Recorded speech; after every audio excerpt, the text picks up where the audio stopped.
Good evening, everybody. Oh my God, it's the end of the month. It's the end of the month. Mike, what do we need to do at the end of the month? I can't exactly remember. It's one day before the pinch punch that greets our daily management meetings. What else do we need to do at the end of the month? It might be time for a donation pitch. It might. A donation pitch. All right, I will put the Vaseline on the ball. See, I said singular there because of all these sexual harassment complaints that keep piling up in my He's the terrible. shredder you laughingly call a suggestion box. But all right, so what's the pitch this month? Well, I will say this week has been probably one of the most work-intensive weeks I've certainly had in a long time, and that covers some serious ground. Yeah, it's been like, what, 8, 9, 10 hours this week?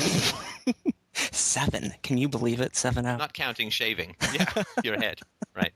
No, my wife actually calculated because, Lord knows, I just kind of disappear into this stuff, but 90 hours this week for me.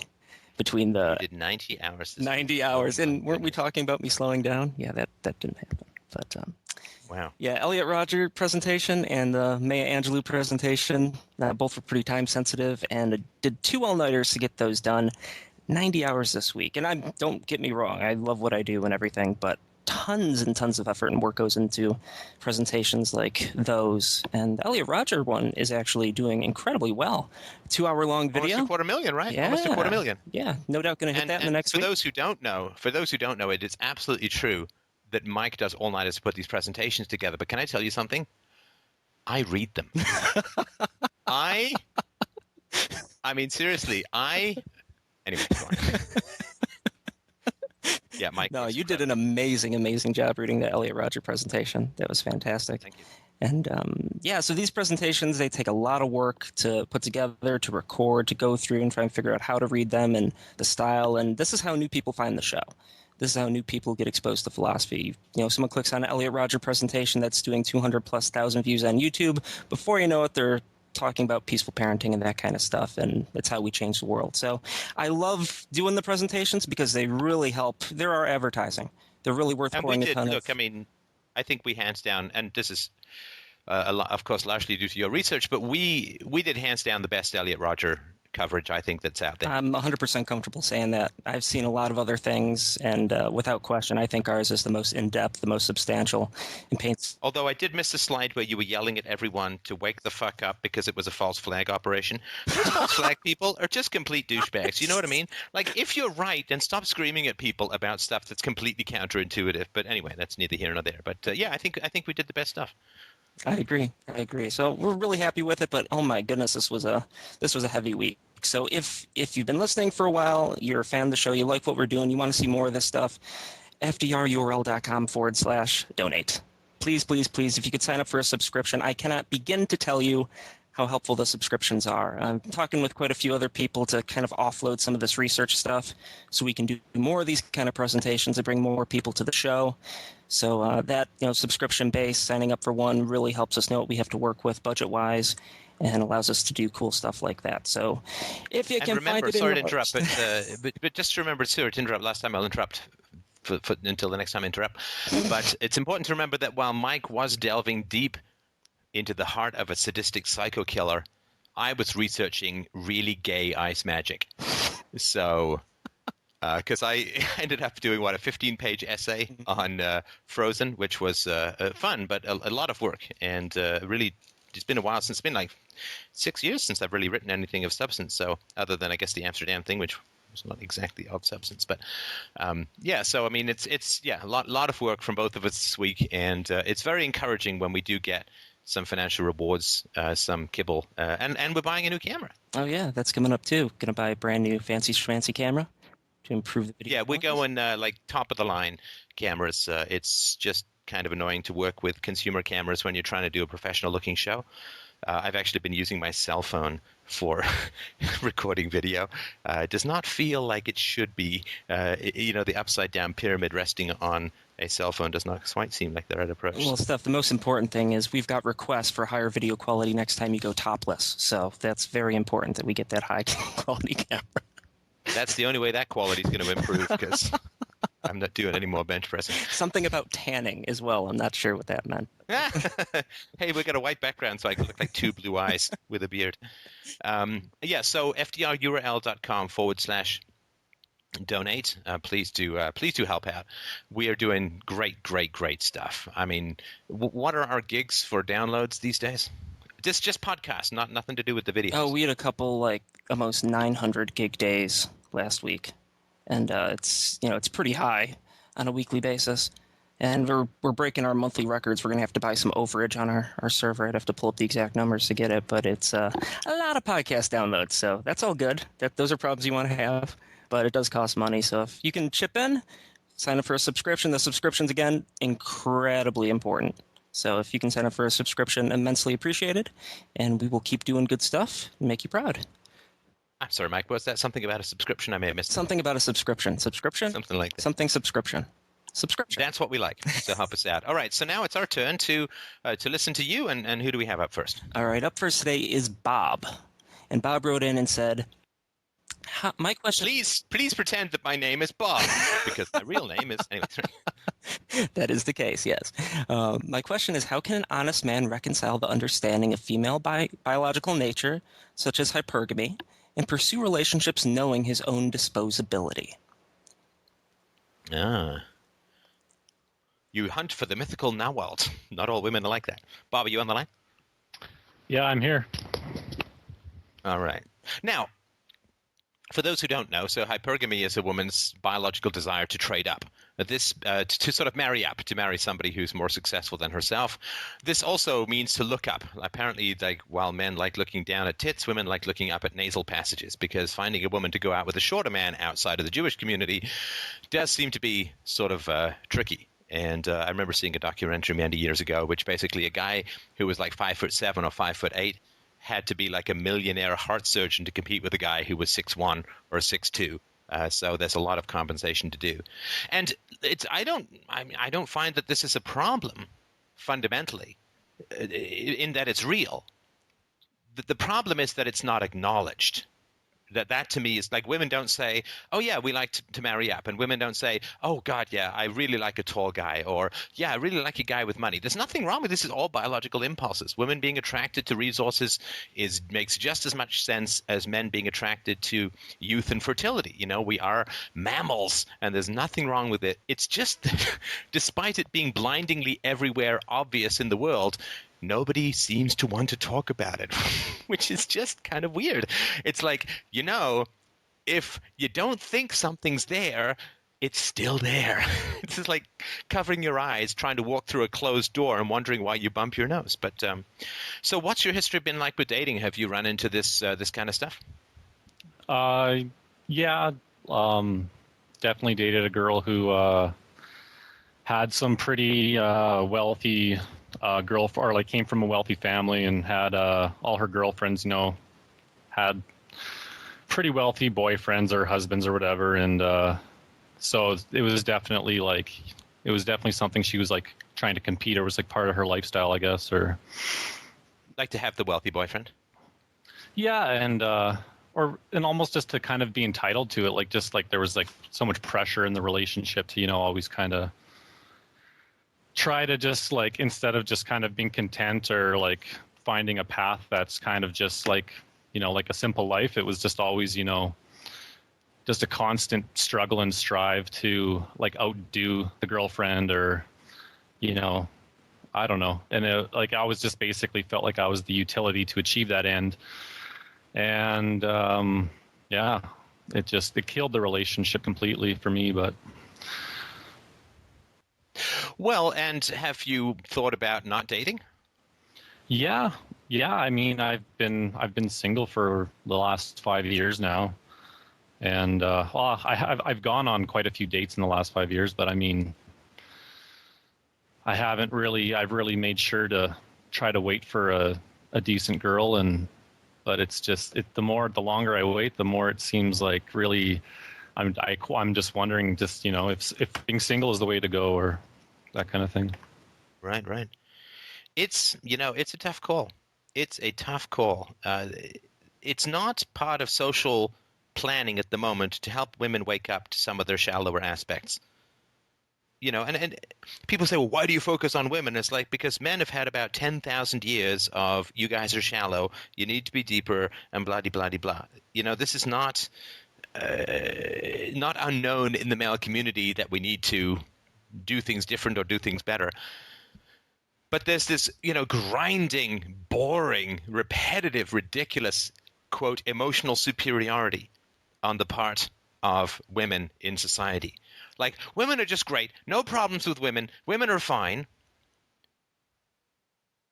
And boy, if only we could get men to be more like women, who are the perfect ones, then wouldn't everything be fantastic? Well, that's just a complete load of crap.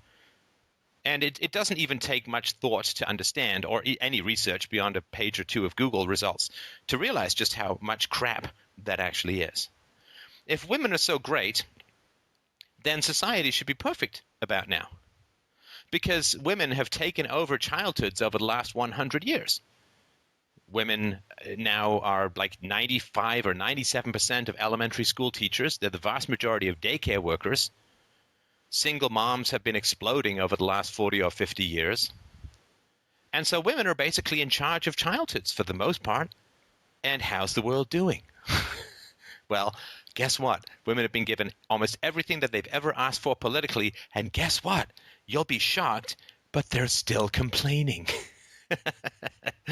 I mean, you can't satisfy, in general, the female population. Now, again, statistically, you can't tell anything about individuals, but you can tell some things about aggregations, right? And so, please don't bore me with the I know women who are different than like that. I mean, come on, this is just ridiculous. You have to think a little better than that. Not you, Bob, but others in general. If women are so great at running relationships, then why is domestic violence so high in the lesbian community? Not a lot of penises floating around in the sea of vaginas known as the lesbian community, and domestic violence. And I know this. I had a roommate who was a lesbian and was constantly complaining about the level of violence and abuse in her coven, I guess. I don't know what you call them. So this idea that, if only men could be more like women, then I guess we could destroy the planet 10 times faster, because we need a whole bunch of useless crap to smear all over us in the pretense that we're just about depth and emotional connection and blah, blah, blah, right? We'd need push-up bras, too, to squish our hairy man boobs in other people's faces, saying, hey, my eyes are up here. I mean, it's true that I've painted rotating disco lights on my tits, but I need you to look up here. So there is, and this stuff, I don't even want to get on a huge rant here, but all of this, we don't like to be objectified. I mean, there's just no honesty in it. Yes, women, most of you do want to be objectified. That's why makeup and plastic surgery and body-hugging clothing and Spanx and all this kind of junk is a multi-$100 billion a year industry around the world. Of course you want to be objectified. I get it. Nothing wrong with that. Just all you got to do is be honest about it. And the more attractive a woman is, the more she wants to attract an alpha male, so she's got to make herself look as hot as possible, as great as possible. But then, do you know what happens? Oh, you wouldn't believe it. When you make yourself as attractive to bag an alpha, a lot of ambitious betas try and date you as well. And then you have to call them creepy. And all this male attention is so unwanted. Yeah, right. Brad Pitt comes up and asks you out. You won't be like, oh, that's so creepy. I can't believe he's looking at me. It's like, Brad Pitt, rip. Here, put these up your nose. So anyway, I just and look, I mean, again, I'm not saying that it's any different for men, right? It's just that the faults of men have been laid bare savagely, surgically for generations. It's just, I don't know why women find it so hard to admit that they want to look attractive. I mean, it's not like there's this massive secret or conspiracy of silence. In the old days, you had to go and buy porn in a brown paper bag, and it's not like all of the magazines that are fetishistically promoting shamanistic female penis painting contests, right? In other words, how can I paint myself to get the most money attached to the most attractive penis? I mean, they're all over. It's like, that's not a secret. They're all over the place. Every single advertisement in magazines, in daytime TV, in Family Hour, every single advertisement is about how some woman can make herself look prettier or feel better or smell like some virgin rainforest waterfall or something. And so it's not a secret, but it's just like this no honesty about it. And I just find that kind of schizoid. So I think as far as it goes, there are some things that you can look at that will help in terms of, I think, finding a woman who's got a reasonable reality to her. Like, I get lots of emails from women when I go on these female rants. I get lots of emails from women like, "Oh man, thank you so much for thank you so much for saying it. These women are driving me crazy too." And I would just forward them all to you. But so there are a couple of indicators. So first of all, here's a couple of tips. First of all, if a woman's in debt, run. Do not pass go. Do not collect $200. Run. Run, run, run. A woman who cannot handle money will not be able to handle your heart. A woman who is basically a thief, and women who run into debt significantly are basically just thieves. They will shred you up. And basically, you can never trust a woman in debt because she's so often looking for a sugar daddy to bail her out, right? I don't care what kind of debt this is. I don't care if it's student debt. But a woman who's in debt, and not like paying it off and blah, blah, blah, but it's just kind of going into debt and getting by, is toxic. So if a woman's in debt, oh my God. I mean, I remember being set up with a woman years ago. Well, of course it was years ago, Steph. You've been married for 11 years. But I remember being set up with a woman, and she was talking about how her ex-boyfriend ran up like $17,000 in credit card debt and then vanished, and now she's been struggling to pay it off for the last 2 years. I'm like, good luck with that. I'm out of here. Because I'm just not getting involved with anyone who's in debt. Basically, her debts become your debts, and then you end up paying off all of it. So debt is number one. Number two, sports is, I think, a pretty positive indicator of a potential Nawals, right? They're not all women are like that woman. And I think, yeah, like she's got a history with sports. She, because then her body is being used for something other than being attractive. You mean just like being in shape, kind of like? No, I don't mean being in shape, because you can be in shape by running on a treadmill, right, or whatever. I mean, sports. Like, she's done some competitive team sports, I think, in particular. I mean, maybe I'm biased. I met my wife playing volleyball, and she's very sporty, and so I think sports is a pretty good. Yeah, and of course, women. I'm not really sporty at all, so for me that would be kind of like, I'm not really into sports at all. So I mean, I don't know, like maybe like if are you into exercise at all? Yeah, I go to the gym, and I'll go for walks or hikes or, but I've just never been really into team sports. Like, I think maybe just. I didn't say. Look, I mean, if you want to have sex with yourself, you certainly don't need to ask your hand if it's sporty. So I'm talking about the woman here. Like, it doesn't mean you have to play the same sport with her, although it wouldn't be the end of the world. But team sports have a lot of negotiation, a lot of conflict resolution, a lot of stuff and studies have shown that women who are interested or who are not interested, women who are engaged in sports as teenagers tend to have higher self-esteem, tend to be less focused on their looks, tend to have look for personal qualities other than the shallow ones, and so on. So I'm just saying, you don't have to become the jack of all trades sports guy, but if the woman says, I've played a lot of competitive sports, or I still play competitive team sports, I think that's a plus. Right. I think a woman who has shown some foresight. Now, the debt thing is just one of those things where you can see if a woman hasn't shown foresight. But, did she get a degree in art history and then try and figure out if she could get a job? And that is not a sign of somebody who's got any kind of shit together at all.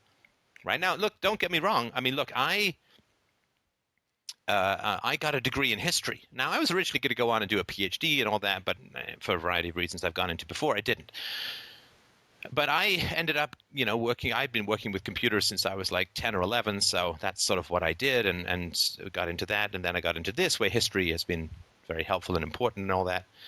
But I would definitely say if the woman is like, I wanted, like my wife, she said she was really interested in psychology. I wanted to study and become a psychologist. So she became a psychological associate, which is many years of study and, many years of being mentored and all of that kind of stuff. So she's willing to she's made the sacrifices to get the payoff, right? And so that's sort of an example of a woman who's willing to defer gratification in order to achieve something good.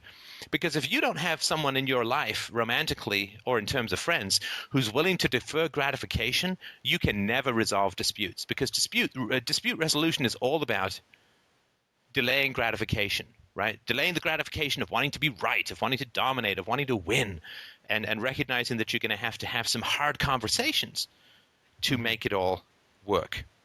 So you need to. These are all signs for somebody who's got some maturity, is willing to defer gratification, is willing to work for something that's really great, and so on. Right.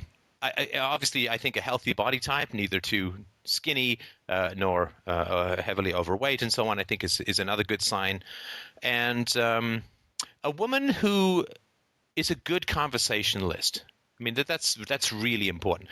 To be a good conversationalist is a highly underrated skill. And I mean, that's all these shows are. Essentially all. It's good conversations, hopefully about useful and important topics. But a good conversationalist, a woman who's got some idea of what's going on in the world. Ask her what her interests are, and find out what, does she read? I mean, reading is, of course, so essential that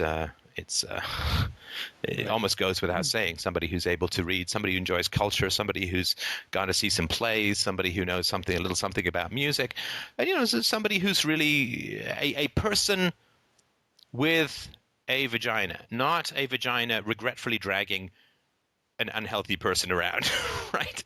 The woman puts herself first and foremost, like she puts herself forward, and it's not a hypersexual display that is something that awakens your penis and repulses your heart, right? So does that help at all? Yeah, to a certain extent, I suppose. Well, that's about as nice a no as I've ever gotten in this show. So how can I help you more?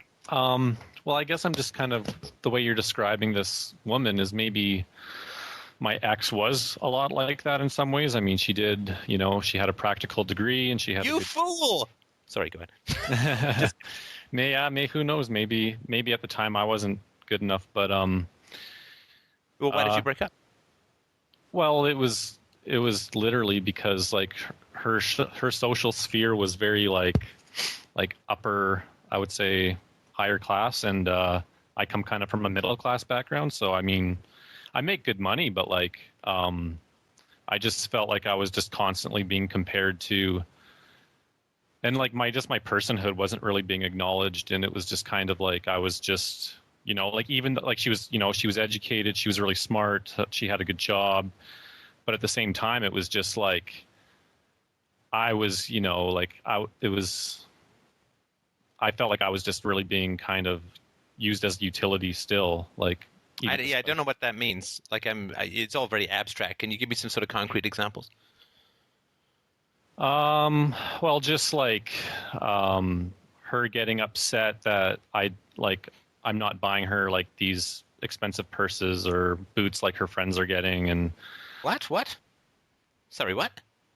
She had a job, right? Yeah, but she was. Hang on. What? Why? I'm sorry. I'm just trying to process this. Why would you be buying her purses? Well, she was saying that was a sign that I loved her, or like that. Oh, no, come on. Don't tell me that this was a quality woman who then said, love is you squirting fiat currency at me in the form of Hermes bags, right? I guess. Seriously, love cannot equal buying stuff for someone. I mean, does she not listen to the Beatles? This is like age old, right? Yeah, I guess. So she literally said, if you love me, you will buy me expensive handbags, right? Well, not in those exact words, but almost. Oh, no, of course not those exact words, but that's the impression you got, right? Yeah. Yeah, women can't even be honest enough to be open whores, right? Because that is basically, because love then means sexual availability, sexual access, right? I put out for purses. Yeah, I guess. No, tell me where I'm wrong, right? Yeah, no, that's right. And she could well afford these things herself, right? Now, did she actually want the purse? Sorry, she could, yeah. So now, did she actually want these purses, Bob, or did she want to go to her girlfriends and say, look what Bob bought me. Look at these purses. Yeah, I think it was more of like a competitive thing. and I only had to give him half a hand job with a fur glove on to get this. Isn't that amazing? Look what came out at the end of that penis. It's a purse. That thing's amazing. Right. Yeah. Now, if you didn't get her these things, what happened? I guess you didn't, right? Because you've got a brain, so you didn't fall for that stuff, I hope, at least not too much. But then what happened if you didn't get her this stuff? Well, I did on a couple occasions. We were out about shopping or whatever, and she kind of put the pressure on to buy something, and I did a couple times, and she was very happy about that. But I mean, the times where, I mean, for the most part, I wasn't like a big gifter during the holidays, and that was kind of something she thought was really important. And was she a good gifter too? she was pretty decent gifter. I would say it wasn't just one-sided. Like she would get good gifts, but I don't think she would ever go and buy me, $300 or $400 or $500 shoes or anything like that. But well, what would she buy you? I'm just trying to think. Oh, like, I don't know, maybe like an Xbox game or. Oh, you kidding me? She'd get me like a Please, CD. Don't. You're breaking my heart here. She would buy you a CD? Yeah, I mean, sometimes. No, because those things are like $15. And I'm sure you can go down to the Salvation Army and get like a big bag full of purses for like $15 because you buy that shit by the pound, right? So her idea was, I buy you a CD, you spend $400 on my purse. That's a pretty good ROI. I got to start looking into that. We'll have the FDR gift exchange where I buy stuff. Here, I'll give you a gift card for $15. You give me a gift card at the same store for $400 because I'm generous. Yeah. So she was basically priming the pump, and she was saying, well, listen, I buy you things. I buy you things. So why aren't you buying me things that are 20 times as expensive? I suppose so. Well, no, again, you sound like really, because you're telling me about high quality this woman was, right? Well, And I mean, I think you may not be, you and I may not have the same definition, which doesn't mean that I'm right. I'm just telling you we have the same definition. Well, I mean, I dated a girl who was like a really obvious parasite before her, so it made her look really good, I guess. But oh, like the first one, like took off an arm, but the second one only took off a couple of fingers. So yeah, she's a healer, Yeah. Right. Now, how many relationships have you had? Two legitimate long-term relationships, I would say, and then a bunch of just kind of small 1 month type things or Yeah. It's weird, I mean, I've had this from the very beginning, which is, listen, don't get me wrong. I've been taken advantage of by women. So I hope that, I'm not trying to give off the vibe like, you fool, right? It's like, you penis bearer. It's like, hey, I'm a penis bearer too. And I've been milked like, a fat cow a couple of times too. But I've always had this kind of like, no, be responsible, right? So when I was in school, I lent a woman I was going out with some money. It was quite a bit of money, actually. And getting it back from her was really tough. Like I really had to hound her for it. And I think part of her was literally basically like, well, but like we had sex, so why would I give the money back? It's like, oh my God, just so I wouldn't throw up in my mouth every time I thought about that relationship, I had to get that money back. Mm-hmm. Otherwise I'd have to call the cops. Like, I'm sorry, it turned out I was dating a prostitute. And I know that's illegal here, so I just really wanted to report this young lady because I thought we were having a relationship, but it turns out it really cost me a lot of money. And so, I'm sorry, officer, but it turns out she's a prostitute. I didn't want to make that call, and so I had to get that money back from her because otherwise, she was going to have quite a record there. And it took me like 8 months of hounding her to get that money back. And she was like, oh, but my father's in financial trouble and this and that. It's like, oh, come on, sister. You all grew up in a nice house and I grew up in like rent-controlled crap heaps. You all had a car and vacations, and we had like, I had bikes that I got together from bikes that I found. And so don't give me this hard time family crap. Just, give me my damn money. And it took a lot of work, and it was like one of these things like, well, what do you mean I have to have to give you the money back? I mean, oh my God. And it was the only respect that I could give. I mean, imagine how much I would have had to hate her to not get the money back. That was a clear loan. I mean, I don't give that. I mean, anyway. So, okay, so this was not right. This is not quality, right? Yeah. Why did she want the purse? Well, I mean, I don't know, like we kind of talked about it. It was kind of partially a display of love from me, and then partially like a competitive thing with her friends, But she could buy the purse herself, right? Yeah. So what did she want to say? Oh, did she want to say, I'm dating a man who makes enough to buy me this purse? Honestly, I don't even know if it's like, maybe it's that, but maybe it's like, well, my boyfriend loves me more than you're, like, kind of thing. Like, I'm more loved kind of thing or something. I don't know. Like, I know girls are very emotional, so that. Oh, I know what it is. My vagina makes a louder ka-ching than your vagina. Your vagina only goes like ka-ching. My vagina goes ka-ching.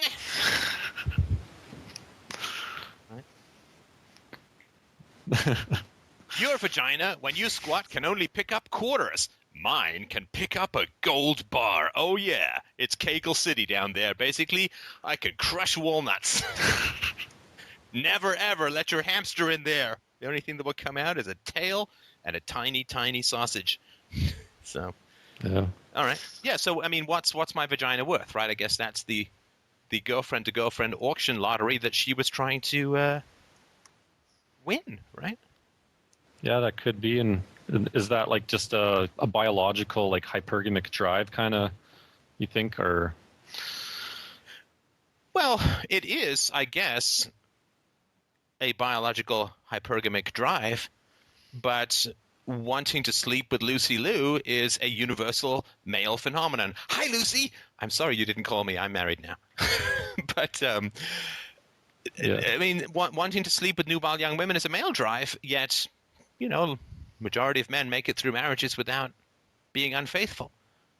Right. So, I mean, the biological drive doesn't explain anything, really.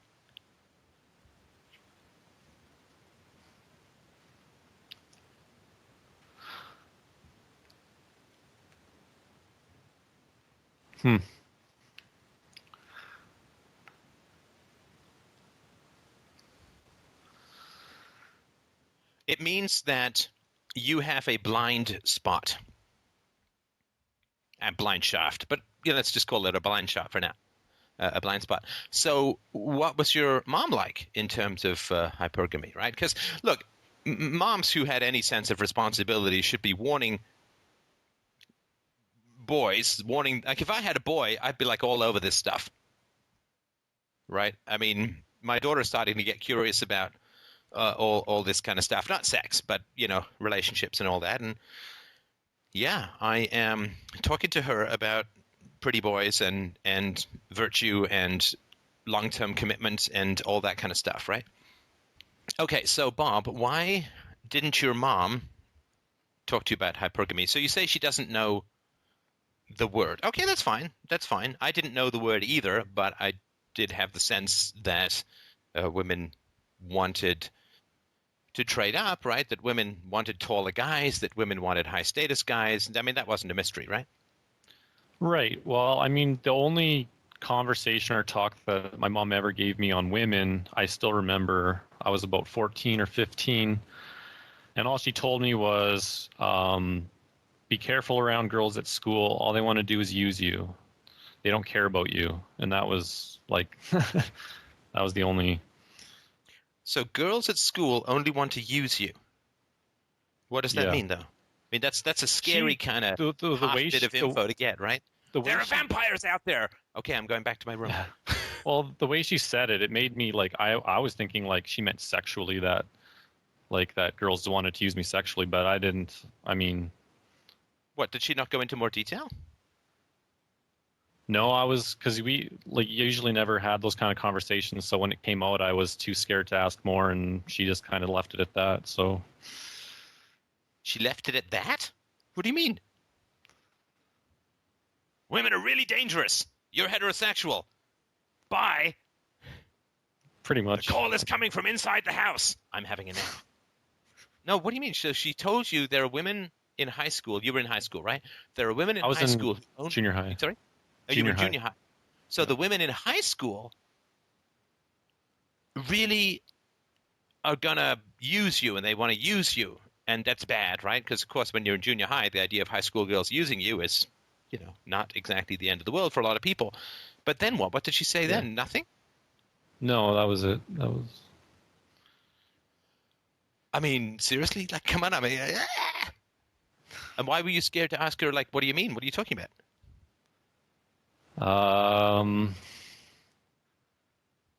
I don't know. I'm. Come on, Bob. Of course you know. It's your mom. Well, Why were you I scared mean, to I ask her more never. details? Well, my mom was like a mean lady, so I was pretty used to being quiet. So Now, when you say a pretty mean lady, yeah, do you mean pretty mean or pretty, comma, mean lady? just mean. She wasn't pretty Well, when she was younger? I'm when she was younger, yeah, she was pretty. And your dad? Yeah, he's an attractive guy. Yeah, And how's he financially? he's doing pretty well for himself. He's yeah, he's pretty comfortable, I would say. And are your parents still together? Yep. And I would imagine that your dad doesn't know exactly what he likes about your mom if she's a mean lady, right? Yeah, maybe not. What? Uh-oh. You fuck it out on me, Bob. Bob. No, Don't no, make me like break yeah, out the foghorn. it's I will. At a moment's notice. Does your dad love your mom? And if he does, what does he love about her? well, not according to your definition of love.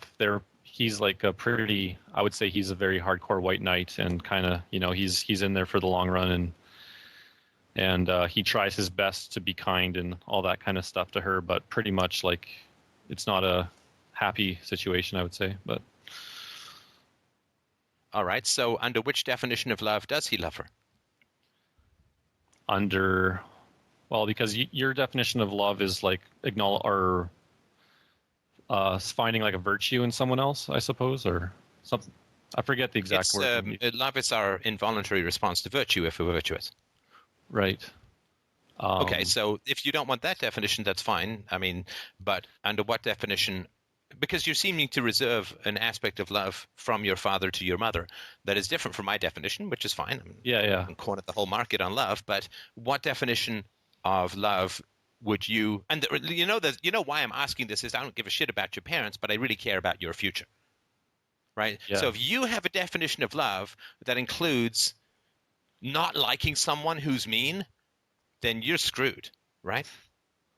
No, seriously, our deepest values are railroads to the future. We can't jump the tracks. Our deepest values are the deterministic scribes writing down every detail of our future. This is why I'm being annoying, as usual, and hammering you on your definition. Under what definition of love could it be said that your father loves your mother? Well, he would probably say something like 1 Corinthians 13. The love is patient, love is kind, love is gentle. It's always persevering. That kind of. Yeah. I come would from then religious he say, background. okay, I got it. So then would he say that your mother loves him because she is gentle and kind and patient? I suppose not. Yeah. So then it's a turn Never the thought other of cheek, that. masochism, right? Yeah. Because if that's what love is, then he ain't loved by your mom, right? No, she doesn't treat him with love, I would say. Right. By that definition, not even by mine, right? Right. Right. Right. So, what do you think about what we're saying? Well, I actually, for some reason, I never. Well, no, I have thought like about like that she doesn't love him, but or that at least she doesn't treat him with love, but yeah, I don't know. It's just I don't want to repeat. I don't want to repeat that. I don't want to marry someone like her at all. So Well, but you're dating someone, right? You dated someone like her, right? I guess, yeah. Well, that was a while ago, and I really have been trying to really find the exception, the null. Yes, but you need to have a very clear definition and a clear understanding of your history and a clear definition of love to find that, right? I mean, you can't find the town in the middle of the jungle without at least maps and a compass and hopefully a GPS, right? The rarer the thing you want to find, the more detailed your knowledge of navigation has to be, right? It's easy to Right. find quartz. It's really hard to find gold and diamonds, right? Right. Right? There's no PhD in I found tarmac, right? But there's, doctorates in finding gold, right? So you need more specialized navigation if you're looking for something more rare. And what that means is that if you don't have a family history of modeled love, then you're not going to find it without a very clear delineation of what was missing in your past, right? That's a terrible way of putting it. I apologize for being such a roundabout word salad mixer, but let me put it to you another way. Why do so few men know about hypergamy?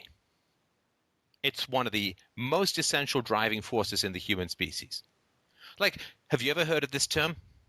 Patriarchy. I think that's how you pronounce it. You ever heard of that term? Yep. Patriarchy.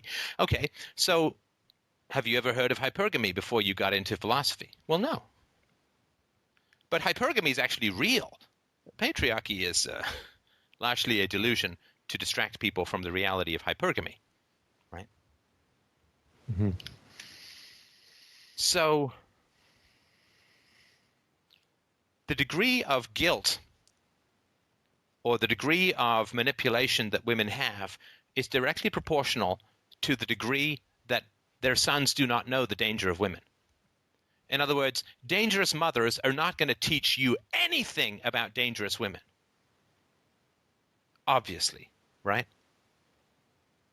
Because if they detail to you the characteristics of dangerous women, of exploitive women, of hypergamous women, they will be revealing themselves to you in a highly unflattering light. Would you agree? Yeah. Mm-hmm. So the way you know about the prevalence of hypergamy and the way you know how shallow and predatory a lot of, if not most, modern women are, is the degree to which sons are not protected from predatory women. Why? Because they're fucking raised by predatory women. And they are raised by predatory women to be exploited by predatory women so that they will raise grandchildren who will never question the predatory women at the beginning of things. I can really teach my daughter the dark arts of self-defense in the romantic realm because I am a good and honorable husband and father.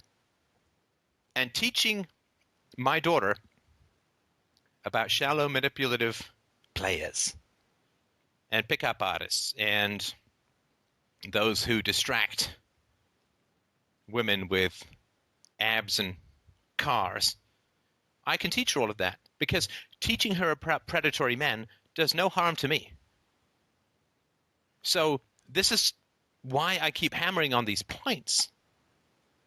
Why don't moms teach their children about predatory women? Because the moms are predatory women.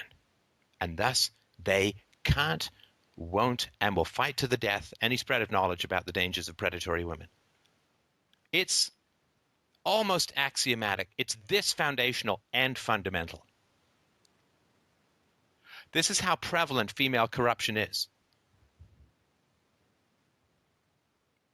that all activist women in general seem to focus on is telling other women how bad men are. But it's women who hit children more. It's women who initiate half of domestic violence, to just name two. It's women who initiate divorce a lot more, to just name three. Women hit children, according to a recent study, over 900 times a year, but it's men who are dangerous. For a man to get involved with a predatory woman is a life-destroying action. It literally can destroy his life. I have known men like this. I will not tell their stories. It is unbelievably destructive. It is one of the most dangerous non-medical assaults that can occur to a man's mind, body, and spirit, is to get involved, get married, get legally tied up with, and God forbid, have children with a predatory woman.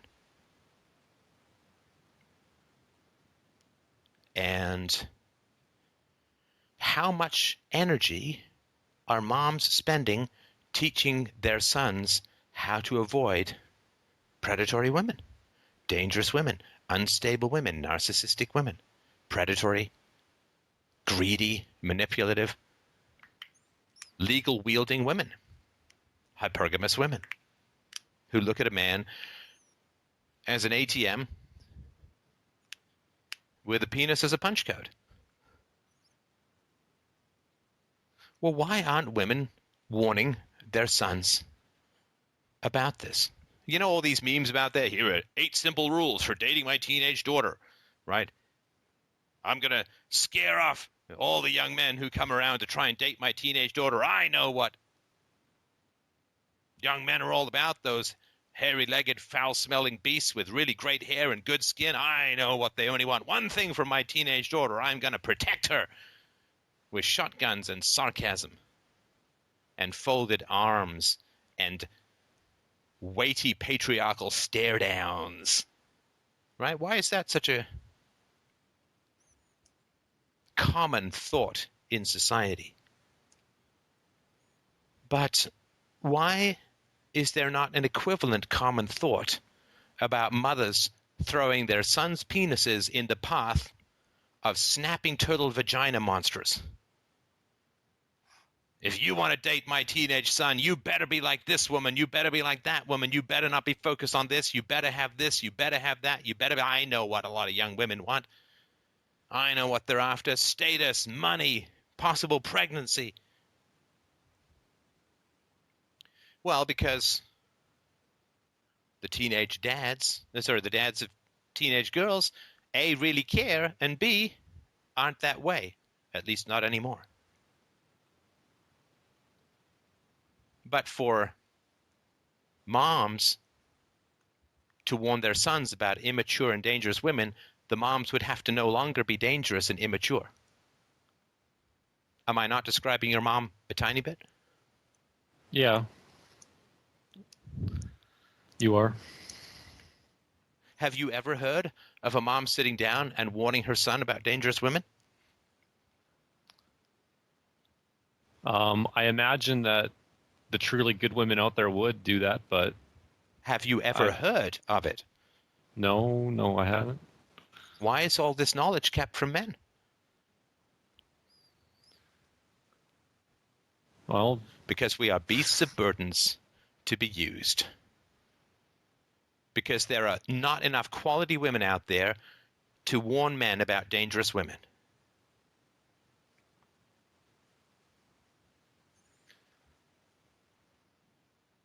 This is how you know how far the female species has fallen.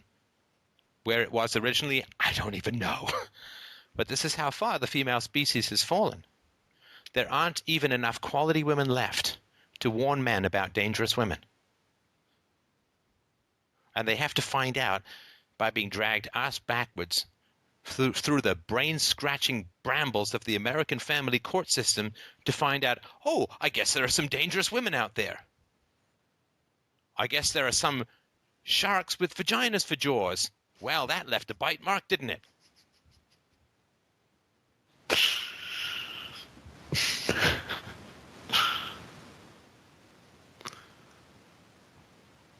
So you were raised to be fed to the she-wolves.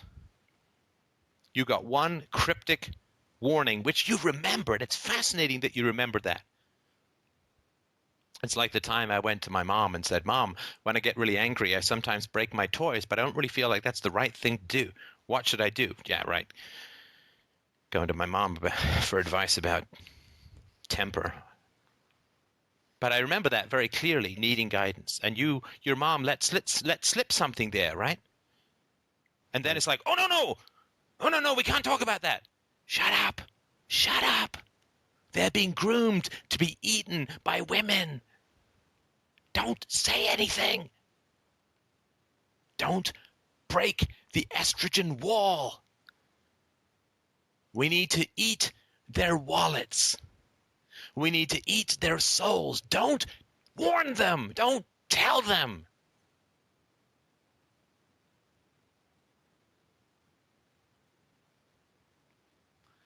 Yeah, it's And who interesting. shoots Glenn Close at the end of Fatal Attraction?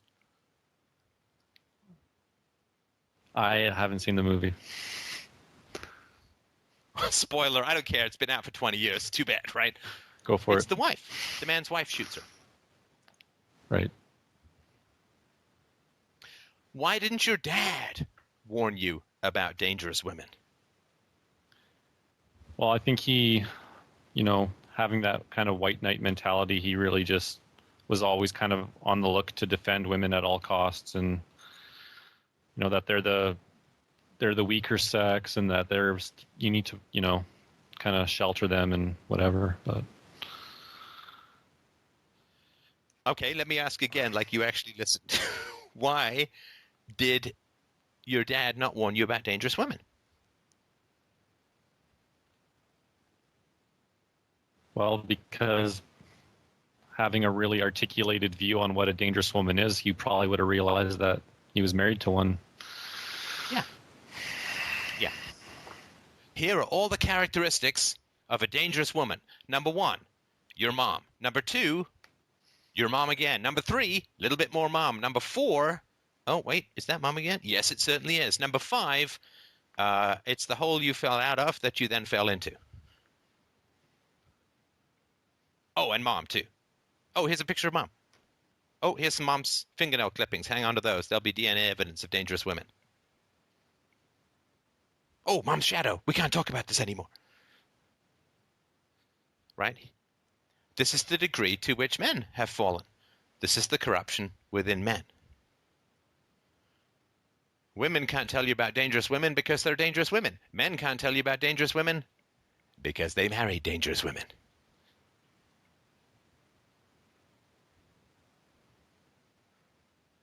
And of course, women, particularly in America, have a man's testicles hung over the snapping piranhas of state power. Why do they stay married? Because she'll carve him up like the son of Sam in court.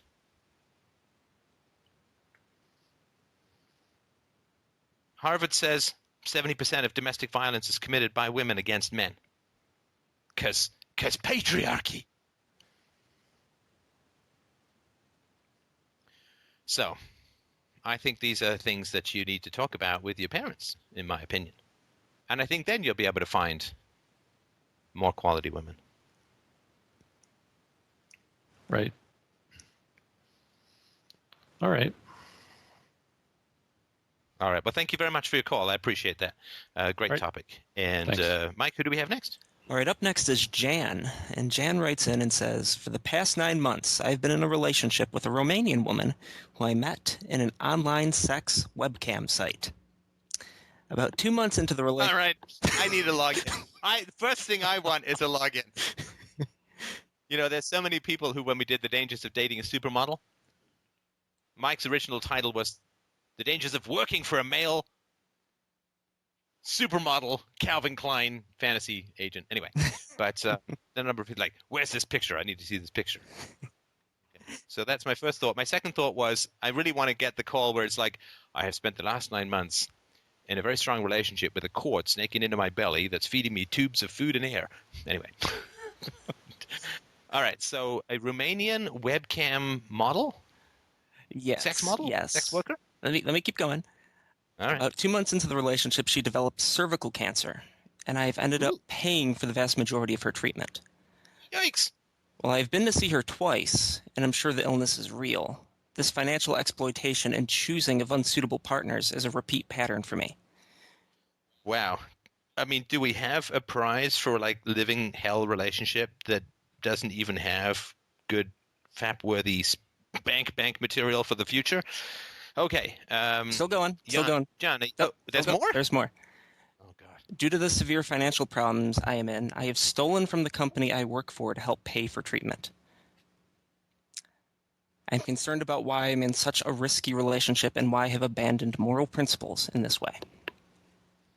All right. Are you ready to work, Jan, my friend? Yeah. All right. This sounds insane to you too, right? I mean, this is not like, well, but it's not that bad, right? I mean, you get that this is mental, right? Yeah. I know it's out of control. All right. Well, good. So we're not a standing start then. All right. I hope not. All right. So, how long have you known this woman? Well, around 10 months, all told, since I first. And you met her. Sorry to interrupt, but you met her on a webcam sex site. Is that right? Yeah. So you logged in, and does she do sex acts while you masturbate? Is that the sort of plan? Yeah. That's kind of the nature of the site, but that never really happened a lot with us. We just kind of got talking, and one thing led to another. But obviously, the physical attraction, the lust, is a big part of why I was initially attracted to her, I guess. Right. Okay. So, did you have an orgasm and then chat? No, we chatted first. And then did you chat and then she did sex acts and you masturbated and then you called her again? Or did you ever like masturbate to her image live? I'm sorry, that sounds like all kinds of like pervy questions, but it's important. The first time, yes, we chatted, and then I masturbated to her, and then the second after that it was mostly chat. I think after the second time I stopped being in the position of paying for it, and we sort of exchanged Facebook details, and we were mostly just talking about, we were mostly just chatting after that. Right. And what sort of, is it dirty talk? Is it a particular action that she was performing that was sexually arousing for you? No, not really. It was just her whole, her appearance, her personality was, just sort of hit my buttons, I guess. I'm probably, probably one of those guys who, I used to use the sites a lot, and then I stopped for a year. And I think I don't know quite why, but for one reason or another, I sort of went back to it. And by chance, I encountered her. And I think I'm basically one of those guys who's sort of looking for a relationship, looking for a girlfriend in the wrong place. It's kind of a... You think? Yeah. Okay. All right. Well, we'll get back to that stuff in a sec. I appreciate you calling about this. I mean, God, I assume it's not that easy to talk about, but I appreciate that that you're talking about this. So I want to get sort of a sense of what developed then. So you masturbated with her once, or to her, or at her, the webcam, whatever, at your computer screen, and then you started chatting with her, like, did you say, well, it was a nice chat before you came, so maybe we can just chat some more? I mean, how did it develop into you chatting and not paying for that? Well, she said, look, I really like you. I really enjoy spending time with you. I like you in a serious way. It's not, I don't want you to be part of my job. I want to get to know you. And when did she say that? The second time we talked, I don't know. Sorry, and I'm sorry to interrupt. So I just want to get clear. So you called her up again. Do you have a specific address for her, or like would it go to a website and say, I want to talk to so and so, and then they put her on, and you said what? You said like, I'm not here for sex, or I'm not here for masturbation, or what? If you've been online with a girl before, it's in your history. So you just go back to their profile, and if they're online, you can go in and chat with them again. Okay, so you went back in, and your goal was to chat with her, not to masturbate. Is that right?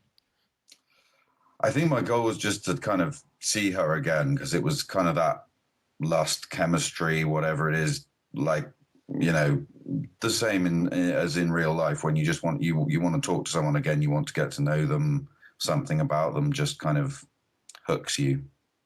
Now, was there some physical characteristic?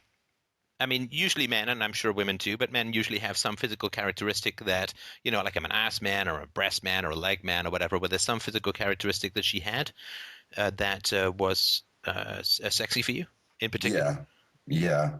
It's a little bit less mainstream than that. I kind of have a glasses fetish. Oh, right. Okay. All right. And she was wearing glasses. Is that right? Yeah. All right. And is that something you requested? Do you know if she actually wears glasses? Yeah, she does actually wear glasses. Just it wasn't something I requested. No. Right. Okay. So then you chatted with her the second time. Did you pay her the second time? Yes, at the sort of at the start, and then because she wanted to go on chatting with me, she kind of let me go on for free. I think we were talking for about 2 hours or something when she should have been working, and she actually got in trouble with her boss about it. Right. Right. All right. And then after that, you exchanged what, like Skype info, or you chatted then not while she was at work? Yeah. Most of the time we were just Facebook messaging, yeah, or Skype or FaceTime or whatever, yeah. Okay, and then you started to get more involved emotionally, right? Yeah. All right. And when did you first meet her?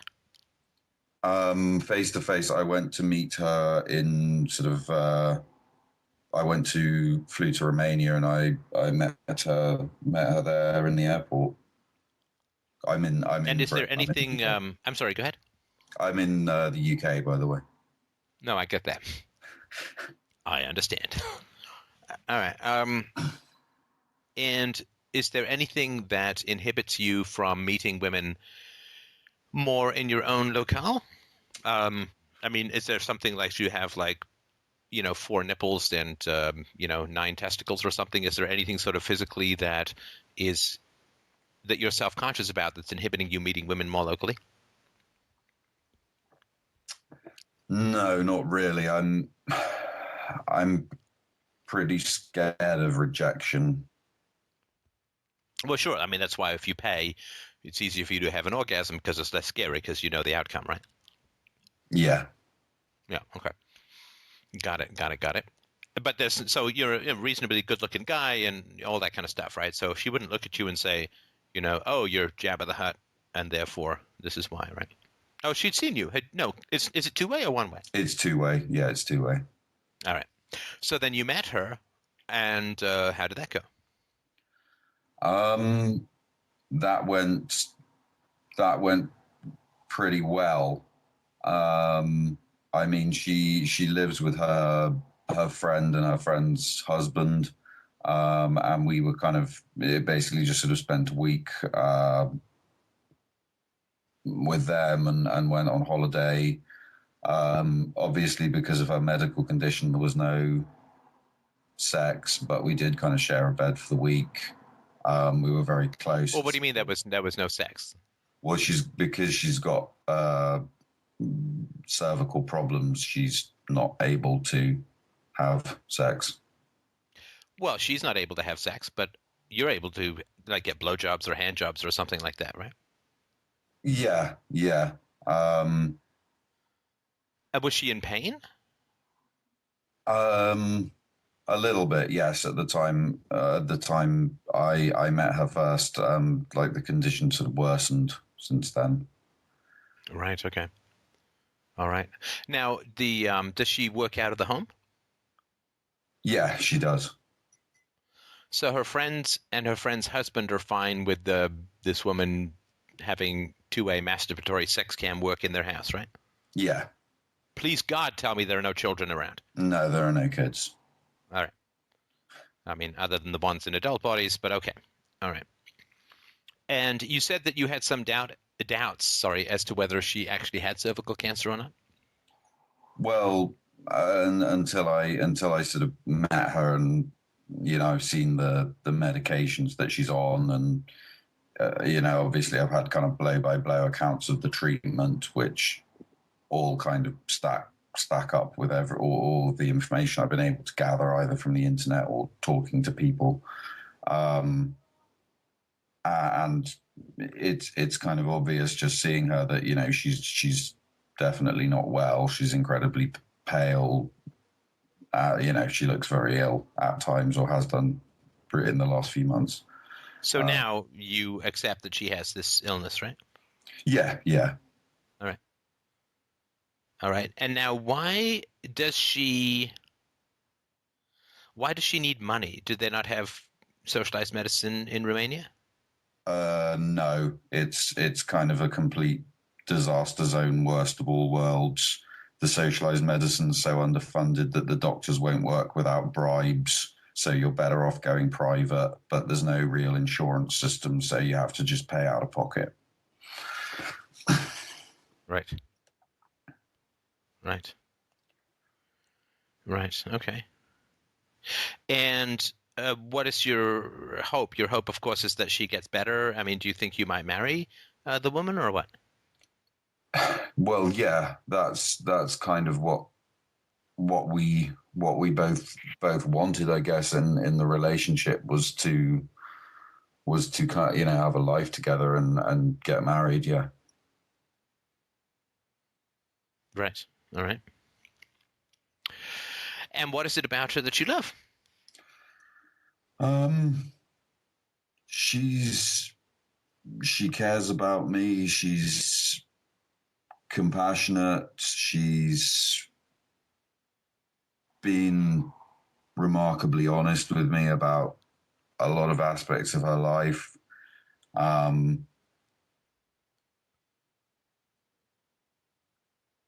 I don't know. I guess we share a sense of humor to an extent. We share some, sort of more interests in just general topics of conversation, things like philosophy, psychology. And yeah, she's very attractive to me as well. Yeah. Right.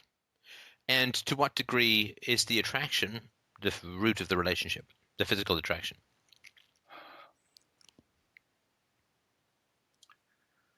I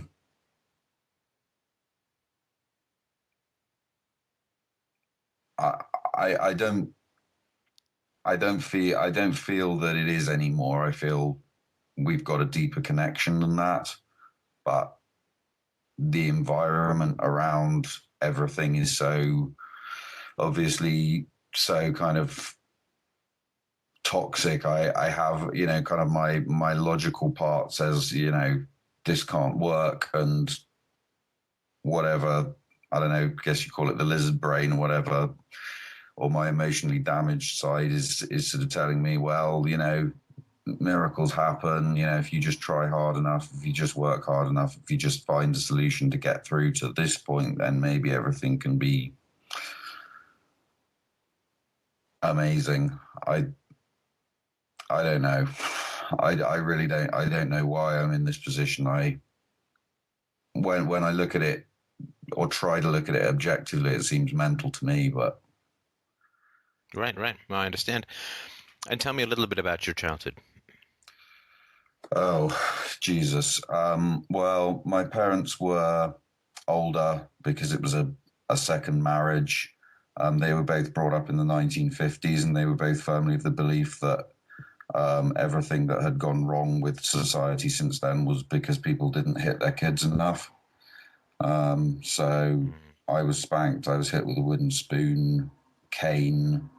My mum has a particularly violent and irrational temper and would go into sort of screaming and swearing fits and, insult me. You're lazy, you're selfish, you have no, you don't care about me, you don't care about other people. And this is sort of talking to a 7 or 8 year old who's made a mark on a wall. So they were complete assholes. Yeah. My dad, on the other hand, also hit me, but he was like completely emotionally unavailable, just never discussed anything or really spoke about anything. And he was kind of completely under my mum's thumb.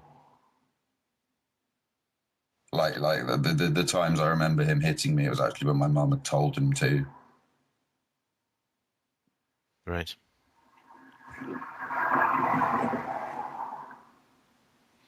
Right. And what was your romantic life like when you were younger? I didn't have one until I left school and went to university for the first time. I was badly bullied at school. I was always kind of one of the, I guess, like nerdy social outcast kids. So I didn't really ever kind of stump up the courage to talk to any women until I kind of left school and left home and gone to university. Right. And what was your sexual or romantic life like in uni? Not very successful. I was kind of in unrequited love with a girl who, for about a year,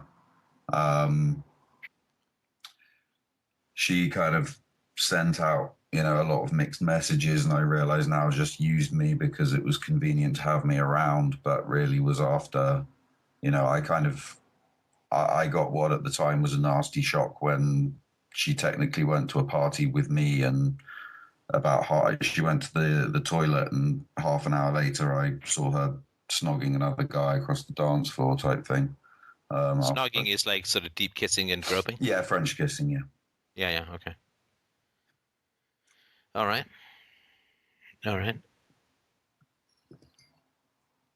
And have you had a longer lasting or longer term relationship before? Yeah.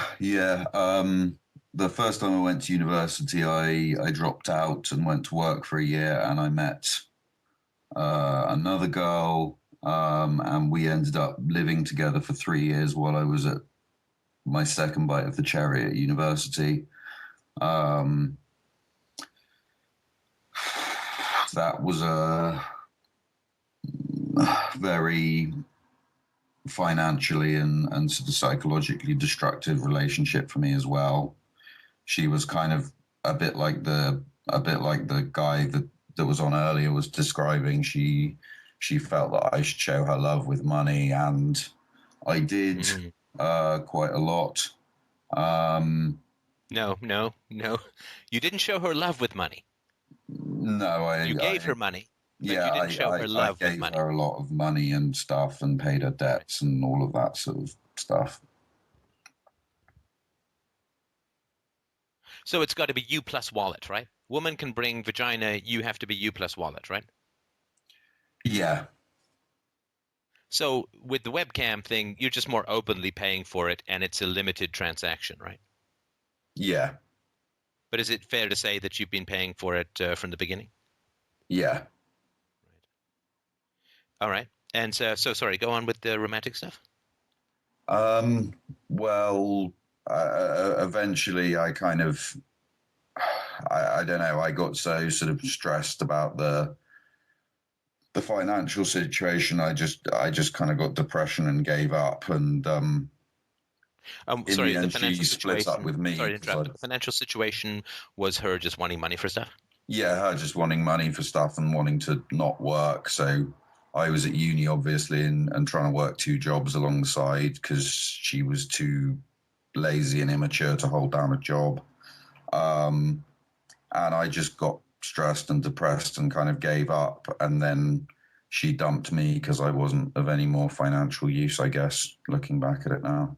Yeah, and she's moving on to some other one, right? Yeah. Right. Well, until she hits the wall, right? Until she runs out of looks, right? And then she probably goes for the government, right? Probably. She wasn't even that good looking, to be honest. She was pretty overweight. Right. All right. And then what happened?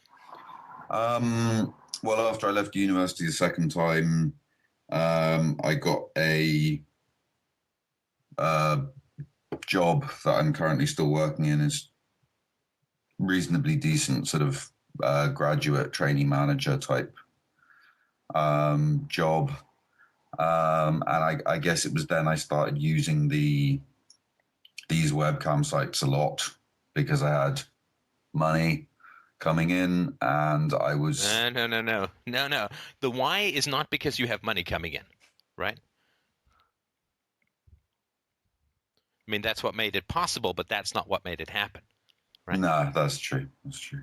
Just to be clear, right? Because it's not like, hey, every man's not like, hey, I've got money, I'm going to start getting into Romanian chemotherapy sex chat workers, right? Yeah, no, it's true. All right. And then?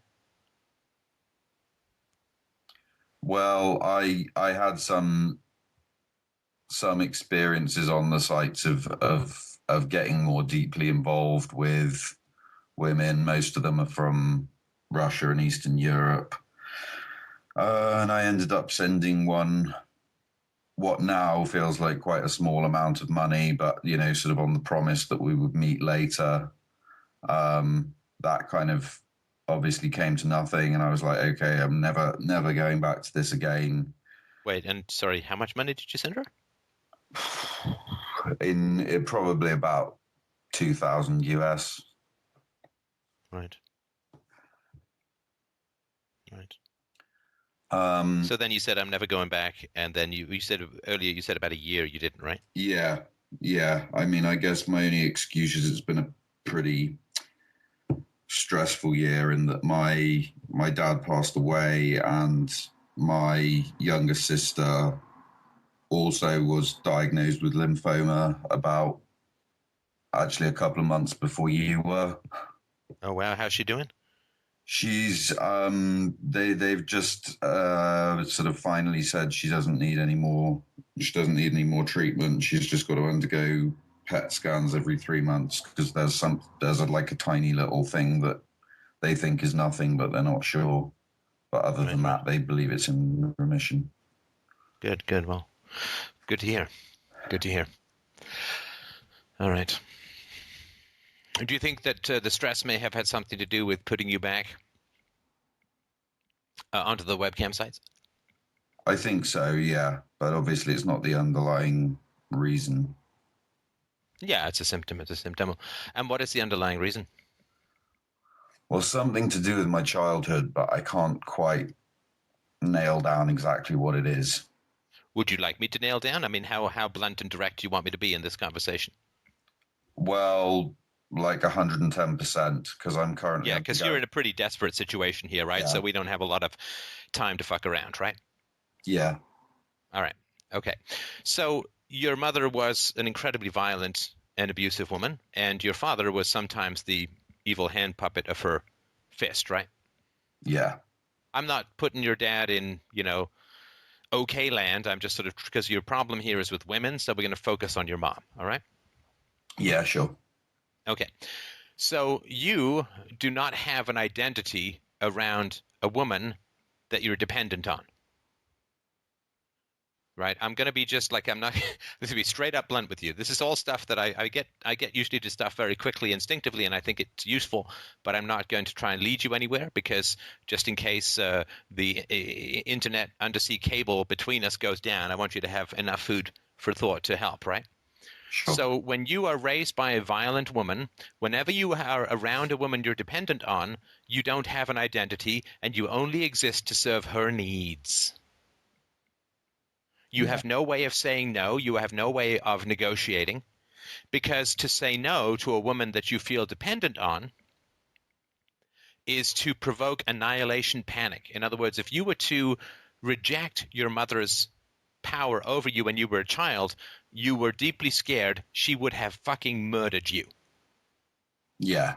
Because we don't know where the end point is of parental violence, and the kids who were really keen on testing that throughout history tended to get killed. Like, I'm not even just being metaphorical, not spiritually killed, emotionally killed. That happened a lot too, but physically killed. Inconvenient children, in a time when there are 10 children around, they get handed over to the priest for human sacrifice. They don't get any food. They get beaten to death. They get ground up and fed to the pigs, right? So we don't have a lot of genes within us to say, oh no, I'm going to keep pushing back against parental abuse, right? You die, you disappear, and you become a ghost, haunting her empty-hearted castle, hoping not to get exercised more than once a day, right? Yeah. Right. Right. So the reason why sexuality is so dangerous for men with abusive mothers is because sexual desire recreates the mother-child bond. This has nothing to do with Freudianism. It's nothing to do with an Oedipal complex or anything like that. It's just that if you can imagine not having sexual desire, if you can imagine not having sexual desire, can you imagine women having power over you? No. Right. The first woman who has power over us is our mother. That's involuntary, that's biological, and it's not sexual, but it's power over us. A man's sexual desire for a woman recreates the dependency that he had with his mother, which is why if you had a fucked up mom, you were going to have fucked up girlfriends. Yeah. Because if you don't have a way of independently and forthrightly asserting your own needs and preferences in a relationship with the object of your sexual desire, because when the first woman who had power over you brutalized you mercilessly, yea, verily, unto the point of possible death, right? Then what's happening with your girlfriend, with the Romanian woman, is a direct mirror of what happened with your mother. You don't have the capacity to say no. What happens in your heart? What happens to your to your nervous system when you think of saying no to a woman? Well, I've just been kind of going through that this week because I've, got to the end of all the money.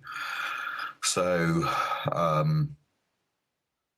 it causes me kind of almost physical stress, elevated heart rates, panic. Oh, come on. Almost physical stress. You realize you're courting jail because you can't say no to a woman, and you're telling me you're just managing some physical stress? Yeah, it causes me feeling. You are on the verge of destroying your life for the sake of a sex cam worker, right?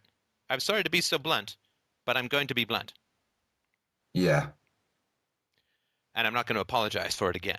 You are on the verge of destroying your life, like jail time, a permanent record, unhirable in the future. You are on the verge of destroying your life because you cannot say no to a woman.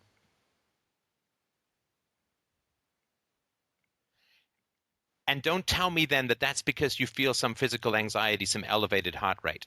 I feel that when I'm going down a goddamn roller coaster, not when I'm heading into a legal wall of blades, right? In order to do what you're doing, to steal, you have to be managing a hell of a lot more than an elevated heart rate. Does that make sense? Yeah, it's panic. It's terror, isn't it? Yeah, Like, how could I possibly say no? yeah. And is it the case that this woman is going to die if she doesn't get money from you? That's what I don't really know. I don't really know if I wasn't there, if family, friends, whoever wouldn't step up and fill the void. Right. Now, women from Eastern Europe, women from Russia, if you're a man from the West, it's almost impossible to have any kind of egalitarian, non-exploitive, non-predatory relationship with them because they're in such a shitty position Yeah, that you never know whether they're into you for you or into you because staying where they are is absolutely unbearable, right? yeah,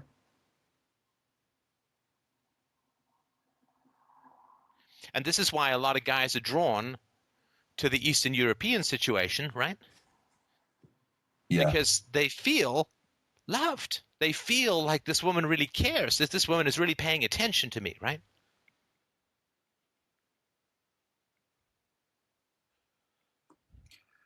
yeah, yeah, absolutely.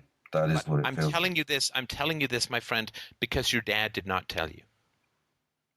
I'm telling you this because your culture will not tell you, and I'm telling you this because women, most women, sure as shit will not tell you. But let me tell you this, straight up, straight clear.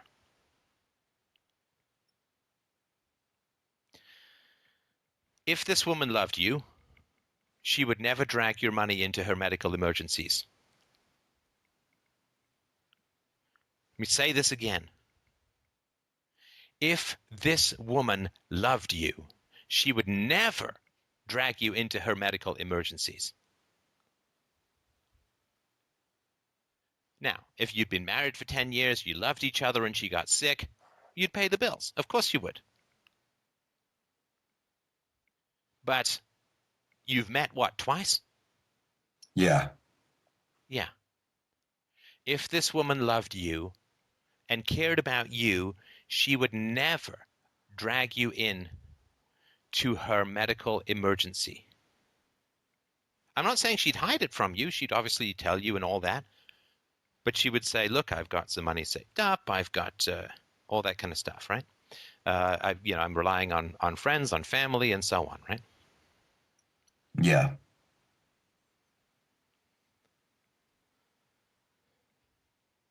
A woman capable of love is not making money having men squirt their cum on her webcam. I don't want to sound all kinds of Victorian and prudish. I know it's weird to say that because I can't believe I live in a world where I have to say that. But this woman is extremely damaged from an extremely distraught history to the point where this is happening and her married friends are fine with that. And I assume she's continued doing this while she's seeing you. yeah, Right? Because it's kind of weird when you say to me that I went to go and meet this woman who basically does sex acts for a living and won't do a sex act for me live, right? I mean, she's doing it all day, right? yeah, But then she's not doing it when you're there because she hates sex. yeah. What was her childhood like? Like, if possible, even worse than mine. Of course it was. Of course it was. I think her dad kept beating her till she was about 21 or 22. And I'm sure there was sexual dysfunction in her history of some kind or another. Yeah. So, I'm sorry. Yeah, she married a guy to get away from her dad, and then he beat her and raped her. Right. Right. And listen, don't get me wrong. What a horrible life this woman has had. What a horrible life this woman has had. And I'm telling you that there are billions of people in the world like this.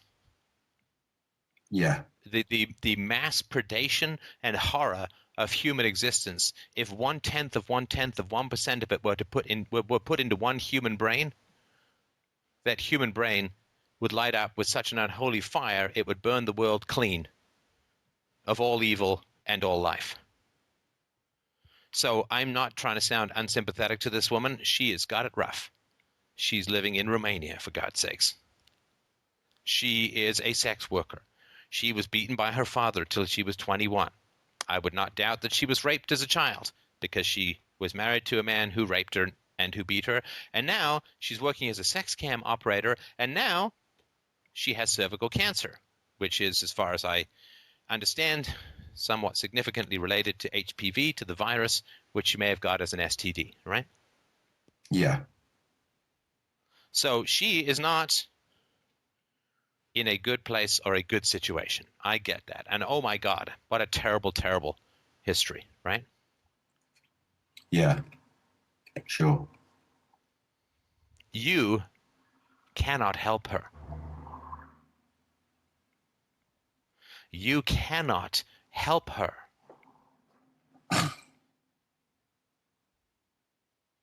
You are trying to save your mom. You're trying to save your relationship with your mom. You are trying to be the good boy, the appeaser, the resource provider in order to ward off attack, in order to manage your own anxiety. But all that we do to manage our own anxiety without actually getting to the root of our own anxiety will only serve always and forever to magnify and seal us up within that anxiety. That's a long way of putting something that you're in a repetition compulsion, in my amateur opinion, right? Yeah. Tell me that this feels totally different than your childhood.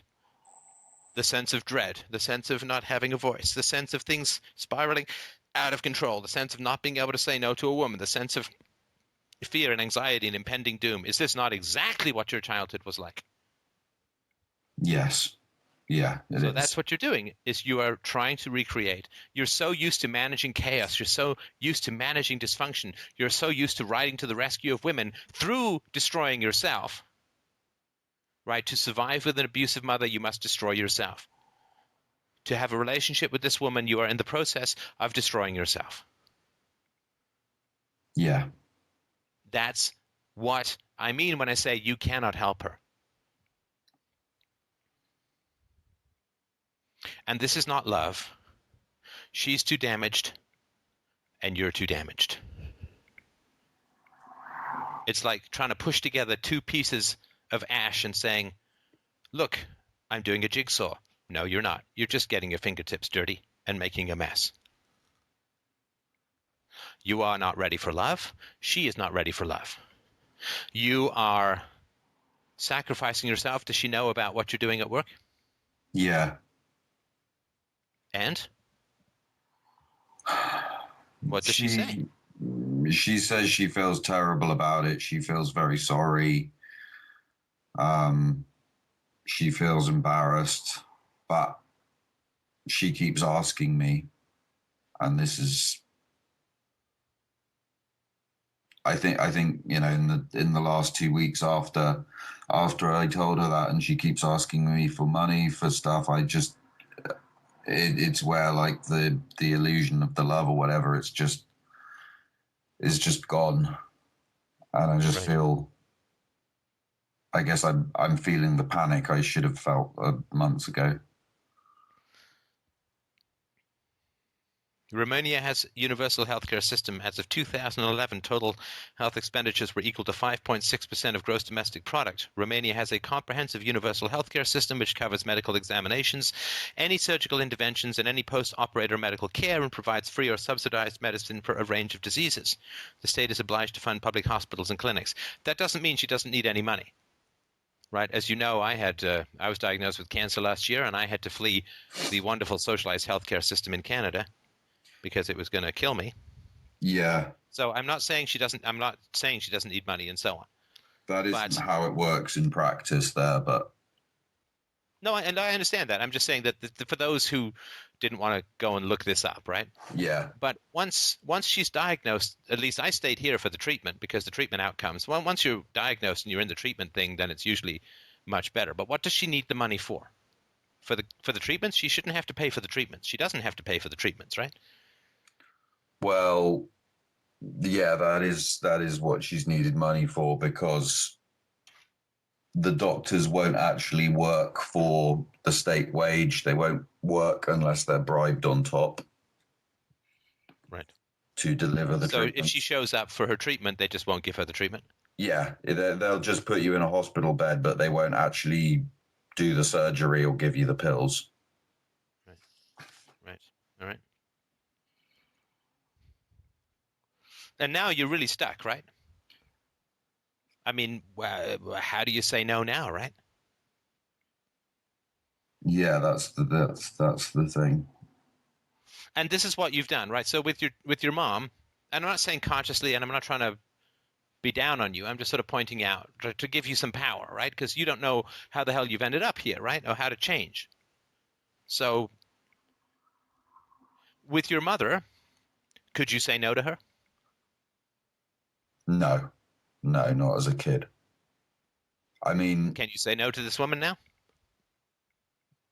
Well, I have done for the last few days, yeah. Right, but you put yourself in a situation where it's really hard to say no. Yeah. Now, the qualities that she has, that you share interest in psychology and philosophy and so on, have you been talking much about those? Not recently, no. Right.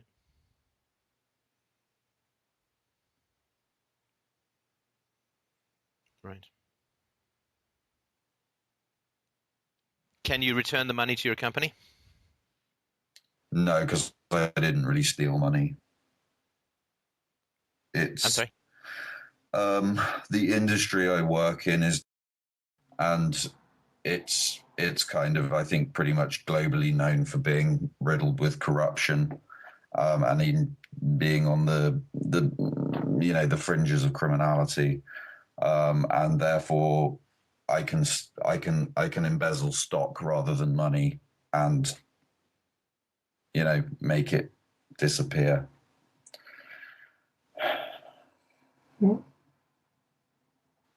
So is it my understanding then that you're not in danger of going to jail? Or being caught? No. Nobody's any the wiser of what I've done. Right. So you're not going to be in danger of going to jail? No, not unless I get caught. Well, yeah, okay, but you're saying it's not likely to get caught. No, I'm not likely to get caught, but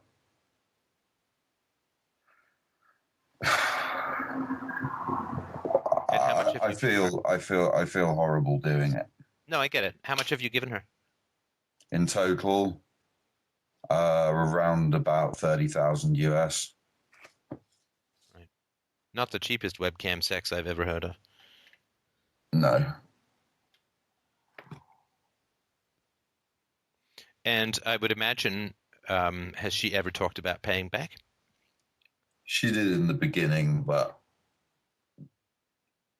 it went past the point where that's even remotely viable. That's like 4 years' salary to her. Well, no, she could pay it back. No, seriously, she could pay it back. Look, people buy houses. It takes them 20, 25 years to pay it off, right?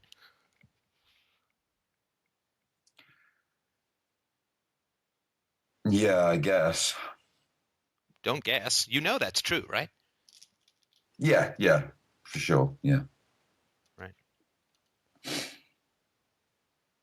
So I'm trying to think. So to translate that to American terms, that'd be like the equivalent of giving $160,000 to an American, right? It's about 4 to 1, right, in terms of income. Yeah, something. Yeah, something. Yeah. Yeah. So people buy houses that cost a lot more than $160,000, and then they just pay it back, right? I mean, that's what a mortgage is, right? So she could pay it back, right? Yeah. Would take a long time, and she might have to get a job that doesn't involve sex shows for strangers or whatever, right? But she could. Look, I'm not saying she's going to, and you obviously are not in a position to enforce anything legally, but I'm saying she could if she wanted to, right? Yeah.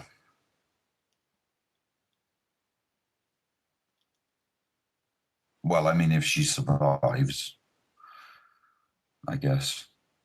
Right, right, right, right. Well, yeah, I mean, my suggestion is, $30,000. That's even more than I spent on therapy, right? I mean, it would have been a much more productive use of your money to get to a good therapist, right? And to figure out how to not get involved in these kinds of situations. Oh, yeah, for sure. For sure. Did you ever think of that? I was actually thinking about starting therapy when this relationship happened. Oh, Basically, please, please, please. I don't know if you want to use the word relationship for this. yeah, no, I guess not. No, it's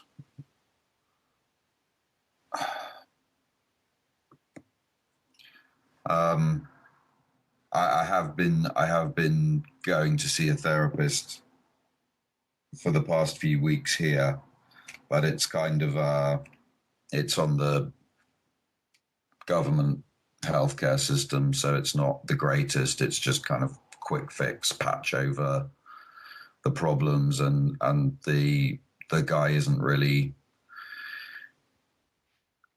I feel like he's almost sort of enabling my behavior rather than that. That's kind of why I knew I needed to speak to you. I needed someone to tell me like it is.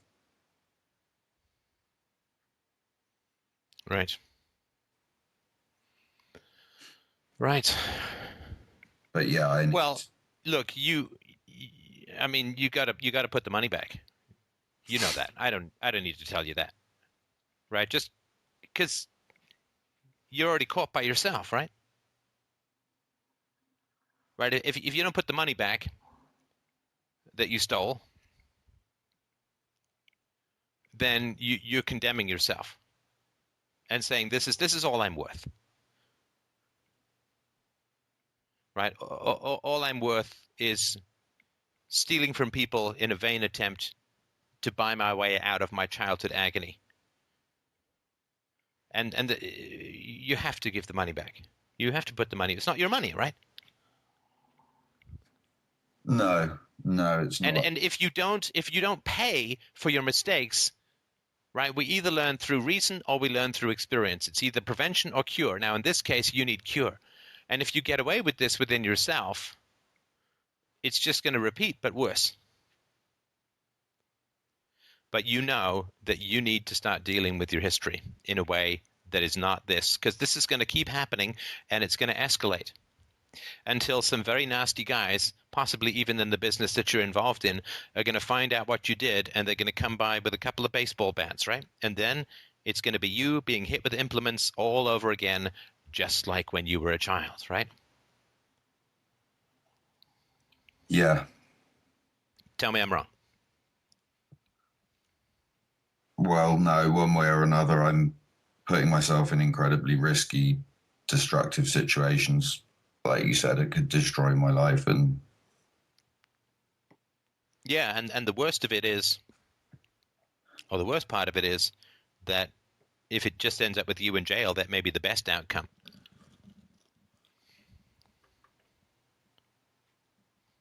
So, yeah. I mean, I've got a whole section in real-time relationships called Simon the Boxer, which is about why trauma tends to repeat, in my opinion. That might be worth looking at. But yeah, I I will do. certainly wish you the best, and I'm sorry if you told me this. Are your parents still alive?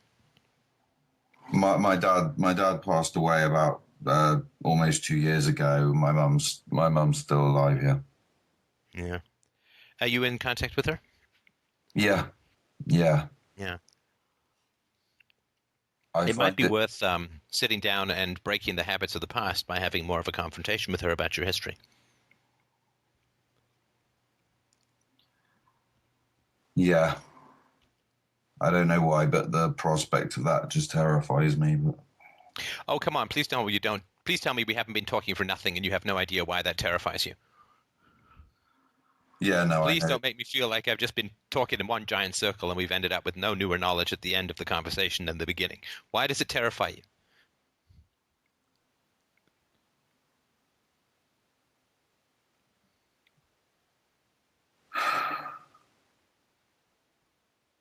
Because I'd have to admit that she doesn't love me or care about me. No. And that may be the result. But the reason that it does terrify you so much is because you are doing what might have got you killed as a child. Right. Yeah. You're going up to your mom and you're saying, I have preferences, I have needs that weren't met, I'm going to stay here and continue to insist upon you listening to my needs and doing what is uncomfortable to you but necessary for me. Right? Not abusing your kid, if you have a history of abuse, is uncomfortable for you but necessary for your child. Abusing your child is more comfortable for you and horrible for your child, right? So Yeah. Yeah. when you go to talk to your mom about, honey, you did me wrong. Mommy, you did me wrong. And she's not going to want to talk about it. And she's going to manipulate, and she's going to, this is bad for my heart, and your father is dead, and, you were a difficult kid, and, right, she's going to pull all the usual dodgy bullshit that abuses, right? Evade, avoid, project, repress, change the subject, accuse, all of that twisty bullshit that abusers do. And if you stay with the honesty of the conversation and don't let her get away with erasing you through words where she wants to erase you with fists and belts, then you will have a breakthrough, which is that you will be able to have desires in the face of your greatest abuser and survive.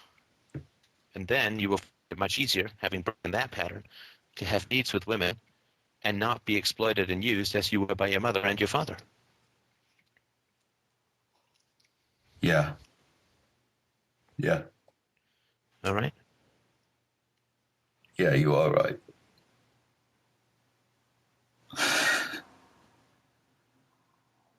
And will you give us a short call perhaps and let us know how it goes? Yeah, I will. Yeah, I will. All right. Well, thank you. And I really appreciate you calling in about this. How was the conversation for you? It it was hard, but I needed to hear that, and I don't have anyone in my life who's that honest and that clear and that direct to deliver me that message. Well, I certainly hope so. I certainly hope so. And I appreciate the call. If you get a chance, let us know how it goes. But I think I'm going to move on to the next caller. Okay. I just need to take a break. Mike's telling me that my audio quality is bad, so I should probably do some sort of reboot. And then we'll move on to the next caller, if that's all right. Okay, thanks, Steph. Thanks, man. All right, Mr. Mike. Who do we have up next?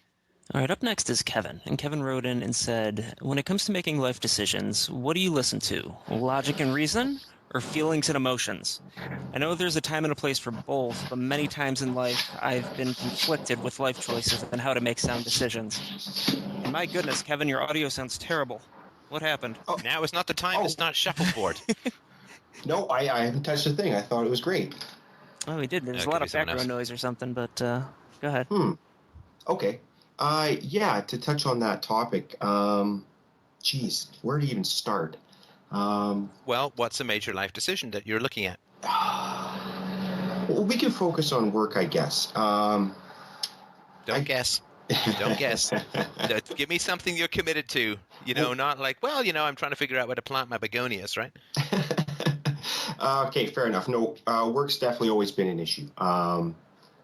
I have always been against, I guess you could say, secondary post-education. I don't feel that I have to get myself into debt to pick up skills and to earn money.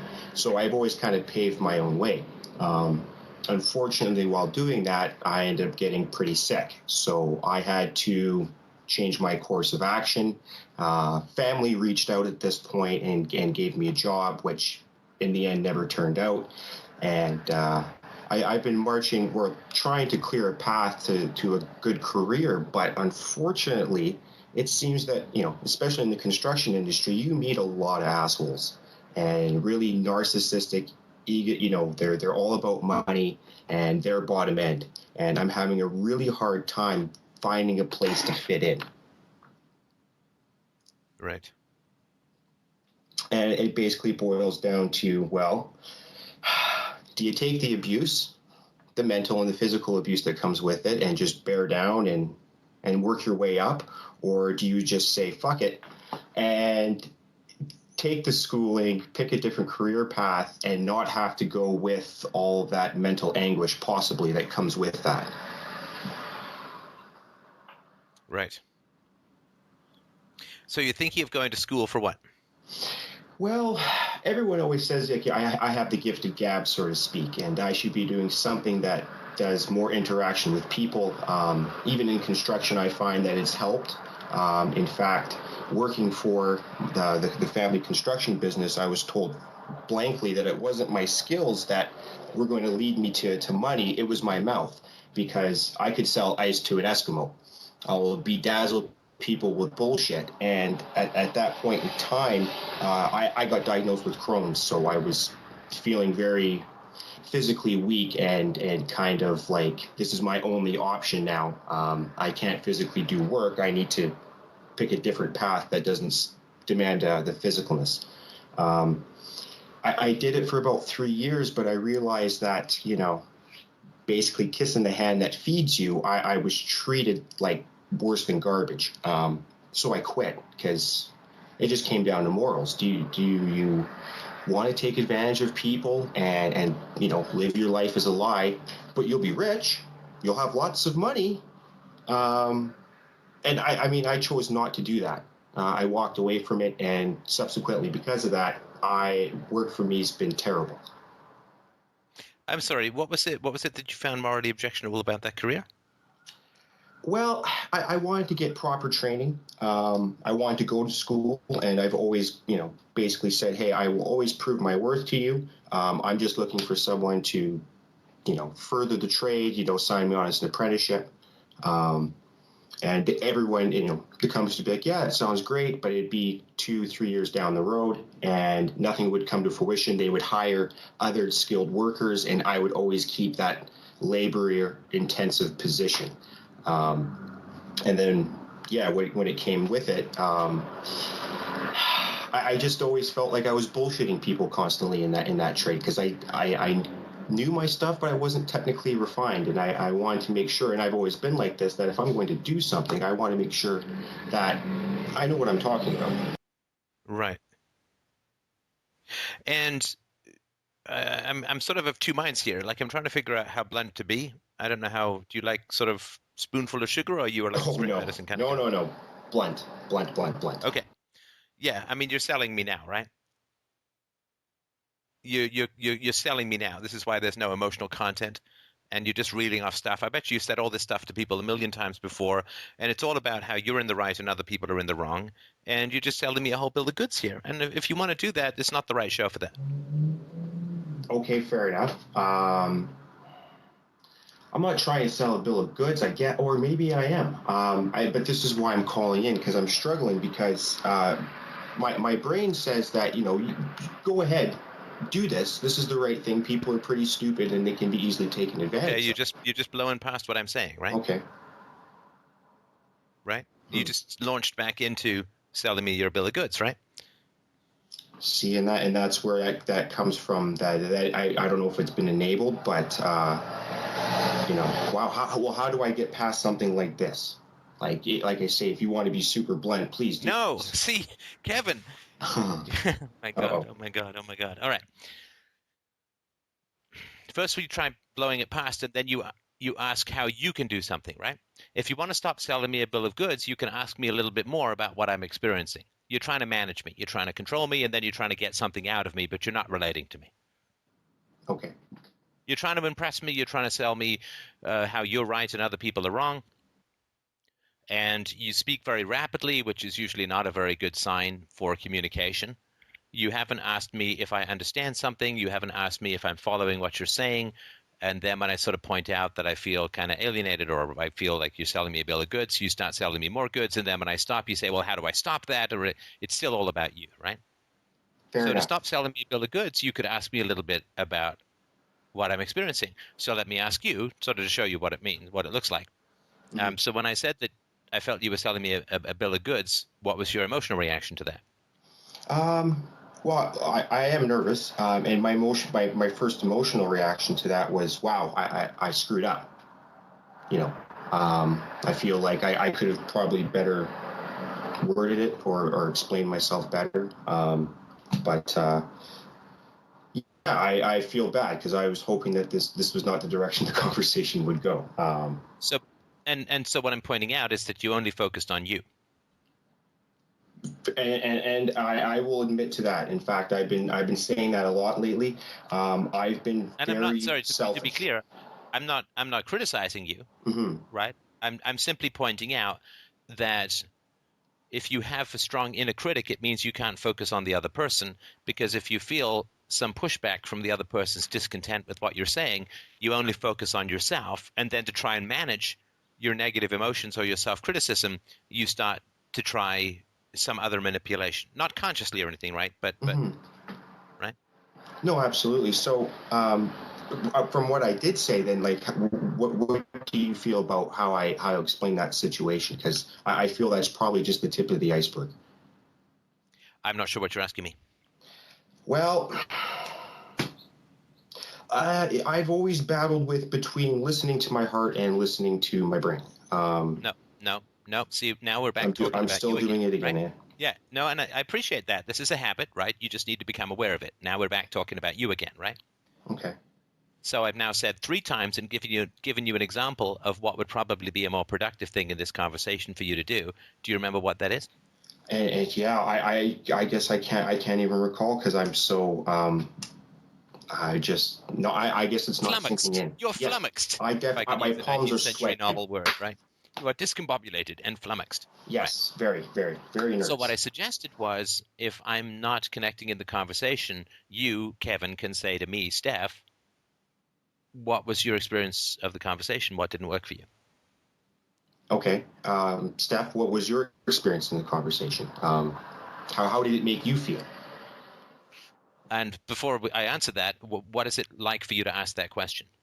Well, I wish I came up with the answer myself. I wish you didn't have to point that out to me. So it's a little embarrassing.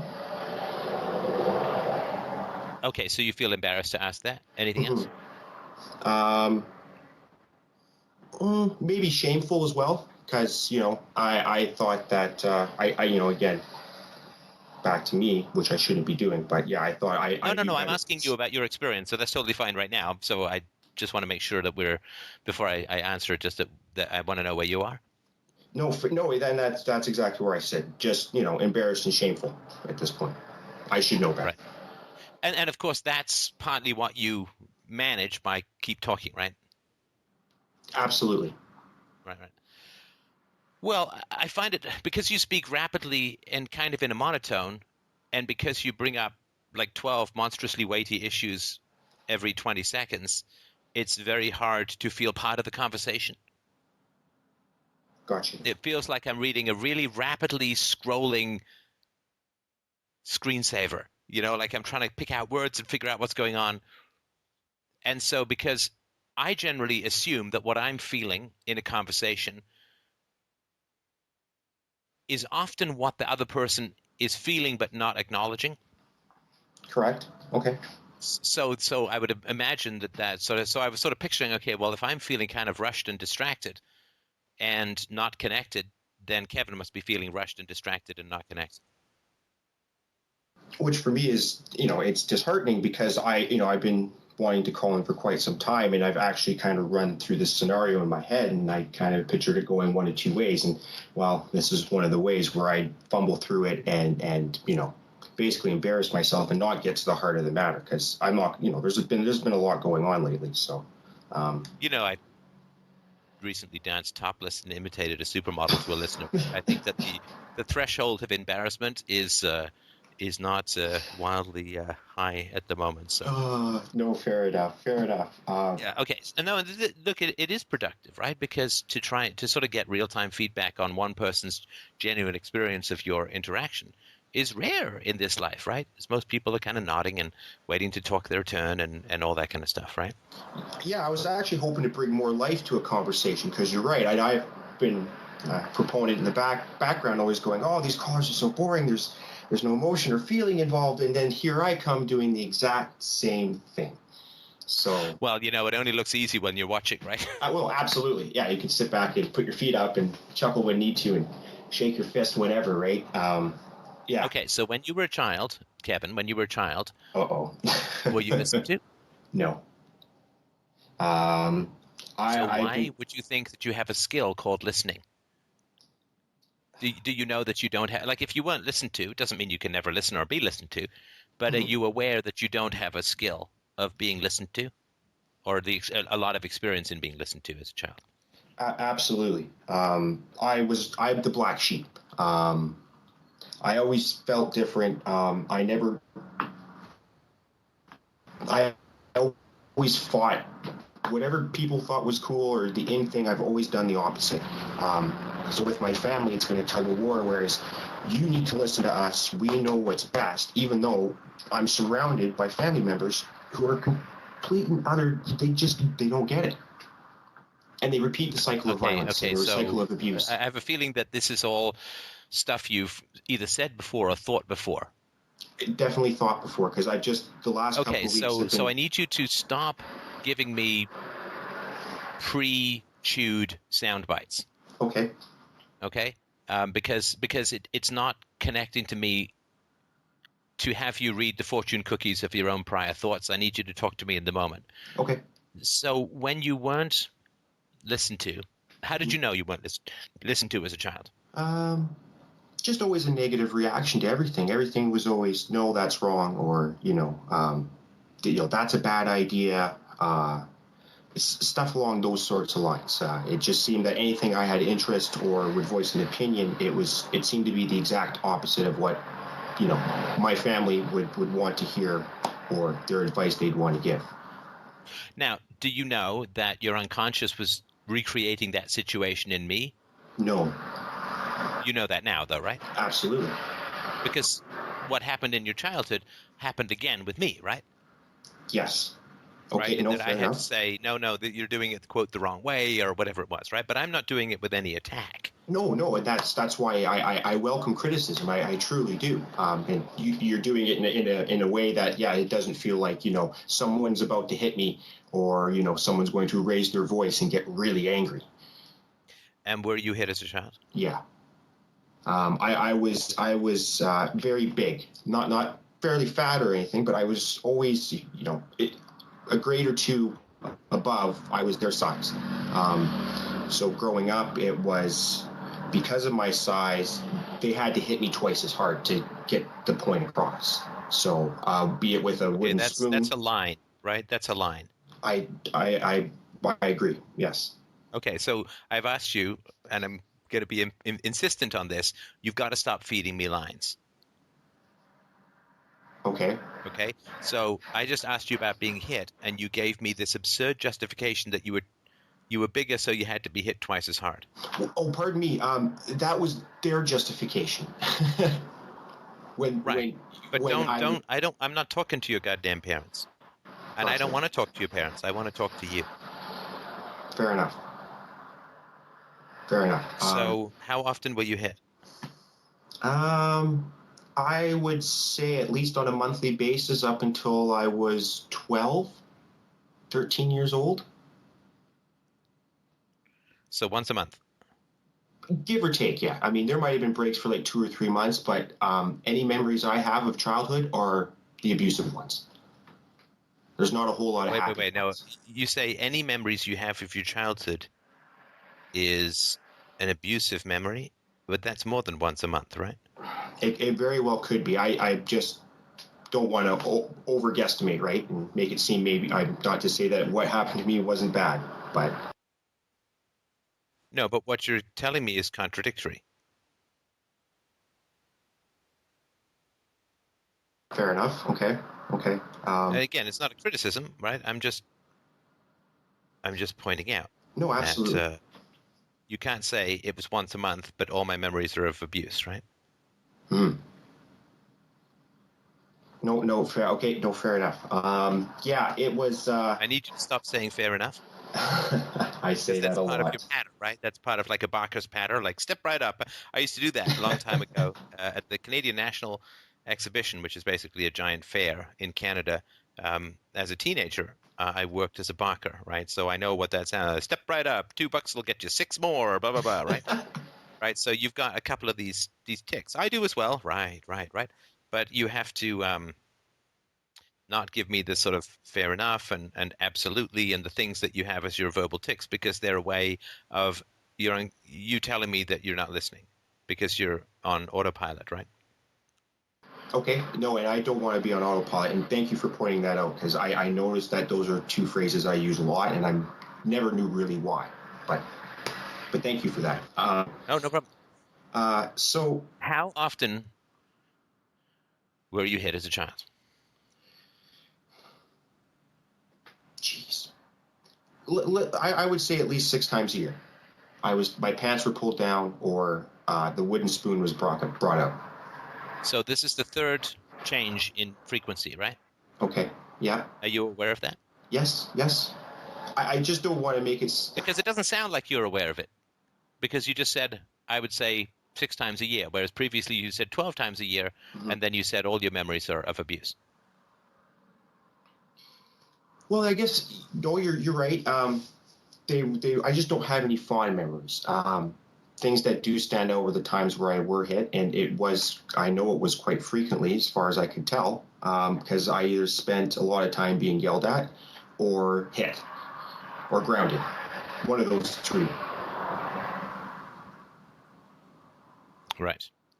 And how do you know that it was 12 or 6 times a year? Because I seem to get yelled at and hit quite a bit. It happened in school to a certain extent. I was, suspended quite often for acting out, being loud, talking out of turn. So I seem to spend at least a day of being yelled at, because you knew what was coming next was, you don't get it, so we're going to have to hit you. So you get it. Okay, so it was you had to agree with your parents or they would hit you. Correct. Yeah. Right. So if I disagree with you, it makes you very anxious, right? Absolutely. And even when the voice... Don't say absolutely. Oh, shoot. Get it again. Okay. You're right. Even correct when is your another voice... one. Correct. Absolutely. These things have to, right? So. Oh, I'm in trouble then. So Yes, you're right. Even when voices are raised from some sort of authority figure, no matter if it's a coworker, a boss, a parent, I tend to act like a scalded dog. That's another line, right? Is it a lie? No, line. Oh, Sorry, not line. Oh, sorry. No, well, I mean, I use that line because it's been mentioned to me. Right. And so you're giving me cue cards, right? Again, you're not telling Shoot. me what your experience was in the moment. It's like, oh, this is how I've described it before, so I'm going to describe it again, right? Fair. Okay. It came from my uncle. He was the man who ran the construction company, and he tried to be a father figure to me because my dad was very absent, just bad all around.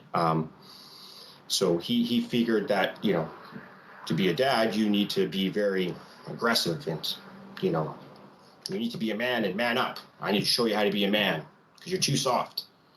So he would teach me lots of tough lessons, and he made note that any time that I would get yelled at, he's like, you look like you shrug and literally hide in a corner and you're waiting to get hit, like a scalded dog.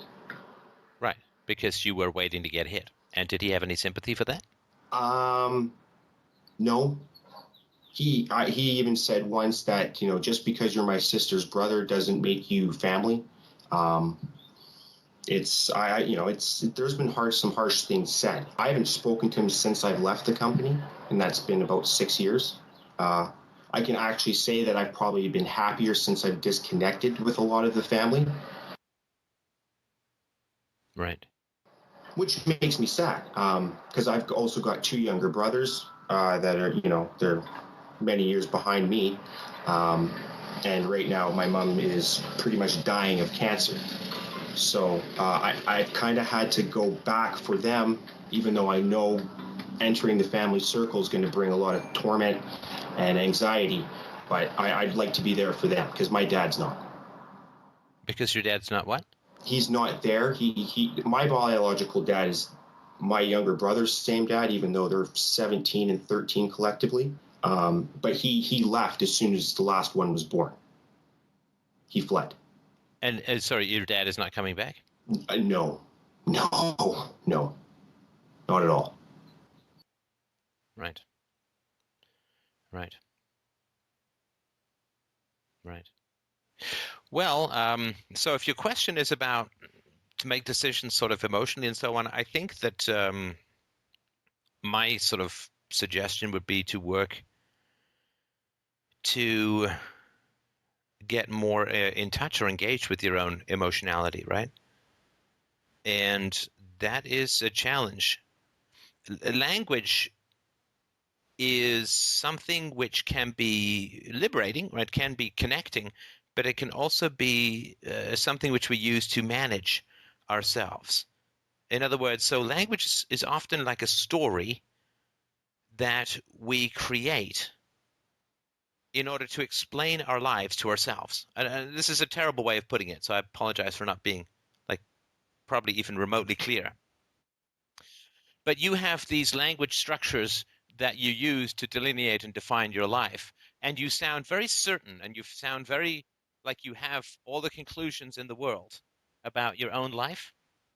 Well, it's because of this and it's because of that, and I was hit this many times. No, wait, it was this many times. No, it was this many times. And I'm like a scolded dog. They all answers. Mm-hmm. And I think it's got to be pretty painful for you to not know stuff. Yes. And I'm asking you questions that are difficult and painful, and you're skating on the surface, which, given your history, being hit with, you said wooden spoons, right? So being hit with implements is terrifying and brutal to occur. But one of the great challenges in life is to not live in conclusions about your history, particularly if your life is stalled, but to have a lived and curious perspective on your own history. Now, I'm not putting you anywhere within a million miles of this category, so please don't take this the wrong way. But I just did a video on Elliot Rodger, and with Elliot Rodger, you could sort of see him in his videos and in his manifesto. He was creating this world of certainty that was not correct. Mm-hmm. And if you say, well, I want to have the choice, basically, or how do I judge rationally or judge emotionally? Emotions come out when there's doubt. Emotions come out when there's doubt. Like, you ever have it where you're driving some route you've driven a million times before, and you get to your destination, you get home, and you literally think back and you say, you know what, I don't even really remember that drive, right? Because it's automatic, right? You're just doing, you don't really think about it. And so when you have certainty, you know where you're going, the drive is automatic, you've done it a million times before, then you don't really have much of an experience of what is occurring. But if you're trying to get someplace cool or to a job interview and you think you might be lost, you're very alert to your surroundings, right? Because you have uncertainty. Yes. Now, emotions, one of the best ways of repressing emotions is artificial certainty. My childhood was like this, and I've become like this, and I'm like this, and you have all of these words to describe yourself or to describe your history, and there's no particular exploration, no particular lived in the moment experience of your history. There's just a massive amount of certainty, and they're all conclusions, and they're not explorations. Now, I would love for you to have a greater access to your emotions and your instincts, but in order to do that, I only believe, and it's not a proof, right? I believe that you're going to need to cast aside your fortune cookies of explanations and your linguistic tics, and you're going to need to sit there and say, the true answer, how often were you hit, is I don't know. Right? Yeah. You gave me one certainty, then you colored it with another thing, and then you gave me another certainty, none of which are probably true. Okay. I don't mean you're lying. I just mean that when you grow up in abusive households, people don't like a lot of curiosity and ambiguity, right? Primitive, I almost would say ape-like personalities, very primitive personalities, can't handle ambivalence, ambiguity, irony, curiosity, not having answers. A long time ago, oh my goodness, I'm trying to remember the trail that led me to this person's house. But I was at this person's house, and they had a husband. Oh my God, did they ever have a husband? And this husband was like, it's like this, and it's like this, and it's like this, period. Right? Now, that is the mark of a very primitive personality, of a very immature and undeveloped personality. It's like this, or it's like this. It's black, or it's white. It's up, or it's down, right? That's it. Period. People who can't handle contradictions, curiosity, ambiguity, not knowing the answers, like all the stuff that is basically the mark of a civilized and curious human being, right? Okay. And again, I'm not putting you in these people's category. I'm just giving you very extreme examples, hopefully to scare you off from this path, if it makes any sense. Oh, it does. It does. Right, so you don't know enough about your childhood to have conclusions. I don't have enough about my childhood to have conclusions, and I've been thinking about it off and on, well, for about 46 years, right? Right, so I mean, let me give you an example, right? So when I was probably about 12, and my brother was back in England for a couple of years, so it was just me and my mom. My mom just did not get out of bed. She just stopped getting out of bed. I would get up. She'd be lying in bed. I'd go to school. I'd come home at lunch. I'd make her some tea and some toast, and then I'd leave it by her bed. I would go back to school. I would come back at night, and she'd just lay in bed and lay in bed and lay in bed and lay in bed for weeks. That's some pretty terrifying stuff going down right there. But I didn't know why that happened. I could tell you that it happened, but I didn't actually know why it happened. Now, a week or two ago, I was thinking about this, and it struck me why I think it happened. Again, I don't know for sure, and I'll never know for sure. I don't think anyone knows for sure. I don't think my mom could tell you. But why did it happen? I think it happened because my mom turned 40. And 40 is a giant age for women. Because 40 is the wall. You know, the women hit the wall, right? Now, my mom lived on her looks. And she basically said, you know, screw this becoming a decent person. I'm pretty. And she was very pretty, right? So I'm just going to go with the looks thing because it's a whole lot easier than it is struggling to deal with my history and growing up at the war and all this terrible stuff, which would have been very difficult to deal with and all of that. But she's like, well, screw all that. I'm pretty, right? And when you gamble on being pretty for a woman, right, it works out pretty well. If you just want to have guys take you out and want to have sex with you, actually getting guys to commit is a different matter, right? I mean, if you've ever, and I think men should all, you know, in terms of its portrait of a dangerous woman, you know, prior to Fatal Attraction, it was A Streetcar Named Desire, where Blanche Dubois bangs anything that moves and is trying to get a man to marry her and to commit to her. And she says, you know, I'm almost 40, or like I'm getting too old to turn the trick anymore. I'm getting too old. I'm panicking. I'm hitting the wall, right? And so she pretends to be all kind of virginal and southern ladylike and all that with some guy. And then he finds out about her history. And he says, I'm not. He comes over and wants to have sex with her. And she's like, oh, I don't know where you get these ideas from. And he's like, well, you put out for everyone down south, so why not me? And she pushes him away. He gets angry. She says she wants him to marry her. He says, I'm not going to marry you now. You're not clean enough to bring into the house with my mother. And then she just, of course, that's a horrible thing to say, right? Mm-hmm. She goes nuts.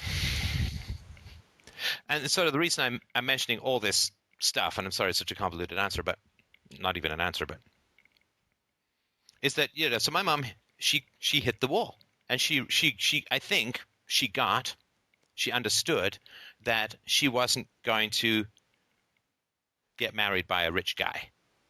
That the gamble of looks when she'd hit 40 was not going to pay off. Hmm. And that was it. And that was it. And that was it. Hmm. And I didn't know that, despite having thought about that horrible series of weeks many times over the years.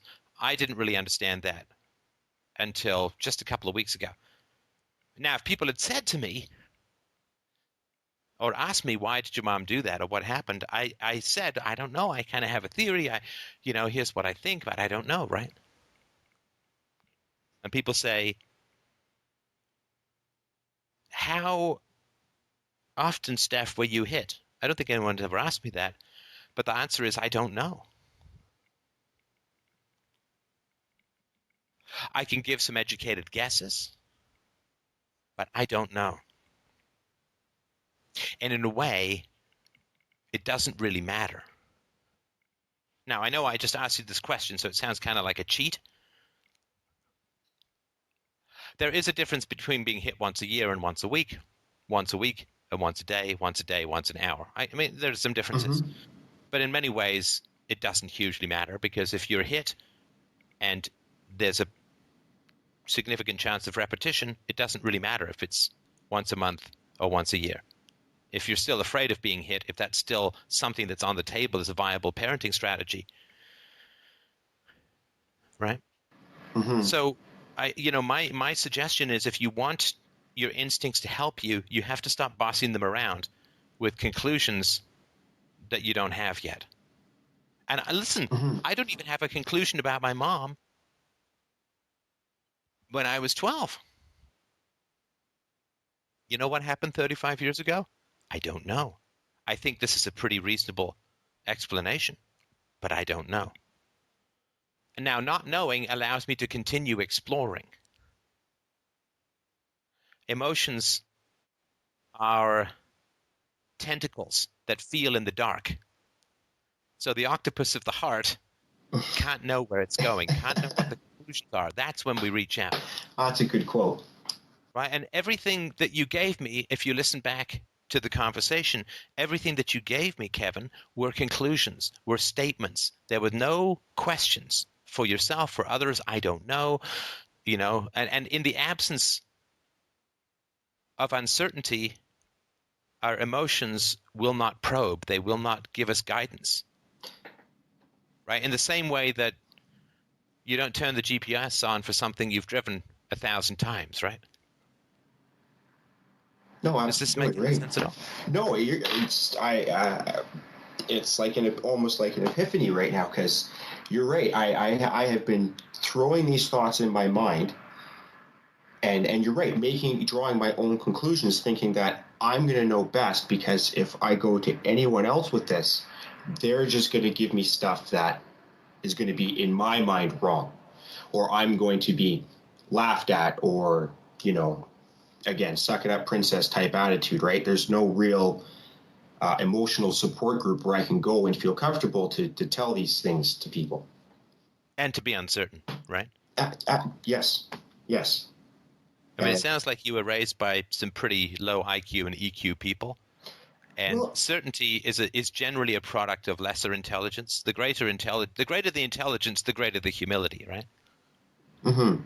Well, and you're smart. You're smart. So I'm not trying to say that your certainty arises out of being around dumb or certain people, in my opinion. Mm-hmm. It's not like I'm not putting you, but you have the capacity to begin to open up this stuff to questions, to not knowing. Now that's going to be scary for you, because when you say I don't know around primitive people, they will pretend that they're superior to you, right? Yes. Well, I don't know why I am this way. Well, I know why you're this way. It's because you're a little shit who doesn't listen, right? Well, I know why you're this way. It's because you never learned how to suck it up and take it like a man, right? People will just give you like all sorts of stupid shit. Stupid, unconsidered, idiotic, retarded shit that people will give you if you express uncertainty. And I think that's why I dwell on myself for conclusions and answers, and going along and thinking that, okay, well, I figured it out now. Just keep going, skipping down the road. You figured it out. When clearly I've been, I don't want to say I've been making things up, because that to me doesn't seem logical. I don't think. You've been managing your own anxiety, because to not know provokes feelings of imminent attack. Humiliation, right? Mm-hmm. Well, what do you mean you don't know, right? That, please don't. I'm going to give you an answer that's going to make you feel like shit. Well, no, I know, it's okay. Don't tell me, right? Please don't tell me. Right? Don't give me an answer. And you gave me the clue about all of this quite early on in our conversation, when you said, all the people who seem so certain, their lives are terrible, right? Yes, I'm surrounded by people who seem to repeat the same mistake over and over again, and yet consider themselves to be experts on how to solve problems, right? Yes, like they know everything. Yeah. And beware the phrase, "All you gotta do is," because that's never ever come from anyone useful ever in the known universe. No smart, wise, intelligent, compassionate person has ever said, "All you gotta do is." Now, of course, people are going to go find podcasts wherein I've said exactly that, but I disavow all of that. So anybody who portrays to you complex challenges as having simplistic answers is an idiot whose life is either now or will soon be a complete disaster.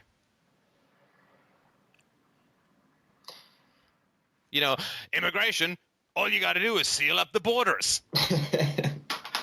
Drugs, all you got to do is arrest the drug dealers. Just like that. All you got to do is pornography. All you got to do is, right? Oh my God, right? Welfare, all you got to do is get the government to redistribute the income. So you're an idiot. I get it. Not you. No, Whoever says that, right? And if you listen back to this, and this is what's so great about having this stuff recorded. I mean, it is important to do it this way. Because you can listen back and you can hear how you sound now when you and I are actually, I think, talking. Yes, I would agree with you. Before, where you were basically firing the buckshot of conclusions at me and calling it a conversation. And not because there's anything wrong with you or you're not a nice guy. It's just that this is a habitual way of surviving among closed-minded people who think that answers are easy. High five. No, it's spot on. I was very nervous in the beginning, and like I said, even before the call started, I had sweaty palms, and because of my running through my own head with all these scenarios, and because I've been listening to you for about a year, and I've kind of been more honest about things that happened in my past, and I've been trying to piece together why I act a certain way in certain behaviors, and then thinking, well, I've already come to the conclusion. This conversation, is going to go in this direction. And you're right in the fact that I was trying to direct it in that direction. Yes, but unconsciously you were trying to do something much more interesting. Which is why I didn't just say, well, you're just a conclusion spewer, I'm going to move on to someone else. Unconsciously, you were trying to do something way more interesting. Which was you wanted me to break the cycle of correction and abuse. You wanted me to notice that we weren't connecting and to point that out in a way that was encouraging and not destructive, because that breaks a cycle for you, right? Yes. I mean, I don't think there was anything humiliating in what I did. I think I didn't certainly feel anything like that. No. And I also didn't give you an answer. No. All you got to do is I didn't give you an answer, right? Yes. And that was just it. It was just a natural reaction to just having that voice raised and no. You know what I mean? That was just a snap decision to be like, uh-oh, here it comes. Yeah, because you wanted to be exposed to assertiveness, not abuse, right? It must be, because I can't argue with that. Yeah, my needs are not getting met in this conversation. I can't have a quality conversation with you if we're in this mode. Mm-hmm.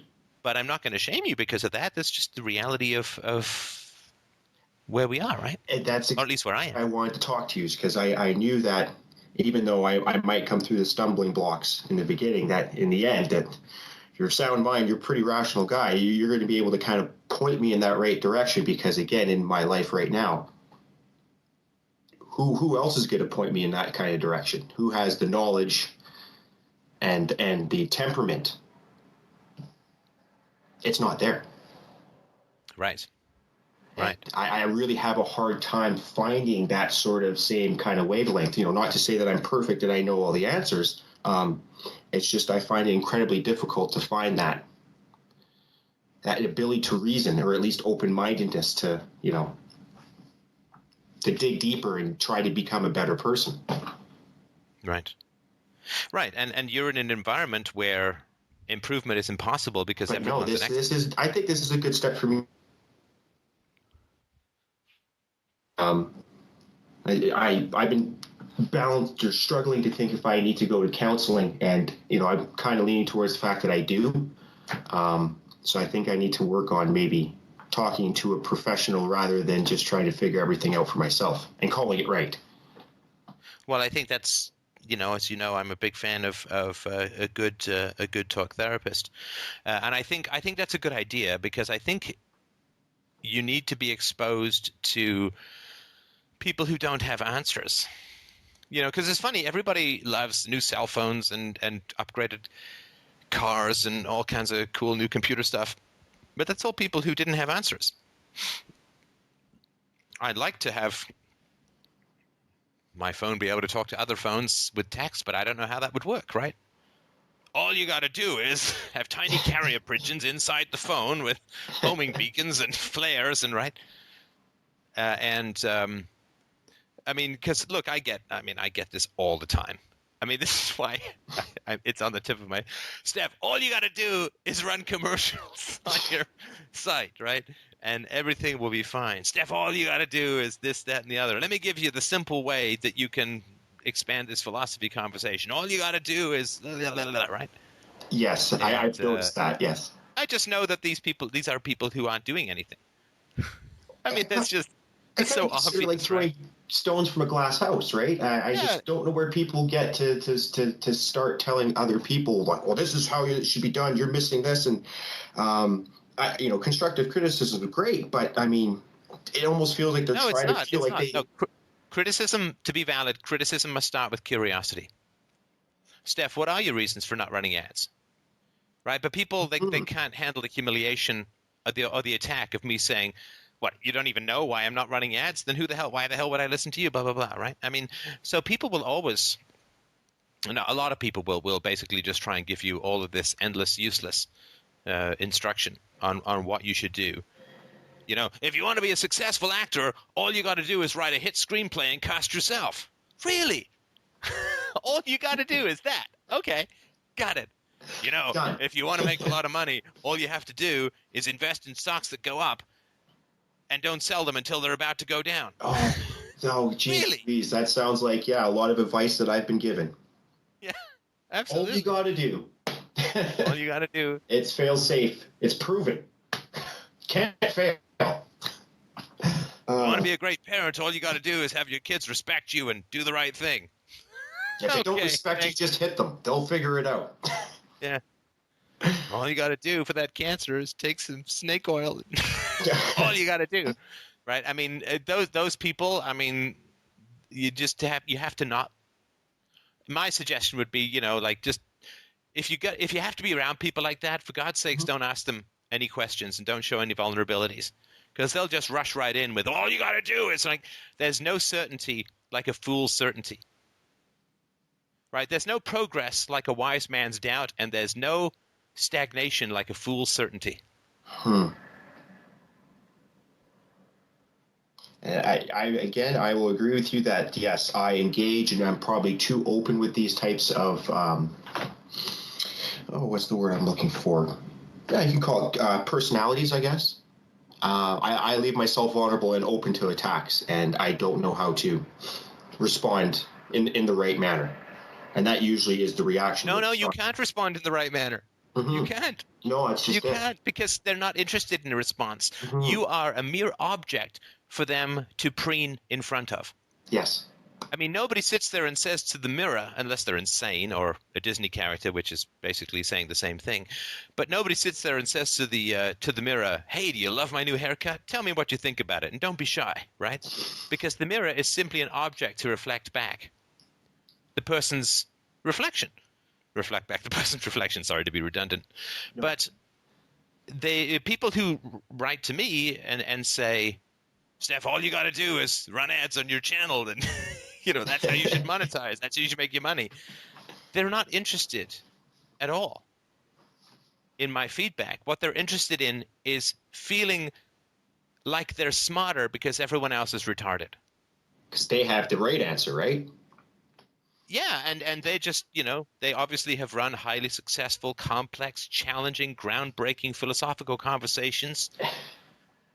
Right, so of course, they also smell their given own that too, Freedomain Radio, given that like this kind of philosophical conversation, live, public, to the world, spanning the entire globe, delving with almost every issue that it's put together on the fly by listeners, with a huge variety of personal issues, with no particular preparation on my part. Of course, this has been done so many times before that there's lots of experienced people who can tell me how to do it. I mean, it's ridiculous. It's ridiculous. All you got to do is also it's similar to just now. Mike, do you have any? What you deal with the bulk of the email now, Mike? What are your all you got to do is people? What do they tell you? It's mostly advertisements or, oh, you need to have this person on your show. It's absolutely, this will grow the audience, and it's someone who has like a blog with 4 people that are subscribed to it. You got to talk to this guy. He's revolutionizing the field, man. Yeah. Kind of grew the show 3 times in the last year. I might know what we're doing. Just gonna put Yeah, that we out might, there. we might have a clue. We run the most successful and I think most in-depth conversation that's going on in the world today. Might have some clue what I'm doing. I was an entrepreneur I've been an entrepreneur now straight for almost 22 years. And these people who are like, well, I haven't had a job since I got fired from the donut shop, but Steph, all you got to do is, I think I know why you're fired. And telling me what to do without having any doubts or question is, do you get any others? So advertising, I also like the, here's my 350-page PDF if you could skim through it and tell me what you think. Yeah, it's not quite in the same category, but the emails I get where it's, let me tell you every horrible thing that has ever happened to me. I'm sure you have time to read this, and I'm just going to dump all this on your plate. That's another thing that's quite challenging. Yeah. And Mike, now is the time, because I know that this has burdened you for quite some time, and this is actually a fairly good opportunity. Is there anything you would like to say to potential emailers to help them perhaps find an email format or content that is going to make you a little more receptive? How long of a show do we have, Steph? Can we go on for the next one? Come on. You've only worked 9 hours. I think it's Mike's turn. Yeah, sorry. I hope you don't mind, Kevin. Kevin, how do you feel? Was that useful? I don't want to get on a Mike's thing, but was that useful? Obviously, give us a shout. Let us know how it goes. But that would sort of be my suggestion. Just try and stay as much open to questions and try to avoid conclusions. Hey, eventually you'll get some, right? But I try and avoid them like the plague until they can really stick. No, I definitely will. It's been very uplifting. I needed that. I needed a good pep talk. Great. Well, thank you very much. I appreciate your call. Now, Mike, Thank you. Get it off your chest, man. Yeah, if you're going to send me an email, maybe include all the relevant information. That would be helpful. If you want to call into the show, your Skype username, considering the show is run through Skype, and everywhere where we talk about the show, it mentions Skype and how we need your Skype username. Including your Skype username would be a help. That would be. Mike, it's essential that you contact me. This is a throwaway email address I will never, ever check again. Go. I get those. I definitely get those. And when I send you specific questions, I need X, Y, and Z information in order to move forward if you want to be on the show or, you want to do something. It helps to actually answer the questions. There's nothing worse than spending more time responding to somebody than they spend actually writing the email. And I've kind of stopped responding to those. Like if you've put no time and no effort into your communication and correspondence, I get so many emails. I used to feel bad not responding to that stuff. Now I just can't, and I won't. Oh, so what you mean is, so if somebody obviously hasn't read your email and it's responded before finishing it? Oh, I'm talking about the initial email. Like, maybe spell check or punctuation or right, a coherent thought. This is something of this. That would be appreciated. If it's like random monkey typing, then, I don't even know how to respond other than with wingdings. I get the wingdings emails from time to time. Right. Yeah. And are there any suggestions that you don't need to hear any more of? Well, the ads on YouTube would definitely. Ads on YouTube, absolutely. I think we don't need any more suggestions. I'm aware that Patreon exists. A place where you can set up, for every video you put out, people will give you $1 or something of sort. I'm aware that exists. Kind of don't want any central point that could interrupt the show if things went badly. So we are aware this exists and not interested right now. I appreciate the suggestions as far as guests and that, but I got to be honest, if it's not someone that has any profile whatsoever and they haven't put out like a groundbreaking study that's something that absolutely needs to talk about, we're not going to be able to do the interview. We're just not. Yeah, if you want Mike or I to bring someone on the show, Google that mofo. I mean, seriously, do a Google Trends. If it's indistinguishable from a cadaver's heartbeat, he may not end up on the show. Steph, you absolutely need to debate this guy that works out of his garage and has a listenership of 4 people, one of which is his mom and his mother's sock puppet. That's right. We're probably not going to do that because the opportunity cost and time involved in that kind of thing, it's pretty high. So we're going to do something. Yeah, look for a win-win for us and the guy, right? Yeah.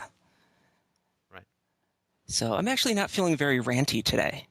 Feeling a bit more solemn, but... Listeners and emailers, I'm afraid you've broken I think that's just he's like a chew toy made of glass. You have smashed up his entire soul, and now we need to find some way to regenerate him, usually with the blood of a statist. Anyway, good. Okay, well, just so yeah, I mean, be concise. And don't be obvious. We respect Mike's intelligence and mine, I guess. So. All right, Mike, do you want to do one more? Do we have a shorter one, or? I'm not sure if it's a shorter one, but it kind of fits in with the theme of today. Justin. Oh, can I do one more? Go ahead. Go ahead. Please rant away. A, the listener calls are too long. Oh, okay. And what you B, need to do is cut the call-in shows up into shorter segments. I'm sure you've never thought of that. Shorter videos. I don't want to listen to a 3.5-hour show. What if I need to pee? You can pause and resume on YouTube anytime you like. There are MP3s you can download, which will pause and resume. It's like, Atlas Shrugged, I can't read that. That's 1,200 pages. What if I have something to do? You can put it down and pick it up again later, right?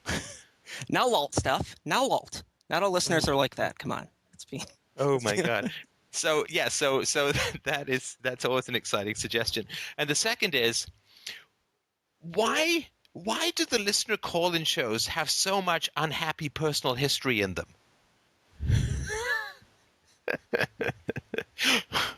Why does the cell phone store have so many cell phones in it? Because that's what people want. Look, I don't ever say, Mike, this person isn't miserable enough. They only have an abstract philosophical question. Throw them out! Because all we want to do is talk about personal histories of unbelievable misery. Mm-hmm. Right? Mike, how often do you get a request for an intelligent discussion of an abstract philosophical concept? Maybe 1% of the time, email-wise. Now, what about even retarded discussions of abstract philosophical concepts? Do we get a lot of those? I do get more of those where I can't even tell what the email is trying to communicate. Right. It may or may not be in Klingon. The great Klingon Lord Zarquafort has told me that I need to question Steph about the furry insides of his testicular n-dimensional mayhem matrix. I was emailed by someone yesterday that claimed to speak to aliens, and he sent me a photocopy of his driver's license, which I thought was wonderful. But well, no, he sent a photocopy of his driver's license to show that he's not an alien. Maybe he just meant illegal aliens. That could be. Maybe I misunderstood the whole thing. Could be right. Or maybe he thought we were like a mothership, and if he showed us his driver's license, we might let him drive. I don't know. That's my guess. I don't know. But yeah, I mean, look, the call-in shows are the way the call-in shows are because that's what people want to talk about. Yeah. If people have personal issues that they want to bring up and philosophy can help, that's what, you cannot command a market. Nope. You cannot command a market. Doesn't mean you can't have an influence on it, but you cannot command a market. And I'm thrilled to talk about UPB. I'm thrilled to talk about the non-aggression principle. I'm thrilled to talk about Bitcoin and economics. And when people want to talk about that stuff, that's great. Mm-hmm. But that's not what people mostly want to talk about. And, shoot me for serving Spanish food in a Spanish neighborhood, I mean, that's just the way that the market works. And people who think that I have some magical control or Mike has some magical control over the content of the call-in shows are deluded. Or if they think that we're turning away all of these guys who want to talk about rigorous abstracts, then they are just sorely mistaken. So just this, and look, the call-in shows are the call-in shows, and I will try to satisfy as much as humanly possible everyone who calls in. I am fully aware that people who want to call into the call-in show have generally been listening for a year or 2 years or 5 years or 7 years, and this is a huge opportunity for them to be able to be on one of these shows, and they have an issue that they want to talk about, and I am an important person in their life. So I will do my very damnedest to have them walk away from that conversation satisfied, that they got something out of it. I will work as long as I feel I can, as long as humanly possible, until the air vacates the entire studio. I will work as long as I can to get that person receiving value. Because if I was dying to talk to someone I hugely respected and that person cut me off and tossed me out, that would stick with me for a long time. You know, I mean, if I had the chance to talk to Socrates and he was like, well, you're an incompetent idiot, right? Mm-hmm. Get out, right? I mean, that would stick with me. That would have a big effect on me. And I'm very conscious of that. So if people have listened to this show for a long time and waited for the months it takes to get on this show, That too. right, then it's a big deal for them. It's a big deal for me too. I mean, I really try my best to care about every listener who calls in, but it's a big deal. And I believe that these conversations are rare, and it can be life-changing for someone to have a real connection with someone who's really curious about where they are and has some philosophical knowledge to bring principles to bear on their situation and has some self-knowledge to share about the human journey. So I do not, I don't pull a Tom Likas, insult the listeners for entertainment. And I don't pull the plug on anyone unless I feel there's no possibility of progress, or unless the person is being rude, or unless the person is simply being completely obstinate and not willing to do any work. And I do that out of respect for the listeners who do want to ask questions and think. So, yeah, the show is, for me, not a show, right? I wish we had another. But the conversation for me is I will work as hard as I possibly can to connect with someone and to provide them a value that ideally can change their life. And if that takes 10 minutes, it takes 10 minutes. And if it takes 2 hours, it takes 2 hours. But that's my commitment to the listeners. That's one of the reasons why the show is growing so quickly, is because I think people really sense that commitment that I have to the listeners.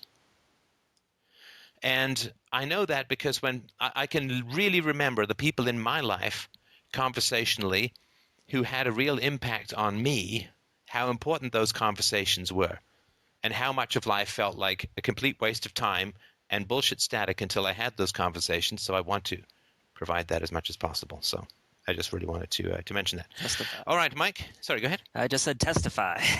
Testify, yeah. All right, time for one more? Yep. All right, Dustin is up. And Dustin wrote in and said, what would constitute a healthy relationship? And how would one recognize when to either repair or end an unhealthy relationship? Well, the first healthy relationship we must have is with reality, right? That's the first and most important thing to look for, is somebody's relationship, not with someone else or whatever, but with reality. Does that make sense at all? Yeah, I think it does. And the reason why I called in is because I've had a string of horrible relationships. I haven't had best role models, and I kind of wanted to go kind of brutally into the way that I've looked at relationships before, and of course reality, and sort of fix it, figure out where I've gone sideways, and hopefully get a better view of reality so that my future relationships can be better. I like that. So we'll call this conversation Brutally Into and Sideways. It's Going balls normally that's a manual for prison intimacy, but all right. Well, this is a great questions, and I appreciate that you got a pattern that you want to get out of, right? I mean, this is what we really are trying to do here so much, is get out of these patterns. Mm-hmm. So what has been wrong with your relationships, my friend? Oh, let's see. I'm trying to figure out the Volume 1. Right? Right, exactly. I probably could write a book on it. Well, I guess we'll start with where it all started. Parents. That's usually where it goes anyway. So, but with my father, he has paranoid schizophrenia, and that's been really difficult to deal with. I remember as a kid, I had to run away from him and go down to live with my aunt, which is the best summer that I ever had, because I lived in kind of like a perpetual state of like varying levels of fear around him, because it would never be my mom that would actually punish me.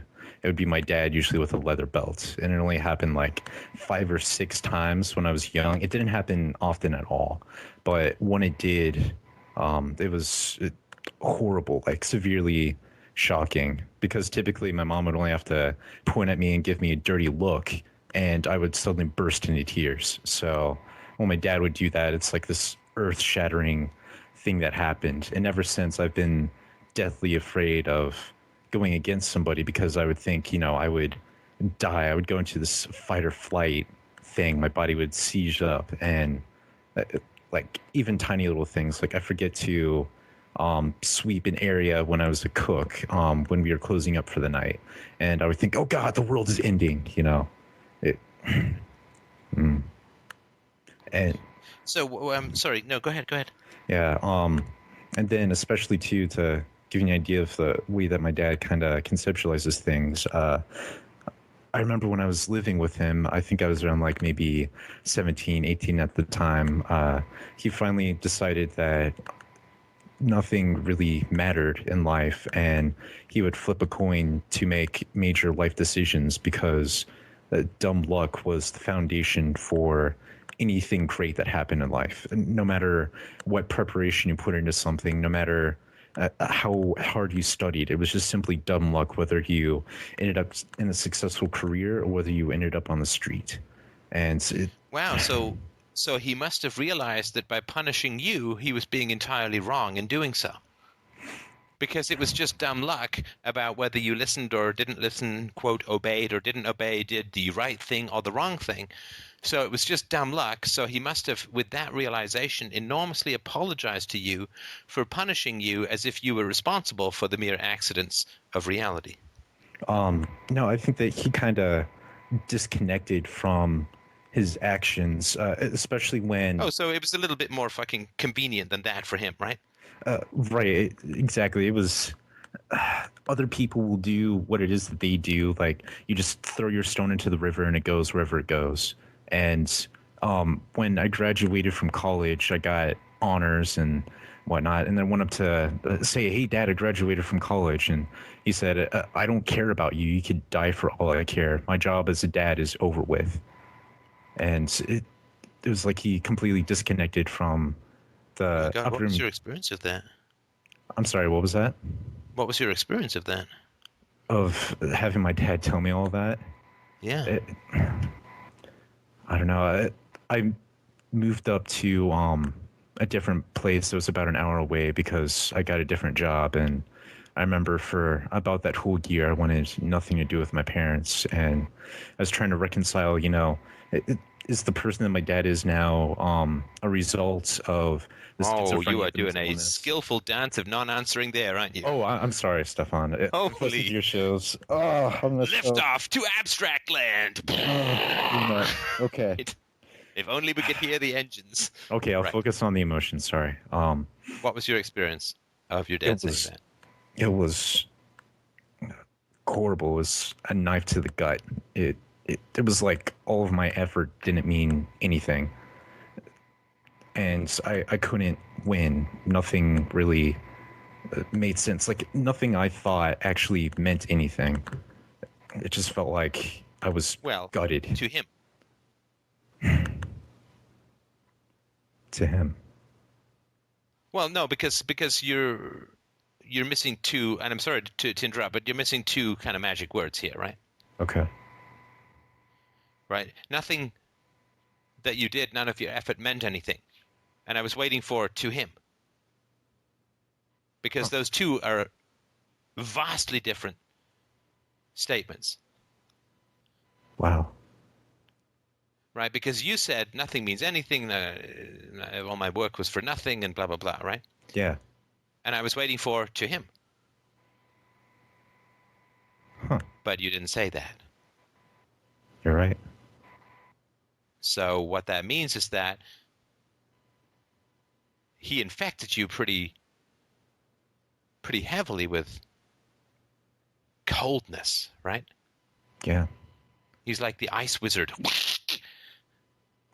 Got a nice frozen heart for you. That thing's never going off, right? Immune to infection and life. Yeah, that's true. No, the to him is really, really important. Because otherwise it becomes existential. It becomes reality, right? Inescapable. Yeah. Yeah, that's the way that I felt for a long time, and That makes sense. Since instead of saying that's the way that he felt, I thought that that's the way that it was. Right. And the reason for that is that your father presented it as existential, flipping coins and shit like that, right? Yeah. Which is a really intrusive way and a really passive-aggressive way of infecting other people with your craziness, but I guess that's what crazy people do, right? They are... Mm-hmm. Most personalities are socially transmitted diseases, right? Yeah. So, and also to say, I'll tell you this from growing up with a crazy mom. Mm. When you say to a crazy person, that's not the world, that's you, what happens? Usually they just laugh at me and say, you don't understand. You don't see it. At least that's the response that I've gotten from my dad. He just says, you'll grow up. You'll see it. It'll come to you eventually. Wait, didn't he hit you? Yeah, he did. Sorry, go ahead. Okay, you be your dad. You be your dad. Tell me something crazy. Okay. Let me think. Let's just go with what he told me. Everything is dumb luck. Even the guy that, Neil Armstrong, he became an astronaut simply out of dumb luck. God flipped a coin one day and decided that he was going to become an astronaut. So you believe in God? Yeah, he does. He does believe in God. Mm-hmm. So God then can't punish anyone. If God's making decisions about who does what, then there's no punishment. There's no heaven, right? No hell. No punishment and reward. Right, it's just things that happen. Is that what he would believe? Yeah, that's the impression that I get. All right. So then to punish and reward people for the mere accidents of luck would be irrational, right? Would be wrong. Yes. So why did you punish me as a child? Yeah, that's true. That would be inconsistent. You keep jumping out of his personality, right? Yeah. What would he do? I'm trying to think. I mean, if we shouldn't praise Neil Armstrong for becoming an astronaut because it was just dumb luck and God snapped his fingers and made it happen, then we should neither punish people who are unfortunate, right? Mm. And everyone who says we should not praise the hero is begging forgiveness for being a villain. Mm. Everybody who focuses on forgiveness for sins is a sinner who would rather have forgiveness without the trouble of restitution.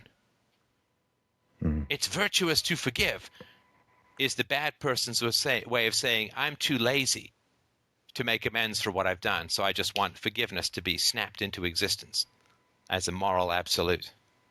Mm. It's completely lazy and exploitive shit. Yeah. Anybody who commands a virtue is exploiting a vice. So what would your dad say if everything's accidental and we should neither praise nor condemn people? And you said, well, then why the hell was I hit and punished as a child? What would he say? He'd probably say he didn't understand the way the world was back then. Or... So you owe me a big giant apology then, don't you, Dad? Mm. Because you hit me and you were completely unjust and wrong in doing so. So where's my apology? Oh, wait, hold on. Now that I think about it, well, I was going to say that he might also say that he was trying to show me the way that the world is, but then if he was trying to instill values into me and then use spanking as a punishment, that would mean that my decisions would matter and it isn't dumb luck. So Exactly. Right, okay. So, yeah, there's no way So out of what that. happens when you start to make a crazy person feel crazy? In other words, by saying, this isn't the world. This is not the world. This is you. That would completely unravel them. They would have to change. What do they do when that happens? I've never seen it. I don't know. Oh, you've seen it. Oh, I guarantee you've seen it. Otherwise, you would have done it a whole of a lot more.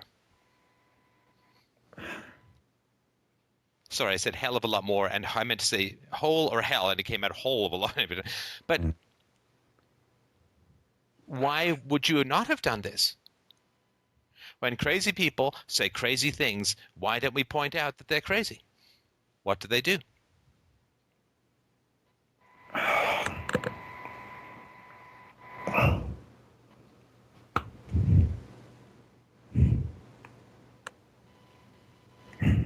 I don't know. I'm drawing a blank. You know. And you know because you keep jumping out of your dad's skin when we do the role play, right? They explode with rage. Mm. They explode with rage. I see. Paranoid people, in my opinion, I'm no expert, right? But paranoid people think that the danger that's actually within them is out there in the world. Paranoid people are persecutory people. They are actually out to get the world. They're actually incredibly harmful, dangerous, and damaging to other people. Mm-hmm. But they like to think that the world is out to get them because nothing fuels a persecution complex like self-pity. Feminism. Excuse me. Nothing fuels a persecution complex or a persecution drive like self-pity. Mm-hmm.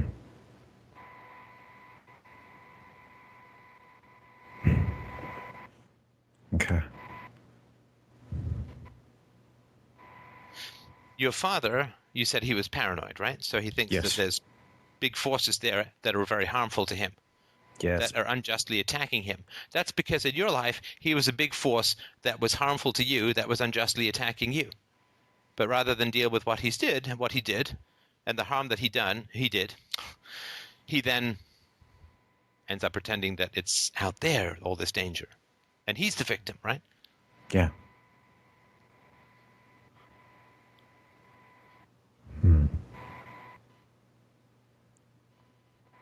I'm trying to relate this back to the way that I see things, though. It seems like I became sucked into the way that he see things. That No! No, not sucked into. Not sucked into. Listen, were Jews sucked into concentration camps? no, Is an unjustly imprisoned man sucked into jail? Does he just kind of have a weakness that allows him to be susceptible to being in jail? no, forced. Forced, yeah. Mm. You were forced to agree with your father because your father was a violent man. Mm. Right? Yeah.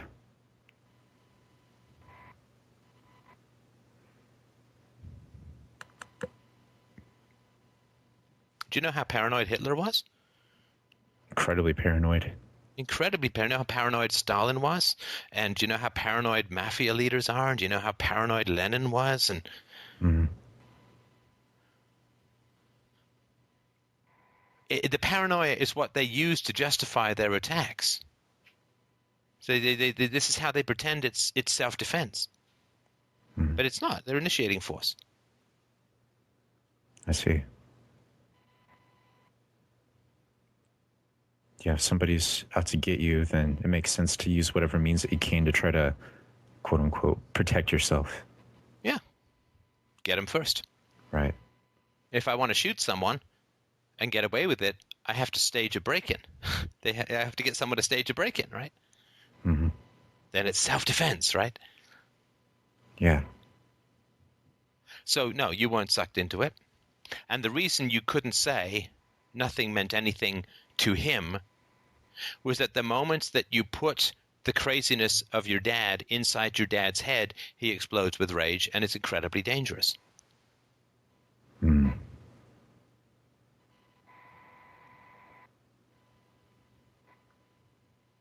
I see. That's something that I had to have learned then while being forced into the way that he saw things. Yeah, you can't contradict crazy people who have power over you, Yeah. right? Mm-hmm.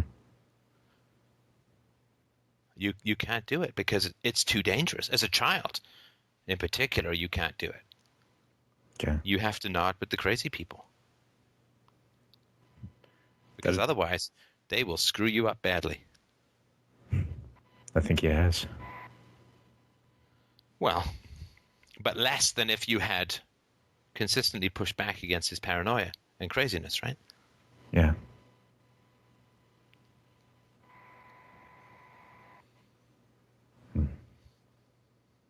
So, how have your romantic relationships been bad? Well, I'm kind of hesitant to say that I've been taken advantage of, considering, this paranoia that I've been forced into, but that's the way that it appeared to be to me. No, just don't Okay. give me the edited, censored. Right. Just tell me straightforward. what Okay. you think. Yeah. All right. First relationship that I had, first girlfriend. When we started dating, she started tearing me down, saying that I was out of shape. Of course, small penis. She held a list of guys that she could have dated instead of me and said, you either need to learn to have better sex or I will date these other guys. And I felt like I was obligated to do this because if I didn't, then that would mean that I was a horrible person and unworthy of love. I'm sorry. If you didn't do what? You'd be a horrible person. If I didn't live up to her expectations, then I would be a horrible person, and it would be a reflection of how bad I am. Right. So you had to conform to crazy. Yes. Right. You see the pattern, right? Yes, I see it. You can't deny crazy, or crazy will get you.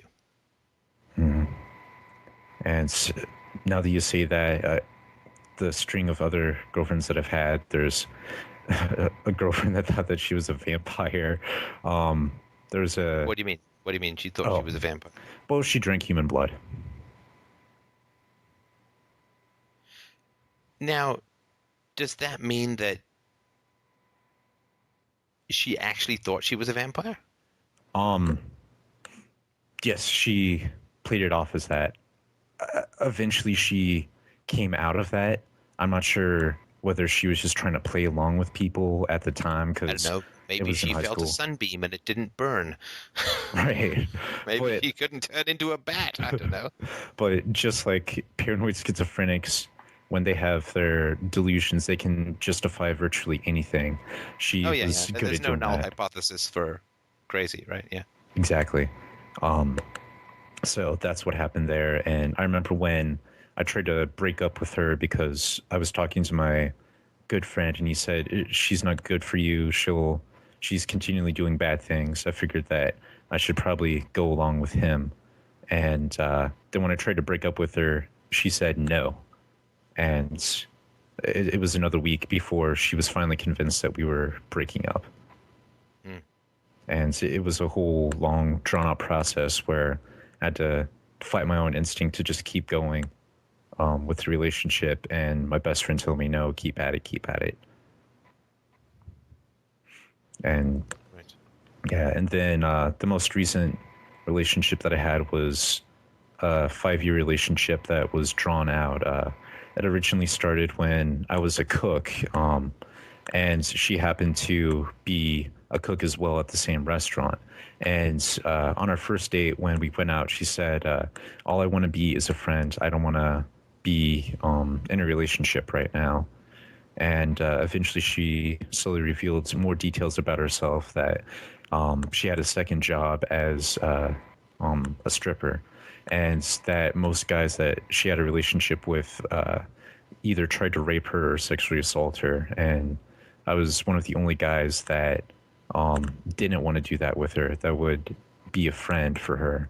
And for most of the 5 years, I ended up being a kind of a chaperone, a bodyguard, when she would go to different clubs to dance. And I would be, the person that would get her out of fights and everything else. And Oh, wow. yeah, we also 5 years? Yes, it was 5 years. Didn't have sex once.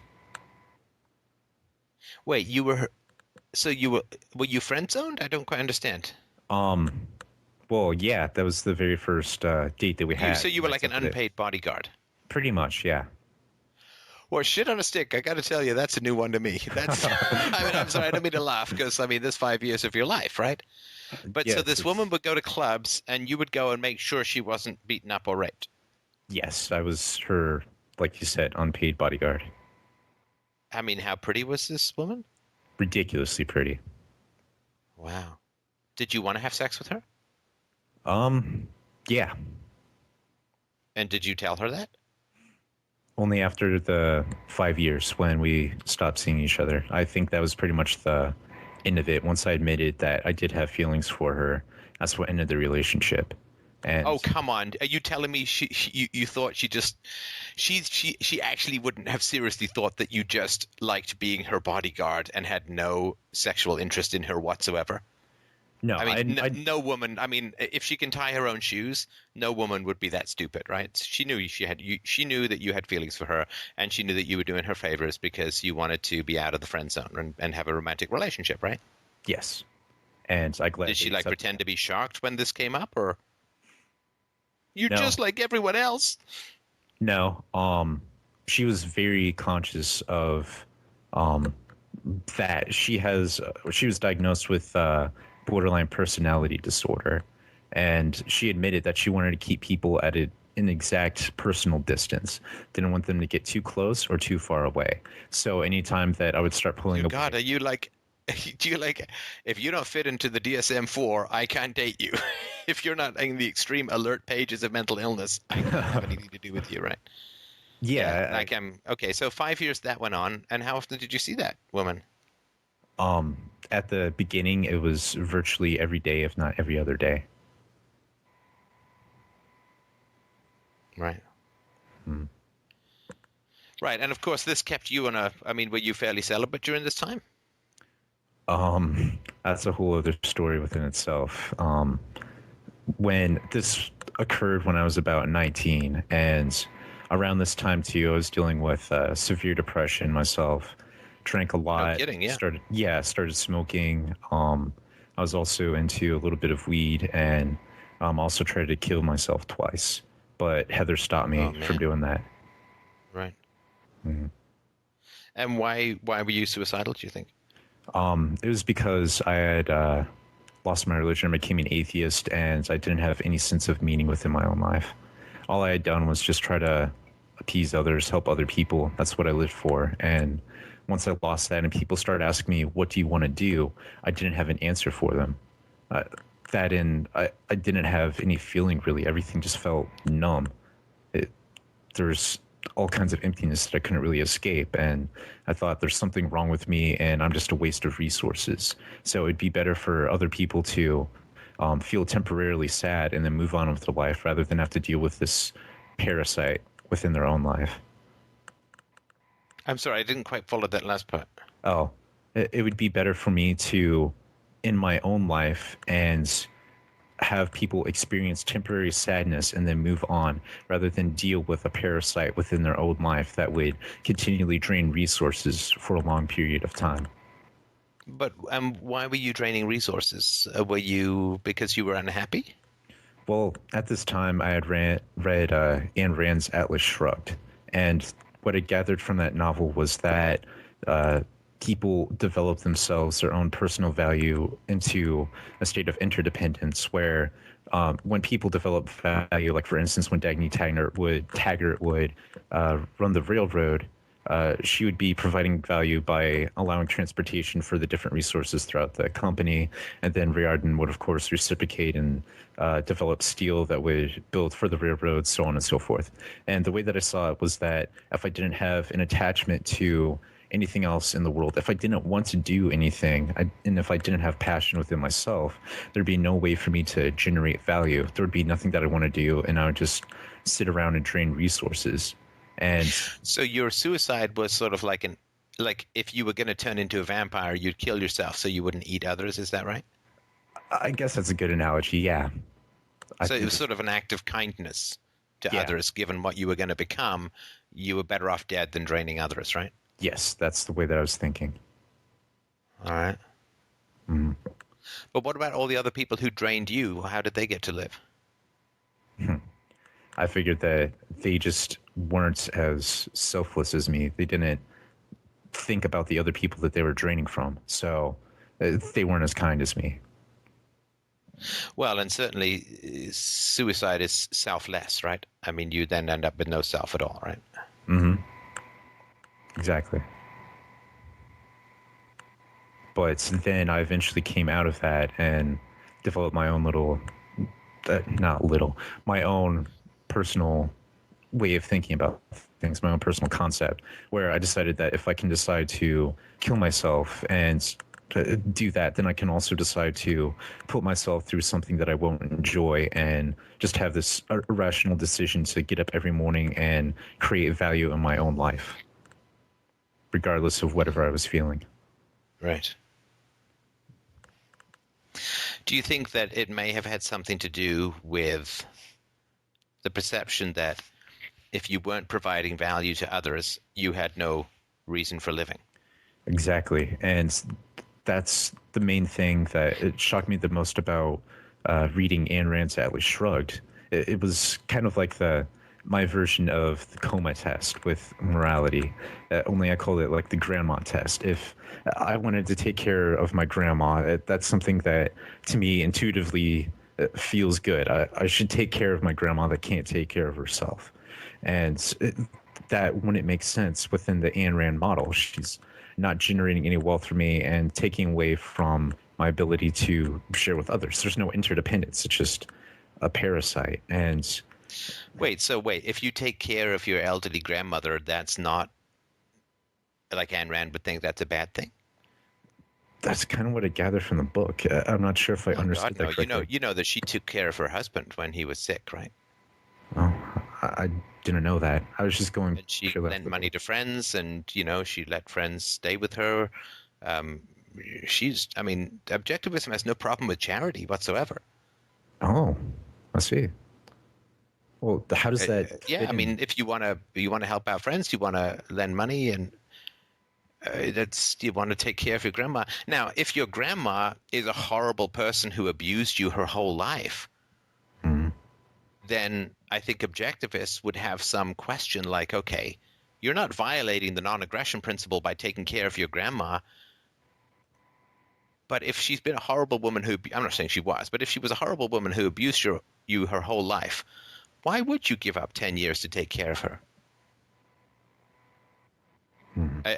They're not into serving bad people, but I mean, if your grandmother was a loving and wonderful woman who you care about and, all that kind of stuff, right, then, I mean, if you choose to help her, nothing wrong with that, I would assume, right?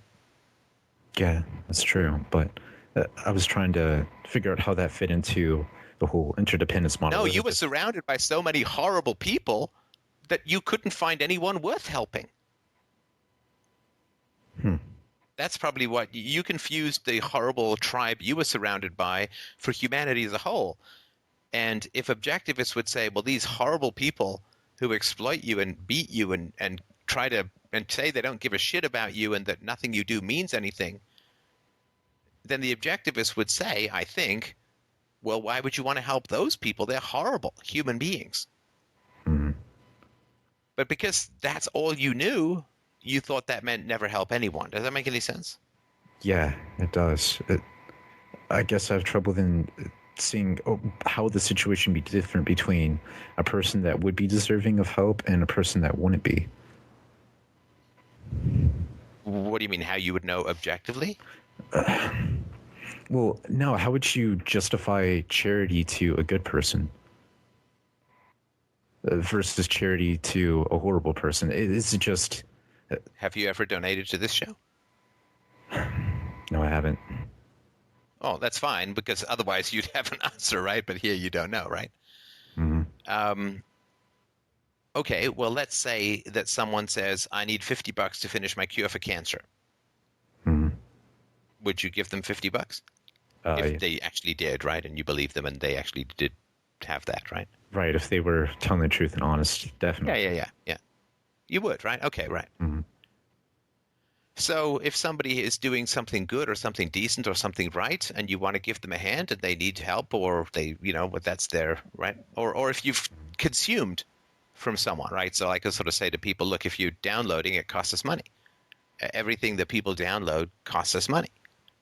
And the show costs money to produce, and Mike needs food, and I need food, and my daughter needs food, and all that. So, people who consume these podcasts are costing us money. And, we sort of say, at least pay your way, I mean, at least don't cost us money. But hopefully if the show gives you great value, then contribute beyond that. Mm-hmm. So that's like generosity begets generosity, right? So if I've lent you $5,000, right, and then you've paid me back or whatever, right, and it took you a long time, and I say, listen, I need $50 till tomorrow, would it be fair to say you'd lend me $50?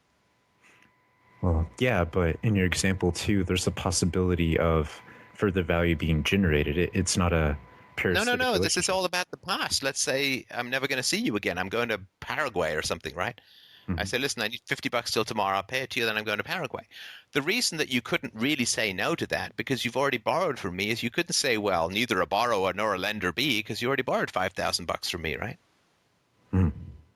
So you can't, on principle, say, well, it's really helpful for me, and it's a good friendly thing if you lend me $5,000, and then if I need to borrow $50, to then say, well, no, I'm not going to do that. You'd have no moral ground to stand on, right? I see. Okay, so right. So if people are generous and kind towards you, they build up, and you accept that kindness and generosity, then they build up a principle of reciprocity with you. I see. So instead of worrying about future value, you worry about past value as a judgment for the way that you act. If your grandmother was loving and kind and encouraged you and read your poetry and your novels and helped pay for you to go through school and has babysat your kids and so on, and then she needs some help moving, well, of course you will, right? I mean, if you had someone like that in your life, you wouldn't even need to analyze it that much. We're like, yeah, of course, I'd love to go and help, right? Yeah. Right. My daughter is in the position now of saying, she asks me, Daddy, what would you like to do this afternoon? What would make you the happiest, right? Why? Because I've spent 5 years asking her what she would like to do this afternoon and what would make her the happiest, right? Yeah. So, when I'm old and dying, hopefully those two go hand in hand. When I'm old and dying, my daughter will want to spend time with me because we will have the intimacy of death, right? She will know the intimacy of following me down into death, and she will gain wisdom and knowledge and strength thereby, and she will also cherish the last times that she spends with me, the last weeks and days and hours that she spends with me, because I am an irreplaceable force in her life, and she will never meet anyone like me again in the same way that she met me, because I'm her father. So she will want to come and spend time. I won't need to say, you need to come and spend time with me when I'm sick or whatever. She will want to. Will she want to go live there 24/7? I don't know. But she will want to be there, not because of any rule, but just when you're generous with people, you build up reciprocal obligation. Now, you were generous with this woman, although it was obviously because you wanted to sleep with her partly, and you went to clubs and protected her from being beaten up or hit on. Yeah.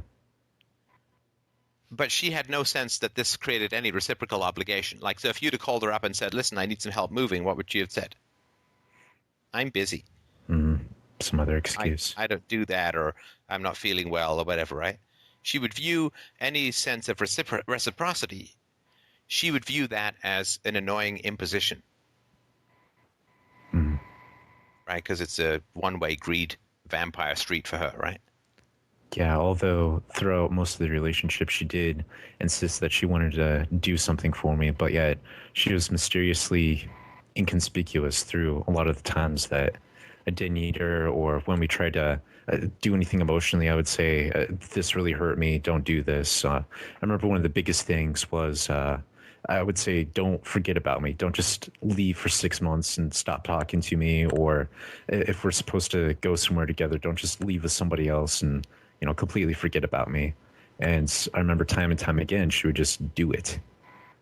So yeah, you're right. The lack of reciprocity there. And I kept staying because of a rule. I should be a good person. I should be this or that. Yeah, and look, I mean, this happens all the time. I mean, particularly if you're a sort of public figure like I am, the people that I've known sort of tangentially or inconsequentially or in passing or whatever, they're like, oh, I want to call you up and talk to you about something, for an hour or two, right? Yeah. And I'm like, well, is this going to be a show? And they're like, no, I don't really want it to be a show. It's like, well, so you basically want to use me. And I sort of check my heart and I say, well, have they done me any favors to the point where I am going to, rather than do a show, which is going to spread philosophy and make me some money, and it's not like they're a friend, right? So, okay, well, when I got sick last year, did they call me up for an hour and find out how I was doing facing death itself?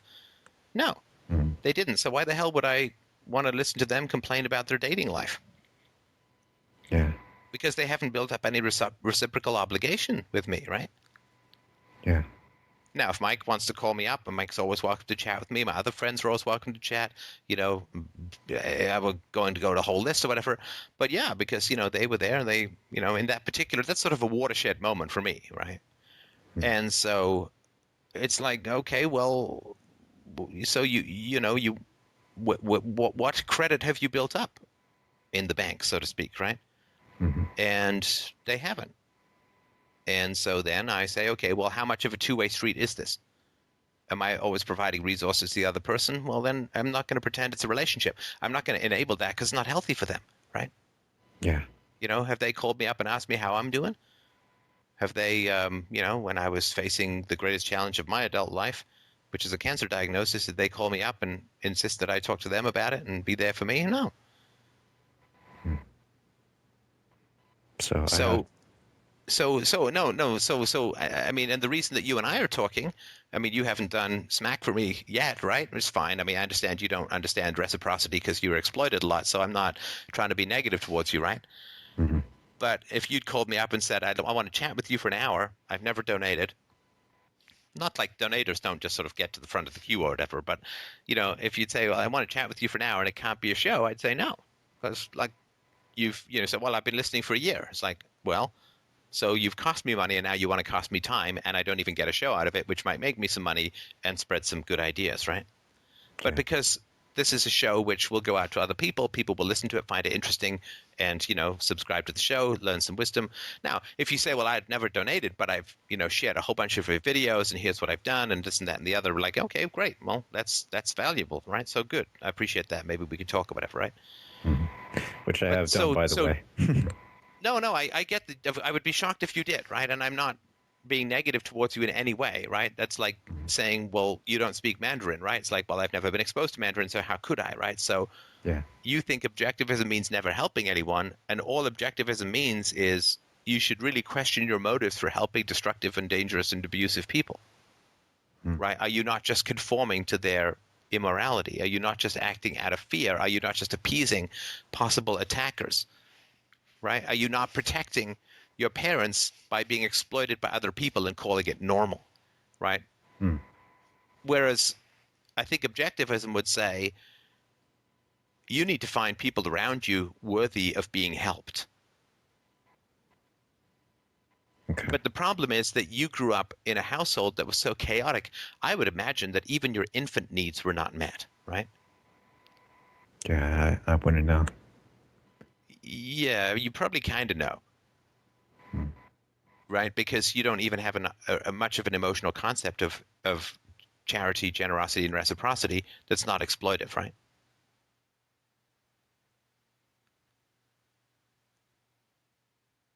Which means you don't even have a body memory of it. You don't even have a base of the brain memory of it, which means it almost certainly did not happen as a child and as an infant. That's my I would go with that hypothesis, right? It's obviously not empirically provable, but it's kind of in your gut provable, right?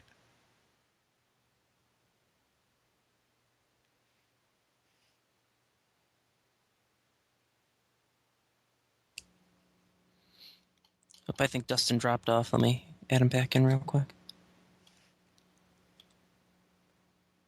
Come back, Dustin. You back, Dustin? Come back. Yeah, Dustin, come back. Okay. Yeah, I just that's got too signed bad. off. We just totally solved your problem. We gave you all the mother's milk that you needed as a baby, all the hugs and kisses and stability and peace and love. I'm sorry. Take it away from me yet I again. mean, yeah. Snookered again. I can't believe it, right? But that is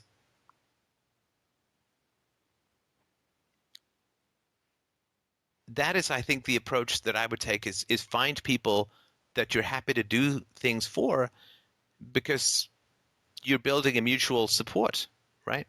People who ask you how you're doing or what you would like or how could they be of help to you. And if people are like that, then, obviously don't turn into an exploiter, right? And just say, oh, well, good. Okay, so they'll do things for me, right? Now I don't ever have to do anything back to them, right? Don't sort of repeat the pattern that way. Mm-hmm. But you just do little things, right? Just do little things, right? Offer to help someone with something, and if they say, really, oh, thank you so much, or, what can I do in return, and then actually follow through, that's good, Yeah. Baby steps, right? Baby steps.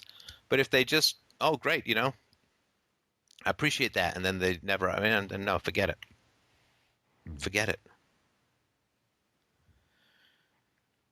So, yeah, focus on people who have your needs and their needs in the same room, right? It's easy to just serve other people, and it's easy to just be served by other people, right? Yeah. Because you don't have to negotiate anything, right? Mm-hmm. Yeah, I'm horrible at negotiation and talking with other people. No. You're not horrible at it. You've not been exposed to it. And in fact, children are natural negotiators. I said to my daughter, we spent like over 3 hours at a play center, and I said, listen, I can only do 10 more minutes, right? I'm getting hungry and all that. She's like, how about 11?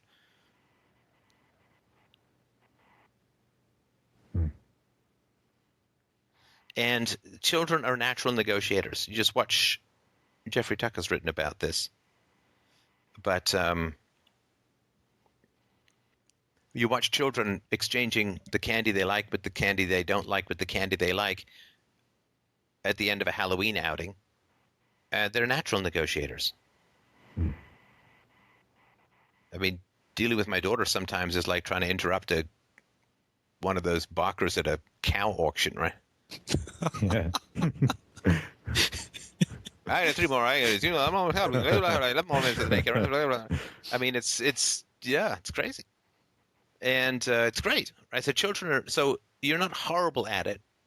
You weren't exposed to it, and you were punished for your natural inclination to do it, right? Yes. Right. So don't confuse what you were punished for with who you are. Right? Don't confuse your healthy fight or flight mechanism for some essential aspect of your personality. Okay. You were not exposed to negotiation, and you were punished for expressing your needs in the opposition of your parents' needs, or not in accordance with your parents' needs, right? Okay. So then This is not elemental parts of your personality. Like when I was a kid, in my usual well-protected state, I was about 7 years old, and I was wandering through the woods at a friend of my mom's place. They had a big giant property. Her husband was a pilot or something, and this is back when pilots made real money. And I was wandering around in the woods, and this giant Great Dane came loping up to me. Of course, it looks about the size of a horse when you're a little kid. And I pressed myself up against a tree, and the Great Dane just glowered over me. And every time I tried to move, it would growl at me. And I don't know how long I was there for. It felt like forever. And eventually the Great Dane wandered off. And I wasn't sure if the Great Dane wandered off so that I'd move so that it could attack me. And then just the other day I was hiking in the woods with my wife and daughter, and a Great Dane came bounding out. And my daughter screamed, and I was like, it all came back to me. Now, is it some elemental part of my personality that I was nervous around Great Danes? No. It was just what I was scared of. It was what frightened me. That's not who I am. That's just what frightened me. Mm-hmm. Does that make any sense? Yeah. Don't confuse what you were punished with don't confuse what you were punished for with who you are. So if I was conditioned in that way, through punishment to think that way, then I can condition myself to be otherwise. So that isn't my personality. Well, because you don't self-attack. You don't self-attack for the effects of being attacked. Right? Right. And don't put yourself down. And when you listen back to this, you'll hear this, that you insult yourself for surviving an insane environment. The fact that you're still above ground is a massive accomplishment. The fact that you're not a drug addict or a criminal or a murderer or enabling people in that line of work is a huge accomplishment. Right? I can't listen to you say you were horrible at this or you're deficient in that or you're right. No. You are heroic. What you have survived and achieved is magnificent. I hate hearing compliments. It's like sandpaper against my face. No. Your parents hate you being complimented because it gives you strength. And they prey on your weakness and conformity. Not your weakness. They created your weakness. They punished you for strength. It is your inner parents who hate you being complimented. You desperately deserve and desperately need the compliments of surviving what you survived. Don't confuse your parents with you. That's what they want. That's what all abusers want. They want to move in, take up permanent residence, and evict the true self so that you're a more efficient puppet for their narcissistic desires. Don't let them in. Kick the bastards out of your head. I remember when I was younger, my dad told me that I'd always have his voice in my head. It was eerie to me. So you're exactly right, and I do hear that voice in my head too. I'm just not sure how to get him out. Maybe, like you said, just... Oh, no, you get him out with hatred. Or you get him out with hatred. Yeah, hatred is the immune system of the deep brain. Hatred is the individuality that's necessary when you're under mental siege. You know, how do you get a cold out of your system? You kill it. You fuck it. You want your antibodies to hate that thing and to strangle it until it is fucking dead, and then dance on the grave and remember its face so that anytime it shows up again, they kill it without you ever getting sick, right? Okay. Right. My body starts producing cancer cells again. What do I want my immune system to do? Like, kill those fuckers, line them up against the wall and shoot them with flamethrowers and call in airstrikes and acid bombs and rip them into n-dimensional pieces. Yeah, no, it's mental viruses, like evil people in your head. It's hatred that gets those fuckers out. Like uncompromising, murderous hatred. You don't act on it, obviously. I don't need to tell you that. But it is the hatred, because that's your body waking up to a deadly intruder. I want my immune system to hate cancer cells. Like, fucking hate them. And I want my mental health to hate my mother and my mother's voice in my head. Yeah. Because that's how I keep her from infecting my life, from killing my capacity for love and connection and good humor and good friendship and happiness. So then you have to get them out of your life, not acting violently, but just getting them out of your life, both in your head and physically too. Well, I didn't say in your life yet, but what I'm saying, because that's a conversation you have with a therapist, that's a conversation you have with your parents. You know, you confront them, you tell them your truth, again, assuming you're not in any physical danger from them. So I'm not saying anything like that, but what I am saying is, you said, how do you get an abuser's voice out of your head? You can't negotiate with your father if he's already in your head, because all you're doing is negotiating with your father's voice, right? You can't see him for who he is if he's implanted in your head. I see. If you have an inner critic in your head then you need to hate that inner critic. Now, that doesn't mean don't negotiate, don't listen. And I've had calls where, we talk to people's parts and all that. Doesn't mean, but no part of me gets to abuse me. I had enough of that shit when I was growing up. No part of me gets to abuse me. I will listen. I will listen to my inner mother. My inner mother is really good at knowing when I'm in danger of being exploited, because she knows all there is to know about exploitation. She knows when I'm in danger of violence. She knows all there is to know about that. But she doesn't get to call me names. Absolutely not. She doesn't get to insult me. She's a great ally in times of need. But she does not get to insult me. Because and she fundamentally doesn't want to, right? My inner mother is what I used to save me from my outer mother. She's not my enemy.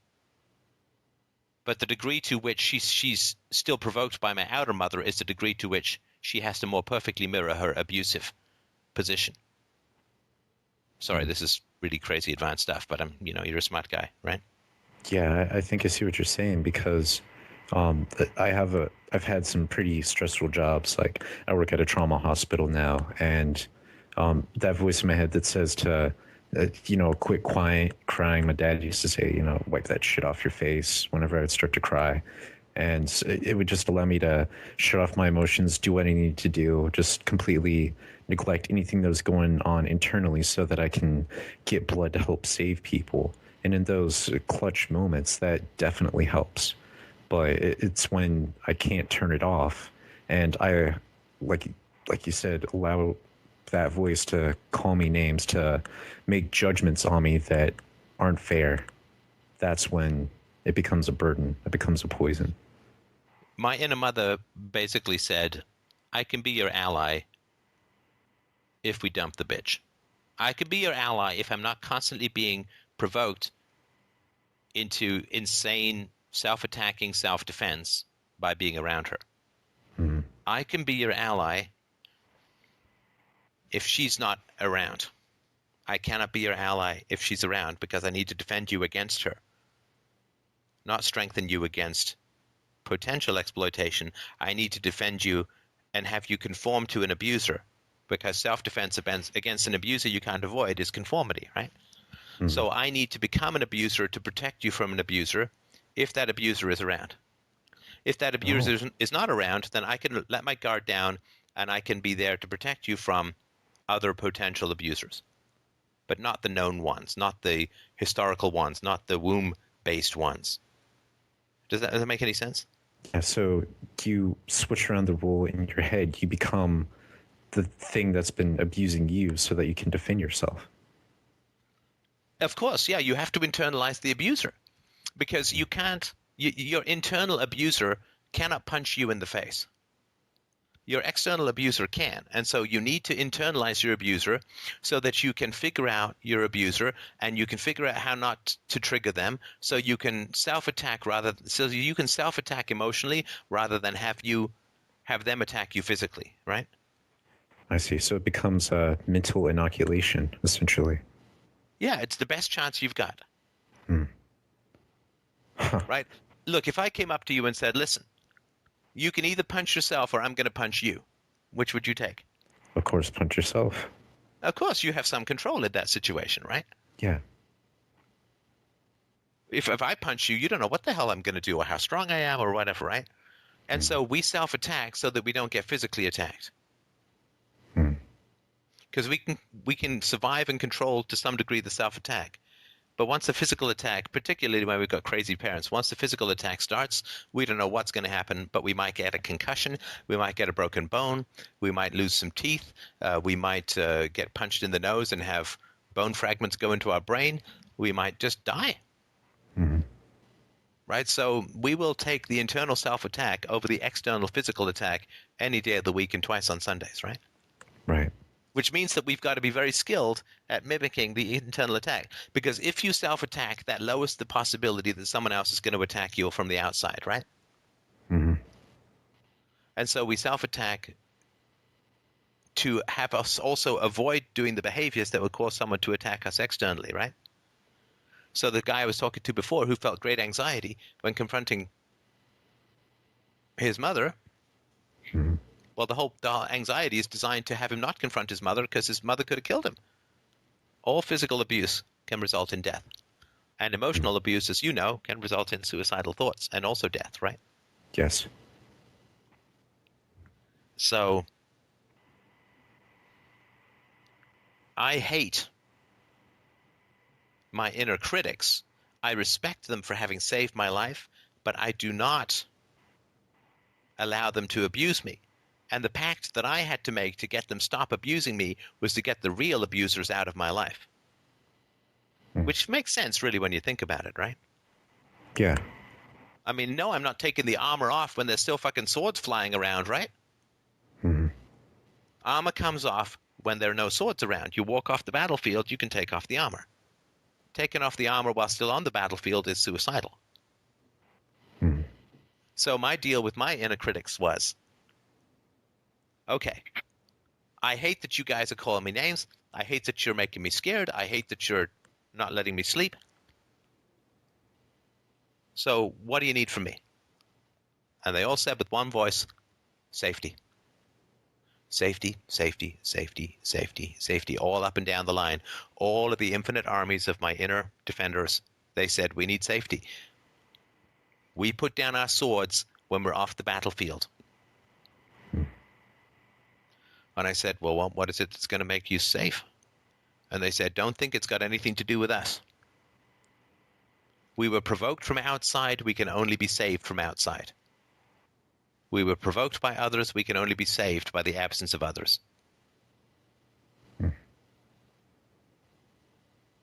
We were born on the battlefield. It doesn't mean we have to stay here. And they said, we need these and these and these and these abusers not in our life. And I said, what? Not in our life at all? Well, that was incomprehensible to me. It's pretty much everyone I knew. Yeah, and You know that, right? And so I yeah. said, no. I mean, come on. You just need them to not be abusive, right? And they said, well, yeah, we need them to not be abusive, which means gone. And I didn't believe them, right? And I was thankful, right? Because I was alive, right? And I was thankful to these. I'd say, thank you. You know, I'm sorry you had to do all this. And they said, we are too. And I said, but thank you. And they said, yeah, well, we appreciate that. You can really show us our thanks. You could really show us your thanks by not having abusers around. And I said, well, what if I can make these people less abusive? They said, less abusive is no good. Not abusive, nurturing, helpful, positive, right? Mm-hmm. We don't just need fewer swords, and we don't just need no swords. We need some fucking bandages, right? Yeah. And I said, okay, well, I'm going to work at turning these people around. And they say, we're not going to give you much time. And I said, why not? Because we don't believe it's going to happen. I said, is there a possibility that you're cynical? And they said, well, of course we're cynical, but doesn't mean we're wrong, right? Mm-hmm. And they said, okay, we'll take some time. I said, well, you guys got to not make me so scared when I'm going to confront people. They said, okay, fine. We won't make you so scared when you confront people, but you have to listen to how they respond. Deal. So I went and confronted the people. And I was less scared when I confronted them. And within a couple of confrontations, I got all the answers that I needed, which is that vulnerability led to increased abuse. And then I got the people out of my life. And now my parts defend me. They don't attack me. Because I'm not attacking them by continually placing them in the path of abusers. I see. I want to make sure that I understand this. My head's kind of spinning a little bit. This is crazy, but okay. So you internalize the abuser. You talk and try to understand. No, I didn't. Sorry, to be precise, right? Do you make scar tissue if you're stabbed? No, it's just the body's natural reaction. Right? You don't sort of will sweat to be produced when you're hot. It's just the body's natural reaction, right? Yeah. The parts were inflicted on me by abuse.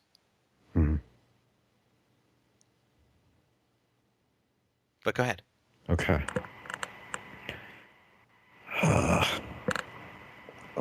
So pretty much, did you try to understand how the abuse happened. And Nope. sorry, hold on. No, I didn't try and understand why the abuse happened because it doesn't matter. Okay. No, honestly, it doesn't matter. Look, if you get mauled by a lion, does it matter that the lion was hungry or territorial or you were too close to it? Does it matter? No, it doesn't. No, it doesn't matter. And also that's trying to have empathy for abusers, which is a very, very dangerous game. Because if you try to So justify... Yeah, because then it's like, okay, well then you're dangerously close to sympathy, or you're dangerously, right?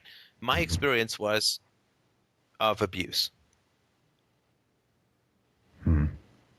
Now, why the abuse happened? Everyone's got a story. And also why the abuse happened is determinism. And I fucking hate determinism. Yeah, me too.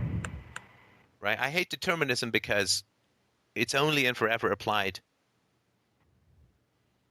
to abusers, never to the victims. It's anyway, I won't get into a whole discussion about that, but no, the abuse happened because bad circumstances combined with bad choices. Better circumstances would not have needed heroic choices. If my mom had been raised in a wonderful, happy, loving family, the odds of her becoming an abuser would have been very small. I get that, if not zero. So she had a bad childhood, absolutely. But a bad childhood does not make an abuser. Otherwise, I'd have to, if I said to my mom or about my mom, well, she's an abuser. She has to be an abuser. She had no choice because she had a bad childhood. Well, guess what? Then I had a really fucking bad childhood. So guess what? I have to look forward to a life of being an abuser, and I would have just thrown myself off a cliff. Right. If determinism were true, then this discussion would be absolutely meaningless. Well, no, it's not even. I wouldn't even be here. I'd be dead. Right. I'd be dead because I'd sit there and say, okay, so basically bad childhoods mean that you be an abuser. I had a bad childhood. That means I'm going to be an abuser. I'm going to hurt children. I'm going to hit children. I'm going to beat children. I'm going to scream at children. I'm going to terrify children. I'm going to parade around naked in front of children. I'm going to just do terrible, horrible things to children. I would have, like you're a sympathetic suicide. I would have been like, well, I don't want that. I either overtly or covertly would have probably just killed myself. Right? Either through like chain smoking or, I was into motorbikes or like I would have just done something stupid and died. Yeah. Rather than reproduce what was done unto me. And I would not have lived. And I would not have wanted to at a very deep level. To do the harm to others that was done unto me? No. No. So I had to say a bad childhood does not produce an abuser. Sure as hell doesn't help, but it does not produce an abuser if I were going to have a life different than what I lived as a child, right? Yeah. Now, once I say a bad childhood does not produce an abuser, then I can't say my mother was who she was because of her childhood. It was a bad environment combined with some very bad choices and some wrong choices that she knew were wrong. But I cannot accept free will for myself, which is the only way out of the hellhole of endlessly cycled abuse. I cannot accept free will for myself and deny it to others. And you're close to that because you said schizophrenic paranoid. Yeah. Diagnosed. Well, as far as I know, that stuff's all bullshit. There is no diagnosis of schizophrenia. And you could read your Thomas Sass for that. He's been on this show. There's no such thing.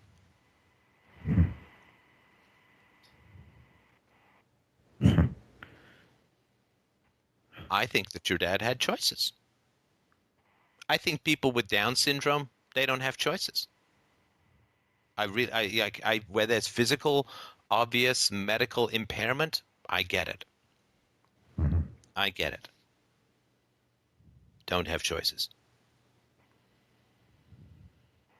I have a half sister who is extremely cognitively impaired. She doesn't have a lot of choices. I get that. There's a physical problem.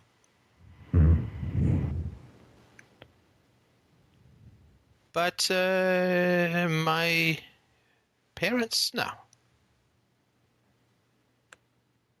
No. Sometimes people make really bad choices and they do really wrong things. And when they feel bad about it, they get angry and double down on those bad choices and the bad things that they do. That's a choice.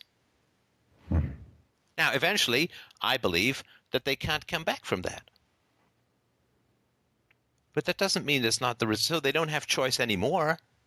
But doesn't mean they never had choice. Look, if I jump out of an airplane, I don't have a choice except to go down.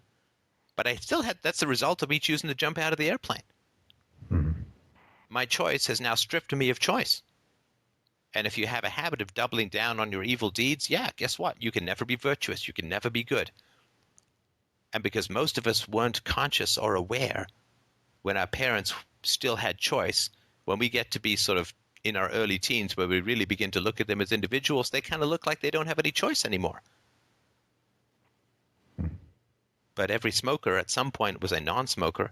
And just because someone has smoked so much now that they can never run a Boston Marathon doesn't mean that they don't have choices. Yeah, they made their choices, and then now they have to take responsibility for the consequences. Or not. Or not, yeah. But the fact that they can't run the Boston Marathon is the result of choices that they made. Yeah. Now they say, well, it's completely impossible for me. But that doesn't mean that that's just the effects of choices you made. It doesn't mean you don't have free will. It just means you fucked up your free will. Yeah. So no, I do not grant abusers a shred of sympathy for being abusers. Because they had a choice. If they didn't have a choice, then they're not abusers by definition. Because there's no moral content. They have no choice. I mean, a rock that falls on your car is not an abuser, unless it was pushed by someone, and then the abuser is. The pusher is the abuser. But I use the term abuser very specifically, which is a morally wrong action to take. And morally wrong means there's been a choice.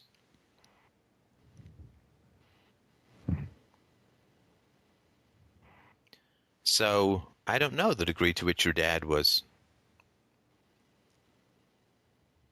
choice exempt. I don't know. But I will always err on the side of assigning as much free will as humanly possible.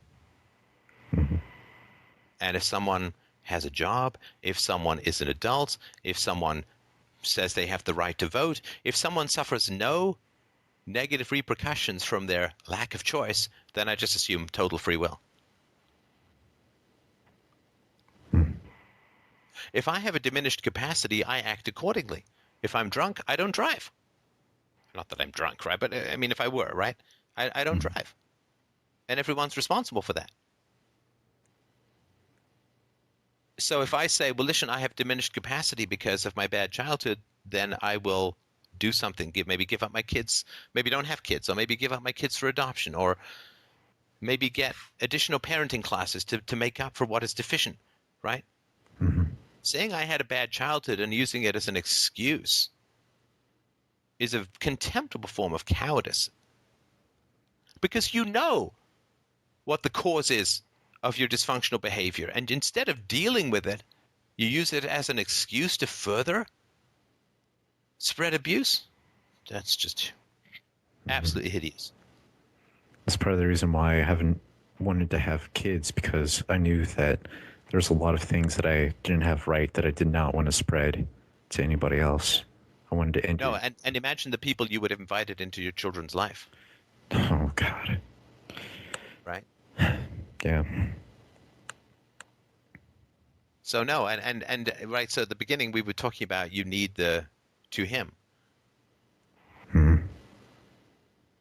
Right? Right. I need to develop myself.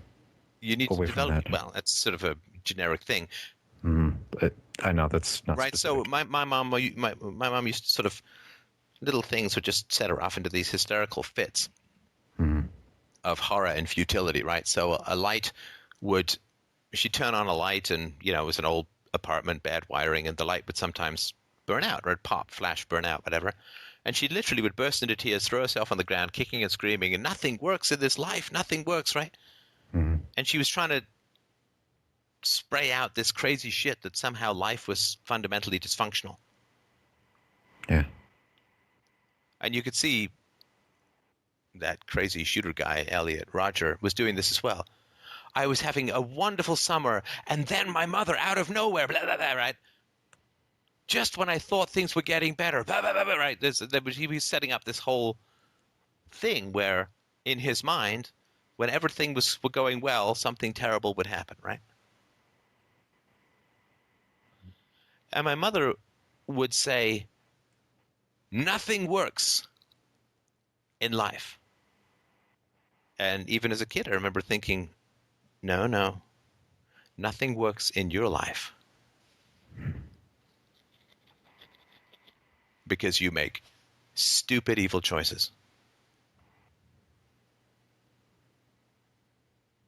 Nothing works in your life, Mom, because you want to look pretty rather than be good.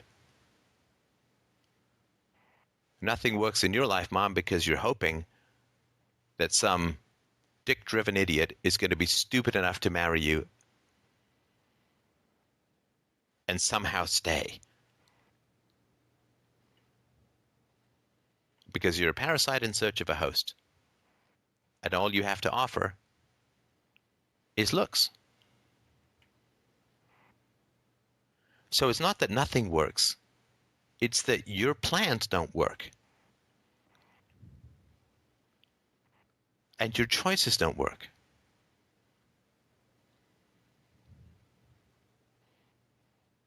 And you know that what you're doing is wrong because you don't do it in public, and you don't do it when people are over, and you don't do it in front of a policeman. You're all sunny and smiles and melted butter clogging your words because you're a violent private hypocrite.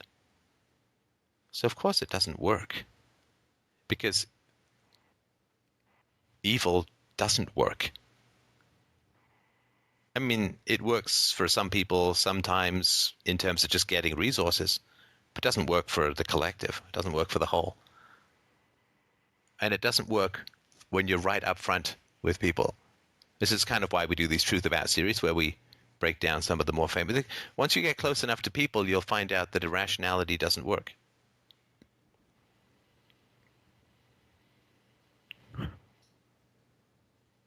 So I think that you need to understand that it was your father's thinking that didn't work.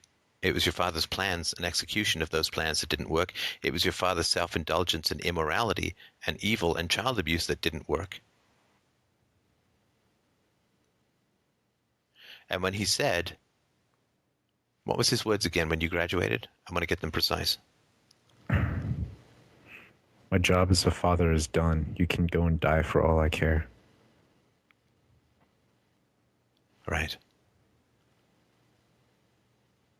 So lots of people internalize that as I am meaningless, which feels like a terrible sentence.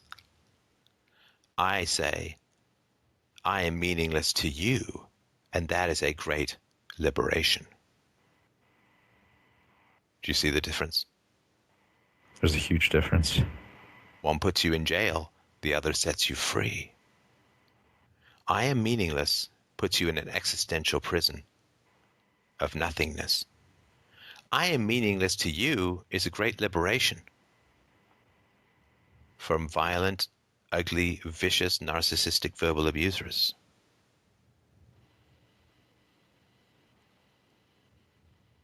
Life works fine. Just doesn't work fine for shitty people. But that's their life. That's not life as a whole. It's like a smoker looking at people running the Boston Marathon saying, no one can run the Boston Marathon. It's like, no, you can't run the Boston Marathon because you're a fucking smoker. Don't imagine you're saying something about the Boston Marathon. You're just saying something about your own shitty lungs and your own shitty choices.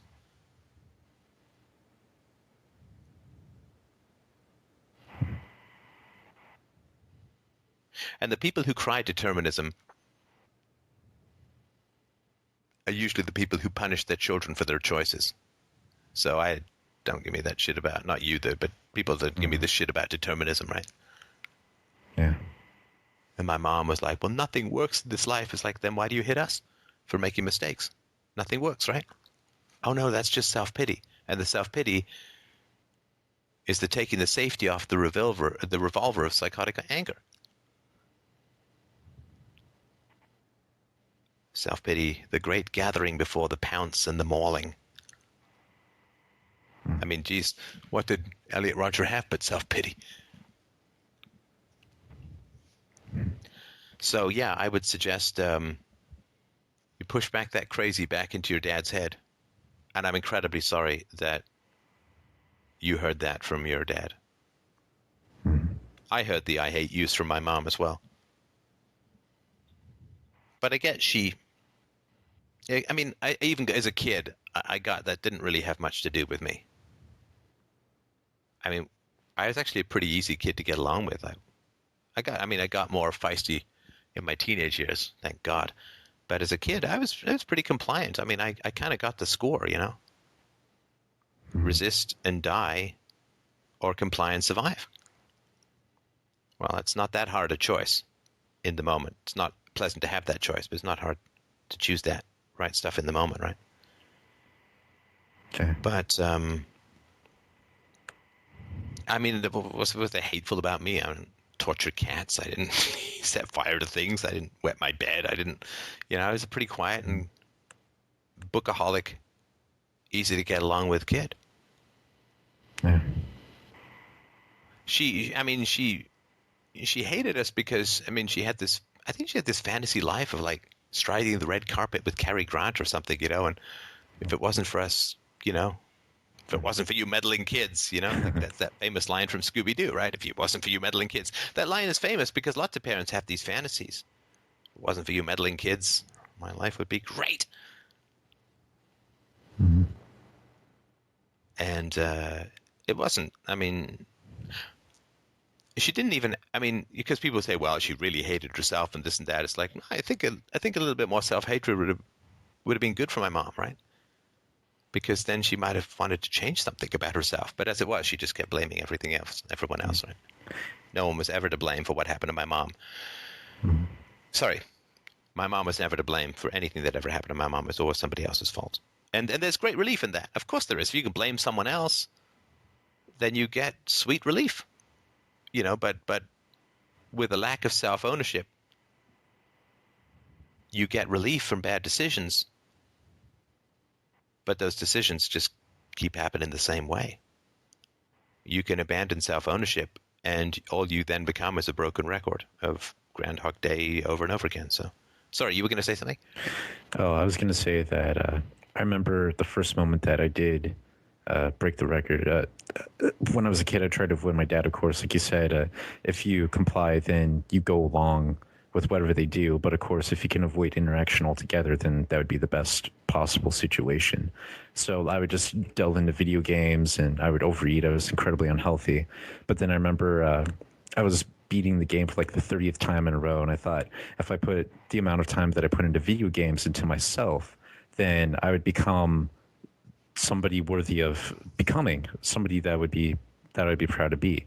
So I remember throwing down the controller immediately, turning off the video game console and doing push-ups. But then I started becoming anorexic, had to go into the hospital, and I thought, whoa, I need to, yeah, that middle ground could be a bit tough, right? Right. But that's what I try to do. But now I'm seeing that I perpetually live in that world where I need to appease the other person. Like with the girlfriends that I've had, they've all had similar patterns of behavior to my dad. They would say, this is the world that I live in and I need to conform to that. And I would constantly have the same, method of behavior, I'd be repeating it over and over again. So if I can do that same pattern of behavior, recognize that I can pull out of that cycle and say, this is your world and I don't need to live in that. I can live in my own world with my own values. Then I think I might be able to break that cycle of behavior. Right. Yeah, and I mean, I think you've got entirely the right approach. I also thought with your dad, it was almost like he saw what was coming down the road and he was like, you can't fire me, I quit. Yeah, maybe. I'm the one who's, right, ending this. I'm the one who's, right. Yeah. Like, my job as father is done. When the hell did you start? Did I miss the opening salvo of this particular burst of scintillating excellence from you as a father? What did I? Dude, Anyway. I'm laughing for how sad it is, but No, I mean, there is something grimly funny about it. yeah. I mean, because abuse up close is horror, and at a distance, it's more. There is a kind of dark comedy to it. You know, like if you ever watch two boxers in the ring, like sped up, they look like they're doing some really funky kind of dance, right? And you put that to Benny Hill music, and they're pounding the shit out of each other, but speed it up and put it to Benny Hill music, and it just looks ridiculous, right? Mm-hmm. And distance from the abuse, there is a kind of, there's a kind of pathetic humor to it. I don't know if this makes any kind of sense, but Yeah. it is so ridiculously. I mean, your dad. I mean, he's like a cartoon villain, almost. You know, you're dead to me. My job is you can die for all. I mean, it is. I mean, I don't mean to undercut the horror. I mean, it is absolutely horrifying stuff. But at least he wasn't passive aggressive about it. At least he wasn't subtle about it. You know. Yes, at least it wasn't underneath the surface, something that just gnawed at me without me recognizing it. Yeah, you don't sort of like 3 years after he dies, you don't sort of sit there and say, you know, he kind of was a dick, right? He's right up front there, Yeah. waving his dickishness, like for the the world to see. Let me skywrite this on the moon, just in case you're missing the right. Yeah. I'm going to come to you with full dickish subtitles, and it's tattooed on my forehead, and right. Right, just like G.I. Joe's, knowing is half the battle. Yeah.